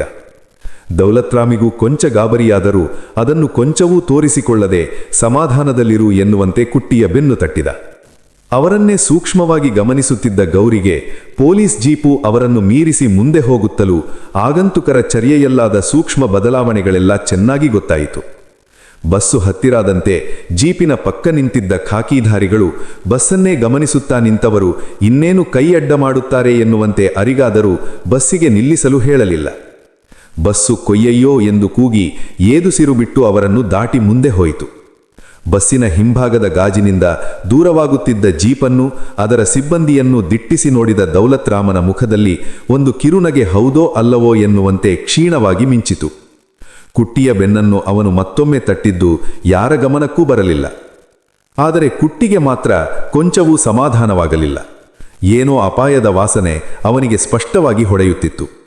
ಪ್ಯಾಕೆಟ್ ತರುವಲ್ಲೆಲ್ಲ ಆ ಹುಡುಗಿ ನಿಂತಿದ್ದು, ಅಲ್ಲಿ ಕಾಯಬೇಕಾಗಿ ಸಮಯ ಹಾಳು ಮಾಡಬೇಕಾಗಿ ಬಂದಿದ್ದು, ಅವಳನ್ನು ಮುಗಿಸದೆ ದೌಲತ್ರಾಮ್ ದುಡ್ಡು ಕೊಟ್ಟು ಕಳಿಸಿದ್ದು, ಆಮೇಲೆ ಕಾಡೊಳಗೆ ಕಾರ್ ನಿಲ್ಲಿಸಿ ಕಾರಿಗೆ ವಿದಾಯ ಹೇಳಬೇಕಾಗಿ ಬಂದಿದ್ದು ಎಲ್ಲ ಅಪಶಕುನಗಳು. ಪೊಲೀಸರಿಗೆ ಜಾಡು ಹಿಡಿಯಲು ಬರಲು ಒಳ್ಳೆಯ ಹೆಜ್ಜೆ ಗುರುತುಗಳ ಸರಣಿಯನ್ನೇ ನಿರ್ಮಿಸಿ ಬಂದಿದ್ದೇವೆ. ಒಂದು ಚೂರು ಎಡವಟ್ಟಾದರೂ ಹೇಗೂ ನಮಗೆ ಸಾವೇ ಗತಿ. ಪೊಲೀಸರ ಕೈಗೆ ಸಿಕ್ಕಿಬಿದ್ದರೂ ಸತ್ತ ಹಾಗೆ, ತಪ್ಪಿಸಿಕೊಂಡು ನಮ್ಮವರ ಕೈಗೆ ಸಿಕ್ಕಿಕೊಂಡರೂ ಸತ್ತ ಹಾಗೆ. ಸದಾ ಸಾವಿನ ನೆರಳಿನಲ್ಲಿ ಭಯದಲ್ಲಿ ಎಷ್ಟು ದಿನ ತಾನೇ ಬದುಕಿರಲು ಸಾಧ್ಯ? ಈಗಲೇ ರಕ್ತದೊತ್ತಡ ಇದೆ ಎಂದು ಡಾಕ್ಟರ್ ವಾರ್ನಿಂಗ್ ಕೊಟ್ಟಿದ್ದಾರೆ. ಕೈಗೊಂದಷ್ಟು ದುಡ್ಡಾದ ಕೂಡಲೇ ಈ ದಂಧೆಗೆ ವಿದಾಯ ಹೇಳಬೇಕೆಂದು ಮಾಡಿದ್ದೆನಲ್ಲ. ಎಂಥ ಮೂರ್ಖ ನಾನು! ಈಗ ಜೀವ ಉಳಿಸಿಕೊಂಡು ಪಾರಾಗಲು ನನಗೆ ಉಳಿದಿರುವುದೊಂದೇ ದಾರಿ. ಹೇಗಾದರೂ ಮಾಡಿ ದೇಶ ಬಿಟ್ಟು ಕೊಲ್ಲಿ ದೇಶಗಳ ಕಡೆಗೆ ಓಡಿ ಹೋಗುವುದು. ಅದಾದರೂ ಸಾಧ್ಯವೇ? ಈ ಭೂಗತ ಗ್ಯಾಂಗುಗಳ ವ್ಯಾಪ್ತಿ ವಿಸ್ತೀರ್ಣ ಎಷ್ಟು ಎಂದು ಯಾರಿಗೆ ಗೊತ್ತು? ಸತ್ತು ಸ್ವರ್ಗಕ್ಕೆ ಹೋದರೂ ಬೆಂಬಿಡದೆ ಹಿಂಬಾಲಿಸುತ್ತಾರೋ ಎನ್ನೋ. ಕುಟ್ಟಿಗೆ ಇದ್ದಕ್ಕಿದ್ದ ಹಾಗೆ ಬೇಸರ, ದುಃಖ, ದುಮ್ಮಾನ ಎಲ್ಲ ಉಂಟಾದವು. ಕೆಲವು ಕಾಲದ ಹಿಂದೆಯಷ್ಟೇ ದಾರಿಬದಿಯಲ್ಲಿ ಹೂಮಾಲೆ ಹಿಡಿದು ನಿಂತಿದ್ದ ಹುಡುಗಿಯನ್ನು ಮುಲಾಜು ನೋಡದೆ ಹರುವೆ ಸೊಪ್ಪು ಕತ್ತರಿಸಿದಂತೆ ಕತ್ತರಿಸಿ ಹಾಕೆಂದು ದೌಲತ್ರಾಮಿಗೆ ಸಲಹೆ ಕೊಟ್ಟಿದ್ದ ಕುಟ್ಟಿ ಈಗ ತನ್ನ ಪ್ರಾಣಕ್ಕೆ ಬರಬಹುದು ಎಂದನ್ನಿಸಿದಾಗ ಮಾತ್ರ ಚಿಂತಾಕ್ರಾಂತನಾಗಿದ್ದ. ಆದರೂ ಕುಟ್ಟಿ ತಾನಿನ್ನೂ ಈ ದಂಧೆಗ ವಿದಾಯ ಹೇಳಬಹುದಾದ ಸಾಧ್ಯತೆಯೊಳಗೆಯೇ ಇದ್ದೇನೆ ಎಂದು ತಿಳಿದಿದ್ದ. ಏಕೆಂದರೆ ಕುಟ್ಟಿಗಾಗಲಿ ದೌಲತ್ರಾಮ್ಗಾಗಲಿ ಈ ಕಾಳದಂಧೆಯ ಅತಿಮುಖ್ಯ ವಿಷಯಗಳಾವುವೂ ಗೊತ್ತಿರಲಿಲ್ಲ, ಅಥವಾ ಅವರ ಮೇಲಿನವರು ತಿಳಿಸಿರಲಿಲ್ಲ. ಅಗತ್ಯ ಬಿದ್ದಾಗ ಇವರಿಗೆ ಕೆಲಸ ಕೊಡುತ್ತಿದ್ದರಷ್ಟೇ. ಕುಟ್ಟಿ ಕೈಯಲ್ಲಿರುವ ಪ್ಯಾಕೆಟ್ನಲ್ಲಿ ಏನಿದೆ ಎನ್ನುವುದಾಗಲಿ, ಯಾರು ಅದನ್ನು ಅಲ್ಲಿ ತಂದಿಟ್ಟಿದ್ದಾರೆ ಎನ್ನುವುದಾಗಲಿ, ಯಾರಿಗೆ ಅದು ಬೇಕಾಗಿದೆ ಎನ್ನುವುದನ್ನಾಗಲಿ ತಿಳಿಯುವುದು ಅವರಿಗೆ ಇಷ್ಟವೂ ಇರಲಿಲ್ಲ. ತಿಳಿಯಲೆತ್ನಯಿಸುವುದು ಅತ್ಯಂತ ಅಪಾಯಕಾರಿ ಎಂದು ಅವರಿಗೆ ಗೊತ್ತಿತ್ತು. ಆದರೆ ತಮಗೆ ಗೊತ್ತಿಲ್ಲದಿರುವುದು ಬೇರೆಯವರಿಗೋ ಅಥವಾ ಎಲ್ಲೋ ಕುಳಿತು ಎಲ್ಲ ನಿರ್ದೇಶಿಸುತ್ತಿರುವ ಬಾಸಿಗೋ ಅಥವಾ ಬಾಸ್ಗಳಿಗೋ ಗೊತ್ತಿದೆಯೇ? ಇದೇ ಭೂಗತ ಜಗತ್ತಿನ ದೊಡ್ಡ ಸಮಸ್ಯೆ. ಇಲ್ಲಿ ಏನು ನಡೆಯುತ್ತಿದೆ ಎನ್ನುವುದು ಯಾರಿಗೆ ಗೊತ್ತು? COD ಅವರಿಗೋ, ಸಿಬಿಐ ಅವರಿಗೋ, ಸಿಐಎ ಅವರಿಗೋ, ಇಂಟರ್ಪೋಲ್ನವರಿಗೋ? ಯಾರು ಸಿಕ್ಕಿಕೊಂಡರೂ ಏನು ಬಾಯಿ ಬಿಟ್ಟರೂ ಅದರಿಂದ ನಿಜವಾಗಿಯೂ ಇಲ್ಲಿ ಏನು ನಡೆಯುತ್ತಿದೆ ಎನ್ನುವುದರ ಸ್ಪಷ್ಟ ಚಿತ್ರಣ ಹೊರಬರುವ ಹಾಗೆ ಇರಲಿಲ್ಲ. ಯಾರಾದರೂ ಒಬ್ಬರ ಪ್ರಜ್ಞಾಪೂರ್ವಕ ಪ್ರಯತ್ನದಿಂದ ಹುಟ್ಟಿ ರೂಪುಗೊಂಡು ವಿಕಾಸವಾಗುತ್ತಾ ಬಂದಿರುವ ವ್ಯವಸ್ಥೆಯೇ ಇದು. ಜುಗಾರಿ ಕ್ರಾಸ್ ದೇವಪುರಗಳ ಆಸುಪಾಸಿನ ಸಾವಿರಾರು ಪರ್ವತ ಶ್ರೇಣಿಗಳಲ್ಲಿ ಒಂದಲ್ಲ ಒಂದಕ್ಕೆ ಪ್ರತಿ ವರ್ಷ ವಿಮಾನಗಳು ಢಿಕ್ಕಿ ಹೊಡೆದು ಉರುಳಿ ಬೀಳುತ್ತವೆ. ಈ ಪರ್ವತಗಳ ಕಬ್ಬಿಣದ ಅದಿರಿನ ಕಲ್ಲು ಬಂಡೆಗಳೆಲ್ಲ ಅಯಸ್ಕಾಂತ ಶಿಲೆಗಳಂತೆ. ಆ ಮಹಾಶಿಲಾಫಲಕಗಳು ಇದ್ದಕ್ಕಿದ್ದ ಹಾಗೆ ಒಮ್ಮೊಮ್ಮೆ ಪ್ರಭಾವ ಬೀರಿ ವಿಮಾನಗಳ ಕಾಂಪಾಸಿಗೆ ದಿಕ್ಕು ತಪ್ಪಿಸಿ ಅವು ನೇರವಾಗಿ ಬಂದು ಶಿಖರಾಗ್ರಗಳಿಗೆ ಢಿಕ್ಕಿ ಹೊಡೆಯುತ್ತವೆ. ಜುಗಾರಿ ಕ್ರಾಸ್ ದೇವಪುರದ ಗುರುತ್ವಾಕರ್ಷಣವೂ ಸಹ ಹೀಗೆ ಎಂದು ಹೇಳಬಹುದು. ಕೇವಲ ಒಂದು ಲಾಟರಿ ಟಿಕೆಟ್ ತಗೊಳ್ಳುವ ಜುಗಾರಿಯಾಳಿಯು ತನ್ನ ಕ್ರಿಯಾವಳಿಯ ಅಂತಿಮ ಸಾಧ್ಯತೆ ಜುಗಾರಿ ಕ್ರಾಸ್ ಎಂದು ತಿಳಿಯುತ್ತಾನೆ. ಒಂದಲ್ಲ ಒಂದು ಹಂತದಲ್ಲಿ ಒಬ್ಬರಲ್ಲ ಒಬ್ಬರು ಇದನ್ನು ತಿಳಿಯುವ ಚಪಲಕ್ಕೆ, ಇಲ್ಲಿ ತಮ್ಮ ನಸೀಬನ್ನು ಪರೀಕ್ಷೆಗೊಡ್ಡುವ ಚಪಲಕ್ಕೆ ತುತ್ತಾಗುತ್ತಾರೆ. ಹಾಗಾಗಿ ಜುಗಾರಿ ಕ್ರಾಸ್ ದೇವಪುರ ಎಂದರೆ ಜುಗಾರಿಯಾಳಿಗಳ ಅಂತಿಮ ಹಂತ. ಅವರು ಉರಿಸುವ ಕೊಟ್ಟ ಕೊನೆಯ ದಾಳು. ಇಲ್ಲಿ ಪಣಕ್ಕಿಟ್ಟಿರುವುದು ಮೇಲ್ನೋಟಕ್ಕೆ ದುಡ್ಡನಂತೆ ಕಂಡರೂ ಒಳಹೋಗಿ ನೋಡಿದರೆ ದಾಳ ಹೆಣ ಎರಡೂ ಒಟ್ಟೊಟ್ಟಿಗೆ ಉರುಳುತ್ತವೆ. ಇದು ಸಾವು ಬದುಕಿನ ಜೂಜು. ಆದರೆ ಇದು ಯಾರ ಲೀರ್, ಯಾರ ಮೌಜು? ಗೇರ್ ಲಿವರ್ ಮೇಲೆ ಎಡಗಾಲನ್ನು, ಆಕ್ಸಿಲರೇಟರ್ ಮೇಲೆ ಬಲಗಾಲನ್ನು ಇಟ್ಟುಕೊಂಡು ಅಲ್ಲಾಡದೆ ಕುಳಿತು ಬಸ್ ಬಿಡುತ್ತಿದ್ದ ಕ್ಯಾಪ್ಟನ್ ಖುದ್ದೂಸಿಗೆ ಮತ್ತೆ ಹಿಂದುಗಡೆಯಿಂದ ತುತ್ತೂರಿ ಊದಿದ ಹಾಗೆ ಜೀಪ್ ಹಾರನ್ ಸದ್ದು ಕೇಳಿ ಕೊಂಚ ಕಿರಿಕಿರಿಯಾಯಿತು. ಹಿಂದುಗಡೆಯಿಂದ ಕಂಡಕ್ಟರ್ ಸೆಡ್ ಸೈಡ್ ಎಂದು ಕೂಗುತ್ತಲೂ, ಅಲ್ಲಿ ಕೊಟ್ಟಿರೋದೇನು ಸೈಡ್ ಅಲ್ವಾ? ಈ ಘಾಟಿ ರಸ್ತೆಯಲ್ಲಿ ಇನ್ನೆಷ್ಟು ಸೈಡ್ಗೆ ಹೋಗ್ತೀಯಾ?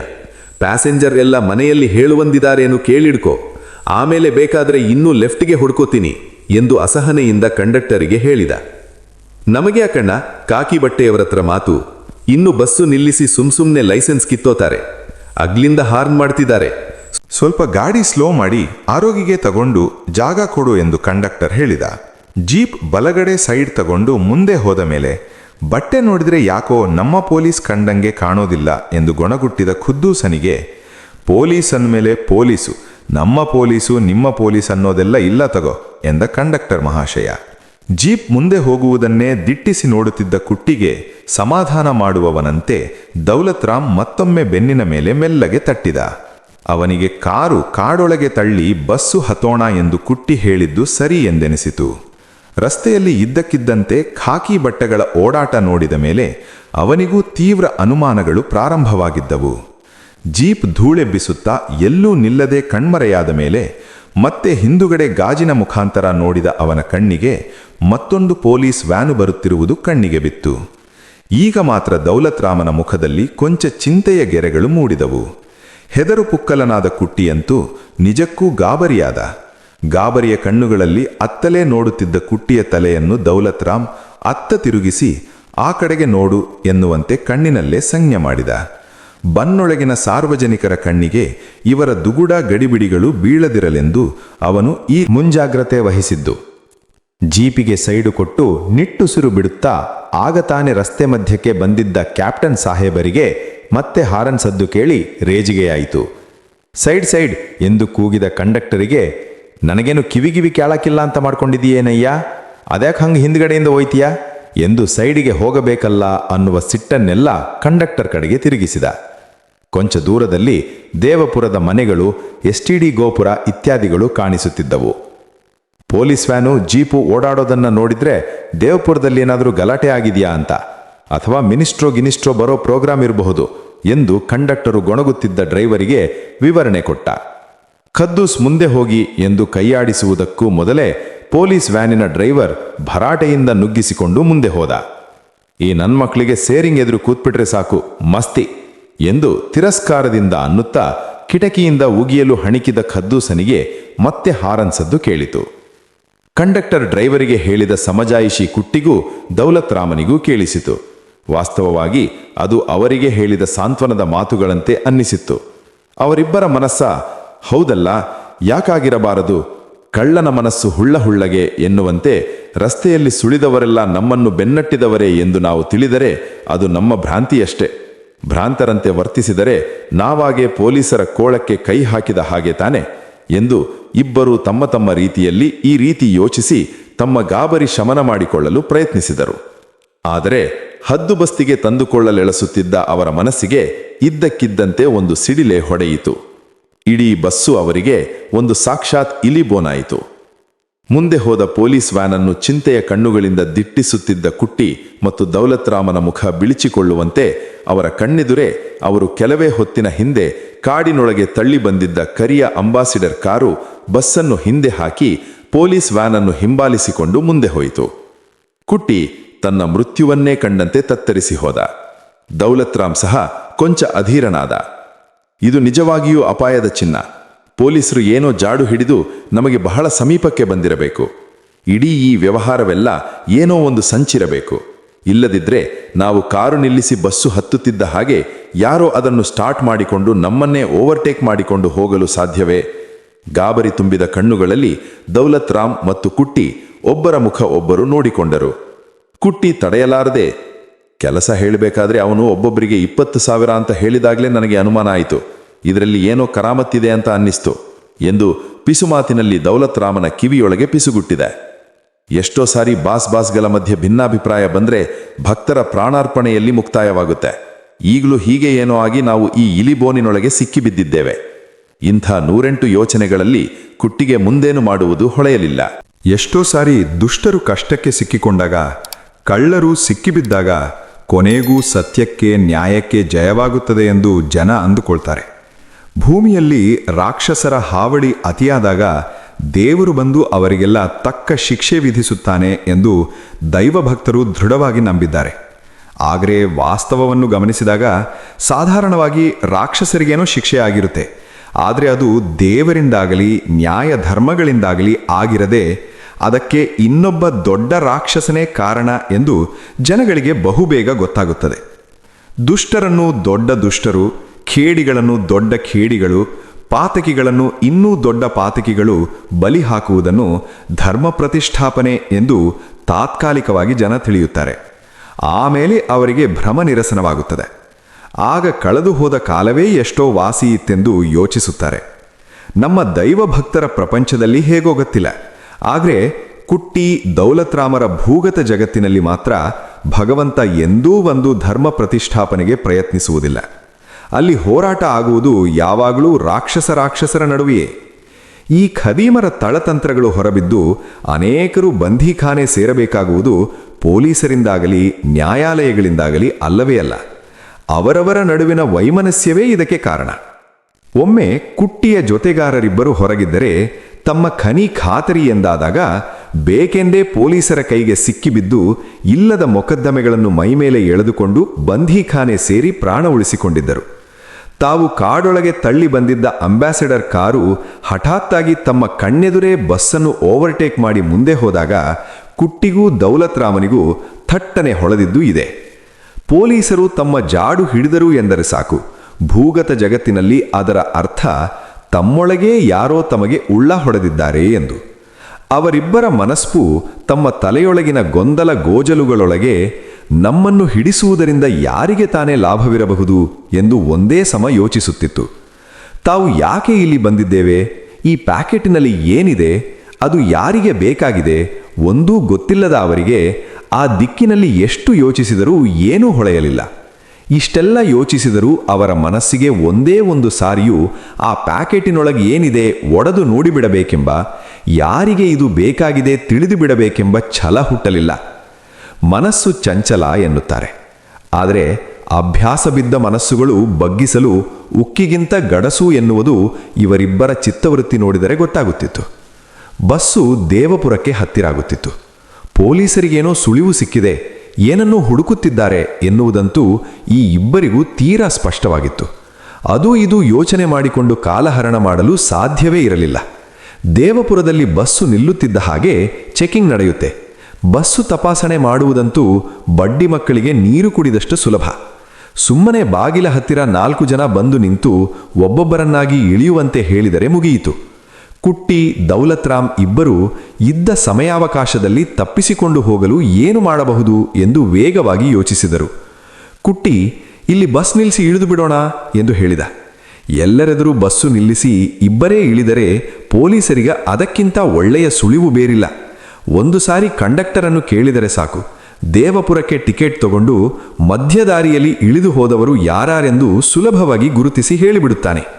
ಆದ್ದರಿಂದ ಮಧ್ಯದಲ್ಲಿ ತಾವಿಬ್ಬರೇ ಇಳಿಯುವುದು ಅತ್ಯಂತ ಅಪಾಯಕರ ಎಂದು ತೀರ್ಮಾನಿಸಿ ದೌಲತ್ ರಾಮ್ ಬೇಡ ಎಂದು ಹೇಳಿದ. ದೇವಪುರಕ್ಕೆ ತಾಗಿಕೊಂಡಿರುವ ಕುಂಬಾರಗುಂಡಿ ಹತ್ತಿರ ಯಾರಾದರೂ ಬಸ್ ನಿಲ್ಲಿಸಿ ಇಳಿಯುವುದಿದ್ದರೆ ನಾವು ಅವರ ಜೊತೆ ಇಳಿಯೋಣ ಎಂದು ಹೇಳಿದ. ಕುಂಬಾರಗುಂಡಿ ಹತ್ತಿರಾಯಿತು. ಕುಂಬಾರಗುಂಡಿ ಬಳಿಯ ದೊಡ್ಡ ತೆಂಗಿನ ಮರವೇ ಬಸ್ ನಿಲ್ದಾಣ. ಅಲ್ಲಿ ಕುಟ್ಟಿ ದೌಲತ್ ರಾಮರ ರಕ್ತ ತಣ್ಣಗಾಗುವಂತೆ ತೆಂಗಿನ ಮರಕ್ಕೆ ಕೊಂಚವೇ ದೂರದಲ್ಲಿ ಪೊಲೀಸ್ ಜೀಪ್ ನಿಂತಿರುವುದು ಅವರ ಕಣ್ಣಿಗೆ ಬಿತ್ತು. ಬಸ್ ಸ್ಟ್ಯಾಂಡ್ ಗಡಿಬಿಡಿಯಲ್ಲಿ ಚೆಕಿಂಗ್ನ ವ್ಯವಹಾರ ಬೇಡೆಂದು ಇಲ್ಲಿ ಹಿಡಿಯಲು ಬಂದು ನಿಂತಿರುವುದು ಅವರಿಗೆ ಸರ್ವಸ್ಪಷ್ಟವಾಯಿತು. ಏಲಕ್ಕಿ ಮೂಟೆಯ ಮೇಲೆ ಕುಳಿತಿದ್ದ ದೌಲತ್ ರಾಮ್ ಬಸ್ಸು ಓಲಾಟಕ್ಕೆ ಕೊಂಚ ಜರುಗಿದವನಂತೆ ಸುರೇಶನ ಕಡೆಗೆ ಜರುಗಿ ಏಲಕ್ಕಿ ಮೂಟೆ ಬಾಯಿಗೆ ಹಗ್ಗದಲ್ಲಿ ಕಟ್ಟಿದ್ದ ಸರುಗುಣಿಕೆ ಗಂಟನ್ನು ಚಕ್ಕನೆ ಎಳೆದು ಬಿಚ್ಚಿ ಕುಟ್ಟಿಯ ಮೈ ಮುಟ್ಟಿ ಸನ್ನೆ ಮಾಡಿದ. ಕುಟ್ಟಿ ಏಳಲು ಕೈ ಊರುವನಂತೆ ಪ್ಯಾಕೆಟ್ ಸಮೇತ ಕೈಯನ್ನು ಪಕ್ಕ ಮೂಟೆಯ ಮೇಲಿಟ್ಟು ಕೈಯರಿ ಎದ್ದು ನಿಂತಾಗ ಪ್ಯಾಕೆಟ್ ಕುಟ್ಟಿ ಕೈಯಲ್ಲಿರಲಿಲ್ಲ. ಅದನ್ನು ಮಿಂಚಿನ ವೇಗದಲ್ಲಿ ಏಲಕ್ಕಿ ಮೂಟೆಯ ತಳದವರೆಗೂ ತಳ್ಳಿ ದೌಲತ್ ರಾಮ್ ಮೂಟೆ ಗಂಟು ಬಿಗಿದ. ಯಾರಿಗೂ ಏನೂ ಗೊತ್ತಾಗಲೇ ಇಲ್ಲ. ಆಗಾಗ್ಗೆ ಮೂಟೆ ಕಡೆ ನೋಡುತ್ತಿದ್ದ ಗೌರಿ ಕೂಡ ಎತ್ತಲೋ ನೋಡುತ್ತಿದ್ದಳು. ಕುಂಬಾರಗುಂಡಿಲಿ ಇಳಿಯವ್ವಾ ಎಂದು ಕಂಡಕ್ಟರು ಅಭ್ಯಾಸ ಬಲದಿಂದ ಎಂಬಂತೆ ಕೂಗಿ ಅತ್ತಿತ್ತ ನೋಡಿ ಯಾರೂ ಇಲ್ಲದುದನ್ನು ಕಂಡು ಯಾರೂ ಇಲ್ಲ, ರೈಟ್ ಎಂದು ಕೂಗಿದ. ಬಸ್ಸು ಕುಂಬಾರಗುಂಡಿ ದಾಟಿ ದೇವಪುರದ ಸ್ಟೇಷನ್ ಕಡೆಯಿಂದ ಬಸ್ ಸ್ಟ್ಯಾಂಡ್ ಕಡೆಗೆ ಮುಂದುವರೆಯಿತು. ದೌಲತ್ ರಾಮ್ ಕಡೆಗೆ ಮುಂದೇನೆನ್ನುವಂತೆ ನೋಡಿದ ಕುಟ್ಟಿಗೆ ಸ್ವಲ್ಪ ಸಮಾಧಾನದಲ್ಲಿರು ಎನ್ನುವಂತೆ ದೌಲತ್ ರಾಮ್ ಸಂಜೆ ಮಾಡಿದ. ದೇವಪುರದ ಬಸ್ ಸ್ಟ್ಯಾಂಡ್ನಲ್ಲಿ ಕುಟ್ಟಿ ಕಣ್ಣಿಗೆ ಬಿದ್ದ ಕಾಕಿ ಯೂನಿಫಾರ್ಮ್ಗಳು ಎರಡೇ ಆದರೂ ಸಾದಾ ಉಡುಪಿನವರು ಹಲವರಾದರೂ ಇದ್ದೇ ಇರುತ್ತಾರೆ ಎಂದು ಅನಿಸಿತು. ಆದರೂ ಅವರ ಊಹೆಗೆ ವ್ಯತಿರಿಕ್ತವಾಗಿ ಬಸ್ ಸ್ಟ್ಯಾಂಡ್ ಮಾಮೂಲಿಯಾಗಿ ಎಲ್ಲ ಸಾಫ್ ಸೀದಾ ಇರುವಂತೆ ಕಂಡು. ಕಾಡಿನಲ್ಲಿ ತಳ್ಳಿ ಬಂದಿದ್ದ ಅಂಬಾಸಿಡರ್ ಕಾರನ್ನು ಅವರು ಕಂಡಿಲ್ಲದಿದ್ದರೆ ಕಂಡಕ್ಟರ್ ಮಹಾಶಯ ಹೇಳಿದ ಹಾಗೆ ದೇವಪುರಕ್ಕೆ ಮಿನಿಸ್ಟರ್ ಆಗಮಿಸಬಹುದು ಎಂದು ಪೊಲೀಸರ ಓಡಾಟ ಎಂದೇ ತಿಳಿಯುತ್ತಿರೋ ಏನೋ. ಕೈಯಲ್ಲಿದ್ದ ಪ್ಯಾಕೆಟನ್ನು ಸುರೇಶನ ಏಲಕ್ಕಿ ಮೂಟೆಯೊಳಗೆ ತುರುಕಿದ ಮೇಲೆ ಕುಟ್ಟಿಗೇನೋ ಕೊಂಚ ಕಾಲ ಸಮಾಧಾನ ಆಯಿತು. ಸದ್ಯಕ್ಕಂತೂ ಬೀಸುವ ದೊಣ್ಣೆ ತಪ್ಪಿ ಅದನ್ನು ಯಾವನದೋ ತಲೆಗೆ ದಾಟಿಸಿಯೇ ಆಗಿದೆ. ಬಸ್ಸು ಇಳಿದು ದೂರ ಹೋಗಿ ನೋಡುವುದು. ಯಾರ ಮೂಟೆಯೋ ಏನೋ, ಮೂಟೆಯನ್ನೇನಾದರೂ ಪೊಲೀಸರು ಸೀಸ್ ಮಾಡಿದರೋ, ಹಾಗಿಂದ ಹಾಗೆ ಜಾಗ ಖಾಲಿ ಮಾಡಿದರಾಯಿತು. ಅಕಸ್ಮಾತ್ ಪೊಲೀಸರು ಚೆಕ್ ಮಾಡದೆ ಬಿಟ್ಟರೋ ಆಮೇಲೆ ಯಾಗೋ ಪ್ಯಾಕೆಟು ವಸೂಲಿ ಮಾಡಿಕೊಂಡರಾಯಿತು. ಅದೇನು ದೊಡ್ಡ ಕೆಲಸವಲ್ಲ. ಅವನು ಯಾವನು ತಂದಿದಾನೋ ಪತ್ತೆ ಮಾಡಿ ಅವನು ಕೇಳಿದಷ್ಟು ದುಡ್ಡು ಬಿಸಾಕಿ ಇಡೀ ಮೂಟೆಯನ್ನೇ ಕೊಂಡರೂ ನಡೆಯುತ್ತೆ. ದೌಲತ್ ರಾಮ್ ಅತ್ಯಂತ ವೇಗವಾಗಿ ಮುಂದಿನ ವ್ಯೂಹಗಳನ್ನೆಲ್ಲ ಯೋಚಿಸಿ ಕುಟ್ಟಿಗೆ ಪಿಸುದನಲ್ಲಿ ಹೇಳಿದ. ಕುಟ್ಟಿಗೆ ಈ ಕೆಲಸ ಹೇಳಿದ್ದ ಲಾಟ್ರಿ ಟಿಕೆಟ್ ಶಾಸ್ತ್ರಿ ಮೇಲೆ ಅಸಾಧ್ಯ ಸಿಟ್ಟು ಬಂದಿತ್ತು. ನಾನು ಪಾಶಿಗೆ ಹೋದರೂ ಪರವಾಗಿಲ್ಲ, ಆ ಬೋಸುಡಿ ಮಗನ ಮೂಳೆ ಮುರಿಯೋದು ಮಾತ್ರ ಗ್ಯಾರಂಟಿ. ಈ ಅಡ್ಡಾಡಿ ಸೂಳೆ ಮಗನ ದೆಸೆಯೆಂದೇನೆ ಕಂಬಿಸಿದ್ದಪ್ಪ ಊಟ ಹೊಡಗಿದ್ದು. ಈ ದಂಧೆಯಲ್ಲಿದ್ದ ಮೇಲೆ ಯಾವನ ನಸೀಬು ಹೇಗೆ ಅಂತ ಹೇಳಕ್ಕಾಗಲ್ಲ. ಇಂಥವರೊಂದು 4 ಜನನ ತೆಗೆದು ಹೋದರೆ ಕಳ್ಕೊಂಡಿರೋ ಪಾಪ ಒಂಚೂರು ಕಡಿಮೆ ಆದರೂ ಆಗುತ್ತೆ ಎಂದು ದೌಲತ್ ರಾಮ್ ಕಿವಿಯಲ್ಲಿ ಉಸುರಿದ. ಮೊದಲು ನಮ್ಮ ಕೂಲಿ 20-20 ಸಾವಿರ ಇಸ್ಕೊಳ್ಳೋ ದಾರಿ ನೋಡೋಣ. ದುಡ್ಡು ಸಿಕ್ಕೋ ಹಂಗಿದ್ರೆ ಯಾರ ಮೂಳೆ ಬೇಕಾದರೂ ಮುರಿಯೋಣ. ಕೂಲಿ ಸಿಕ್ಕದೇ ಇರೋ ಕೆಲಸ ನನಗೆ ಹೇಳಬೇಡ ಎಂದು ಖಂಡತುಂಡವಾಗಿ ದೌಲತ್ ರಾಮ್ ಕುಟ್ಟಿಯ ಭಾವೋದ್ವೇಗದ ನಿರ್ಧಾರವನ್ನು ಖಂಡಿಸಿದ. ಆದರೆ ಕುಟ್ಟಿಗೆ ಮಾತ್ರ ಕೋಪ ಹತ್ತಿಕ್ಕಲು ಅಸಾಧ್ಯವಾಗಿತ್ತು. ಬಸ್ ಸ್ಟ್ಯಾಂಡ್ನಲ್ಲಿ ಬಸ್ಸು ನಿಲ್ಲುತ್ತಿದ್ದಂತೆ ಒಂದಷ್ಟು ಜನ ಕಿಟಕಿಯಿಂದ ಜಾಗ ಬುಕ್ ಮಾಡಲು ಎಂತೆಂಥದ್ದನ್ನೋ ತುರುಸಲು ಬಸ್ಸಿಗೆ ಮುತ್ತಿದರು. ಭಿಕ್ಷುಕರನೇಕರು ತಮ್ಮ ಕರುಣಾಜನಕವಾದ ಫ್ಯಾನ್ಸಿ ಡ್ರೆಸ್ಸು ಸರಿಯಾಗಿದೆಯೋ ಒಮ್ಮೆ ಅವಲೋಕಿಸಿ ಗಂಟಲು ಸರಿ ಮಾಡಿಕೊಂಡು ಭಿಕ್ಷಾಟನೆಗೆ ಸಿದ್ಧರಾದರು. ಕಂಡಕ್ಟರು ಬಾಗಿಲ ಬಳಿ ನಿಂತವನು ಬಸ್ಸು ನಿಂತ ಕೂಡಲೇ ಕೆಳಗಿಳಿದು ಕೂಲಿಗಳಿಗೆ ತಡಿರೋ, ಚೆಕಿಂಗ್ನವರು ಚೆಕ್ ಮಾಡಬೇಕಂತೆ ಎಂದು ಕೂಗಿದ. ಆದರೂ ಕಾಕಿ ಬಟ್ಟೆಯವರು ಒತ್ತರಿಸಿ ಹತ್ತುವವರು ದಬಾಯಿಸಿ ನುಗ್ಗುತ್ತಿದ್ದರು. ಬಾಗಿಲ ಪಕ್ಕದಲ್ಲೇ ಕುಳಿತಿದ್ದ ಕುಟ್ಟಿಗೂ ದೌಲತ್ ರಾಮನಿಗೂ ಬಸ್ಸು ನಿಂತ ಕೂಡಲೇ ಇಳಿದು ಹೊರನಿಲ್ಲಲು ಕಷ್ಟವಾಗಲಿಲ್ಲ. ಖಾಲಿ ಕೈ ಬೀಸಿಕೊಂಡು ಇಳಿದ ಇವರ ಕಡೆ ಇನ್ಸ್ಪೆಕ್ಟರು ಕಣ್ಣೆತ್ತಿ ಸಹ ನೋಡಲಿಲ್ಲ. ಇಬ್ಬರಿಗೂ ಬಸ್ಸಿನೊಳಗೆ ಬಹಳ ಹೊತ್ತಿನಿಂದ ಕುಳಿತು ಒಂದಕ್ಕೆ ವಿಪರೀತ ಅವಸರವಾಗಿತ್ತು. ಈ ಗಡಿಬಿಡಿ ಗೊಂದಲಗಳಲ್ಲಿ ಎಂಜಿನವರು ಚೆಕಿಂಗ್ ಮಾಡಿ ಮುಗಿಸಬೇಕಾದರೆ ತುಂಬ ಹೊತ್ತು ಬೇಕಾಗುತ್ತದೆ. ಒಂದ ಮಾಡಿ ಬಂದು ಮುಂದೇನಾಗುತ್ತದೆ ಎಂದು ದೂರದಿಂದ ವೀಕ್ಷಿಸೋಣ ಎಂದು ತೀರ್ಮಾನಿಸಿ ಬಸ್ ಸ್ಟ್ಯಾಂಡಿನ ಆಚೆ ಇದ್ದ ಕಕ್ಕಸಿನ ಕಡೆಗೆ ಹೋದಲು. ಏಲಕ್ಕಿಯವೆರಡು ಹಳದಿ ಅಮೋಫಾಸ್ ಮೂಟೆ, ಜ್ಞಾಪಕ ಇಟ್ಟುಕೋ ಎಂದು ಕುಟ್ಟಿ ಹೇಳಿದ. ಇಬ್ಬರಲ್ಲೊಬ್ಬರು ಅಲ್ಲೇ ಇದ್ದರೆ ಒಳ್ಳೆಯದಿತ್ತು ಎಂದು ದೌಲತ್ ರಾಮ್ ಹೇಳಿದ. ಯಾಕೆ? ಅದರ ಮೇಲೆ ಕುಳಿತಿದ್ದವರು ನಾವಿಬ್ಬರೇ ಅಂತ ಎಲ್ಲರಿಗೂ ಗೊತ್ತಿದೆ. ಪೊಲೀಸರವರ ನಿಗಾ ಬೀಳಲಿ ಅಂತಾನಾ ಎಂದು ಕುಟ್ಟಿ ಅಪಹಾಸ್ಯದ ದನಲ್ಲಿ ಕೇಳಿದ. ಒಂದಷ್ಟು ಜನ ಇವರಿಳಿದ ಬಸ್ಸಿನ ಕಡೆಗೆ ನೋಡುತ್ತಾ, ಓ ಏನೋ ಚೆಕಿಂಗ್ ನಡೆಯುತ್ತಾ ಇದೆ, ಹಂಗಾರೆ ಬಸ್ಸು ಹೊರಡದ್ದಿನ್ನೋ ತಡ ಕಾಡ್ತಾ ಇದೆ ಎಂದು ಮಾತನಾಡಿಕೊಂಡು ಇವರಿಳಿದ ಬಸ್ಸಿನ ಕಡೆಗೆ ಲಗುಬಗೆಯಿಂದ ಧಾವಿಸಿದರು. ಕುಟ್ಟಿ ದೌಲತ್ರಾಮ್ ಅತ್ತ ಹೋದ ಕೂಡಲೇ ಬಸ್ಸು ಬಾಗಿಲ ಬಳಿ ಒಂದು ದೊಡ್ಡ ಅನಾಹುತ ಆಯಿತು. ರಾಯಚೂರು ಕಡೆಯ ಬೋಳಮ್ಮ ಒಂದು ಡ್ರೈವರ್ ಸೀಟಿನ ಹಿಂದಗಡೆಯೇ ಕುಳಿತಿದ್ದಿದ್ದು ಮುಗ್ಗುಲು ವಾಸನೆ ಹೊಡೆಯುತ್ತಿದ್ದ ತನ್ನ ಬಟ್ಟಿ ಗಂಟನ್ನು ಹೊತ್ತುಕೊಂಡು ಧಡಧಡ ಎಲ್ಲರನ್ನೂ ತಳ್ಳಿಕೊಂಡು ಮುನ್ನುಗ್ಗಿತು. ಆಕೆ ಏನು ವಿಧವೆ ಎಂದು ತಲೆ ಬೋಳಿಸಿಕೊಂಡಿದ್ದಳೋ ಅಥವಾ ದೇವಸ್ಥಾನದಲ್ಲಿ ಮುಡಿಗೊಟ್ಟು ತಲೆ ನುಣ್ಣಗಾಗಿತ್ತೋ ಯಾರಿಗೊತ್ತು. ದೇವಪುರದಲ್ಲಿ ಆಕೆ ರಾಯಚೂರು ಬಸ್ಸು ಹಿಡಿಯಬೇಕಾಗಿತ್ತು. ಆದರೆ ಆಕೆ ಧಡಧಡ ನುಗ್ಗಿದ್ದು ರಾಯಚೂರು ಬಸ್ಸು ಹತ್ತಿಕೊಡೋದಕ್ಕಲ್ಲ. ಯಾಕೆಂದರೆ ರಾಯಚೂರು ಬಸ್ಸು ಇನ್ನೂ ಬಂದೇ ಇರಲಿಲ್ಲ. ಖುದ್ದೂಸ್ ಎಕ್ಸ್ಪ್ರೆಸ್ ಘಾಟಿ ಹತ್ತಲು ಪ್ರಾರಂಭಿಸಿದಾಗಲೇ 4 ಅಡಿ ದೂರದಲ್ಲಿ ಏದುಸಿತ್ತು ಬಿಡುತ್ತಾ ಹೊಗೆ ಕಾರುತ್ತಿದ್ದ ಎಂಜಿನಿನ ಡೀಸೆಲ್ ವಾಸನೆಗೆ ಮುದುಕಿಯ ಹೊಟ್ಟೆ ತೊಳಸಲು ಶುರುವಾಯಿತು. ಕಂಡಕ್ಟರು ಕಿಟಕಿ ತೆಗೆದು ವಾಂತಿ ಮಾಡ್ರಿ ಎಂದು ಮನವಿ ಮಾಡಿದಾಗ ಆಕೆಯ ಹೊಟ್ಟೆಯೊಳಗೆ ಕಾರ ಕಡೆಯುವ ಸದ್ದು ಶುರುವಾಯಿತು. ಆದರೆ ಏನು ಮಾಡುವುದು? ಆ ಹೊಟ್ಟೆಯ ತಳಮಳ ವಾಂತಿಯಲ್ಲಿ ಪರ್ಯವಸಾನವಾಗುತ್ತದೋ ಭೇದಿಯಲ್ಲಿ ಪರ್ಯವಸಾನವಾಗುತ್ತದೋ ತಿಳಿಯದ ಆ ಮುದುಕಿ ಪಿಳಿಪಿಳಿ ಕಣ್ಣು ಬಿಡುತ್ತಾ ಕುಳಿತಿತ್ತು. ರಾಯಚೂರಿಗೆ ತಲುಪುವವರೆಗೂ ಹಸಿವಾಗಬಾರದೆಂದು ಮುನ್ನೆಚ್ಚರಿಕೆ ಕ್ರಮವಾಗಿ ದೇವಸ್ಥಾನದ ಧರ್ಮಾರ್ಥವನ್ನು ತಾರಾಮಾರಿ ತಿಂದಿದ್ದು ಆ ಪರಮಾತ್ಮನಿಗೆ ಪ್ರೀತಿಯಾಗಲಿಲ್ಲ ಎನ್ನುವುದು ಘಾಟಿ ತಿರುಗಣೆಯಲ್ಲಿ ಪ್ರತಿ ಸಾರಿ ಬಸ್ಸು ತಿರುಗಿದಾಗಲೂ ಆಕೆಗೆ ಅನುಭವಗಮ್ಯವಾಗುತ್ತೊಡಗಿತು. ದೇವರೇ ಎಂದು ಭಗವನ್ನಾಮ ಸ್ಮರಣೆ ಮಾಡುತ್ತಾ ದೇವಪುರದವರೆಗೂ ಹೇಗೋ ತಡೆದುಕೊಂಡಿದ್ದ ಆಕೆಯ ಸ್ಥಿತಿ ಬಸ್ ಸ್ಟ್ಯಾಂಡ್ ತಲುಪುವ ವೇಳೆಗೆ ಪರಾಕಾಷ್ಠೆ ಮುಟ್ಟಿತು. ಇನ್ನು ತಡೆಯಲ ಸಾಧ್ಯವಾಗಿ ಬಸ್ಸು ನಿಂತಿದ್ದೇ ತಡ ಎದ್ದು ಓಡಿ ಬಂದಿದ್ದಳು. ಆದರೆ ಬಾಗಿಲಿಗೆ ಗಿಟ್ಟ ಹೊಡೆದಂತೆ ಜನ ನಿಂತಿದ್ದನ್ನು, ಕಣ್ಣಿಗೆ ಕಾಣುವವರೆಗೂ ಬರಿಯ ತಲೆಗಳೇ ಕಾಣುತ್ತಿದ್ದುದನ್ನು ನೋಡಿ ಆಕೆಗೆ ಝಂಗಾಬಲವೇ ಹುಡುಗಿ ಹೋಯಿತು. ವಾಂತಿಯಾಗುತ್ತೆ, ಜಾಗ ಬಿಡಿ ಎಂದು 3-4 ಬಾರಿ ಕೂಗಿದರೂ ಯಾರೂ ಕೇಳಿಸಿಕೊಳ್ಳಲೇ ಇಲ್ಲ. ಅದರ ಬದಲು ಇನ್ಸ್ಪೆಕ್ಟರು ಇಳಿಯುವವರನ್ನು ತಡೆಯಿರಿ ಎಂದು ಜಬರಸ್ತು ಮಾಡುತ್ತಾ ಹಿಂದಕ್ಕೆ ತಳ್ಳುತ್ತಿದ್ದ. ಮುದುಕಿ ಹಾಗೂ ಮತ್ತೊಂದು ಸಾರಿ ಜಾಗ ಬಿಡುವಂತೆ ಕೇಳಿಕೊಂಡಿತು. ಅದನ್ನು ಏನೆಂದೂ ಸಹ ಗಮನಿಸದೆ ಇನ್ಸ್ಪೆಕ್ಟರ್ ತಾಳು ಎಂದು ಅಧಿಕಾರಶಾಹಿಯ ಮರ್ಜಿಯಲ್ಲಿ ತಲೆಯಾಡಿಸಿದ. ಬೋಳಮ್ಮ ಮತ್ತೊಮ್ಮೆ ಮನವಿ ಮಾಡಲು ಬಾಯಿ ಬಿಟ್ಟಾಗ ಮಾತಿನ ಬದಲು ಹೊಟ್ಟೆಯೊಳಗಿಂದ ಸಿಡಿದು ಹೊರಹೊಮ್ಮಿದಂತೆ ಭಯಂಕರ ವಾಂತಿಯ ಧಾರೆಯೊಂದು ಹೊರಹೊಮ್ಮಿತು. ಇನ್ಸ್ಪೆಕ್ಟರು ಆಫೀಸರು ಎದುರೇ ಇದ್ದುದರಿಂದ ಅದರ ನೇರ ಬಿರುಮಳೆಗೆ ಅವರು ಸಿಕ್ಕಿಕೊಂಡರು. ದೂರ ಇದ್ದವರಿಗೆ ತುಂತುರು ಮಳೆಯ ಸ್ನಾನ. ಅರ್ಧ ಬಕೆಟ್ ದುರ್ಗಂಧಪೂರಿತ ವಾಂತಿ ಬೋಳಮ್ಮನ ಬಾಯಿಂದ ಆಸ್ಫೋಟಿಸಿದ ಕೂಡಲೇ ಅಯ್ಯಯ್ಯೋ ಹಾಳುಂಡೆ ಕತ್ತಿದಾಳೆ ಕಣೋ ಎಂದು ಕೂಗಾಡುತ್ತಾ ನುಗ್ಗುತ್ತಿದ್ದವರೆಲ್ಲ ಹಿಂದಿರುಗಿ ಇಮ್ಮಡಿ ರಭಸದಲ್ಲಿ ಅಕ್ಕಪಕ್ಕದವರನ್ನೆಲ್ಲ ತಳ್ಳುತ್ತಾ ಬೀಳಿಸುತ್ತಾ ಢಿಕ್ಕಿ ಹೊಡೆಯುತ್ತಾ ಊಡಿದರು. ಆದರೂ ಮುದುಕಿ ಹೊಟ್ಟೆಯೊಳಗೆ ಅಲ್ಲಿದ್ದವರಿಗೆಲ್ಲ ಸ್ನಾನ ಮಾಡಿಸುವಷ್ಟಿತ್ತೆಂದು ಕಾಣುತ್ತದೆ. ಎದುರಿಗಿದ್ದ ಖಾಕಿ ಯೂನಿಫಾರ್ಮ್ಗಳ ಕಥೆಯಂತೂ ಮುಗಿದೇ ಹೋಗಿತ್ತು.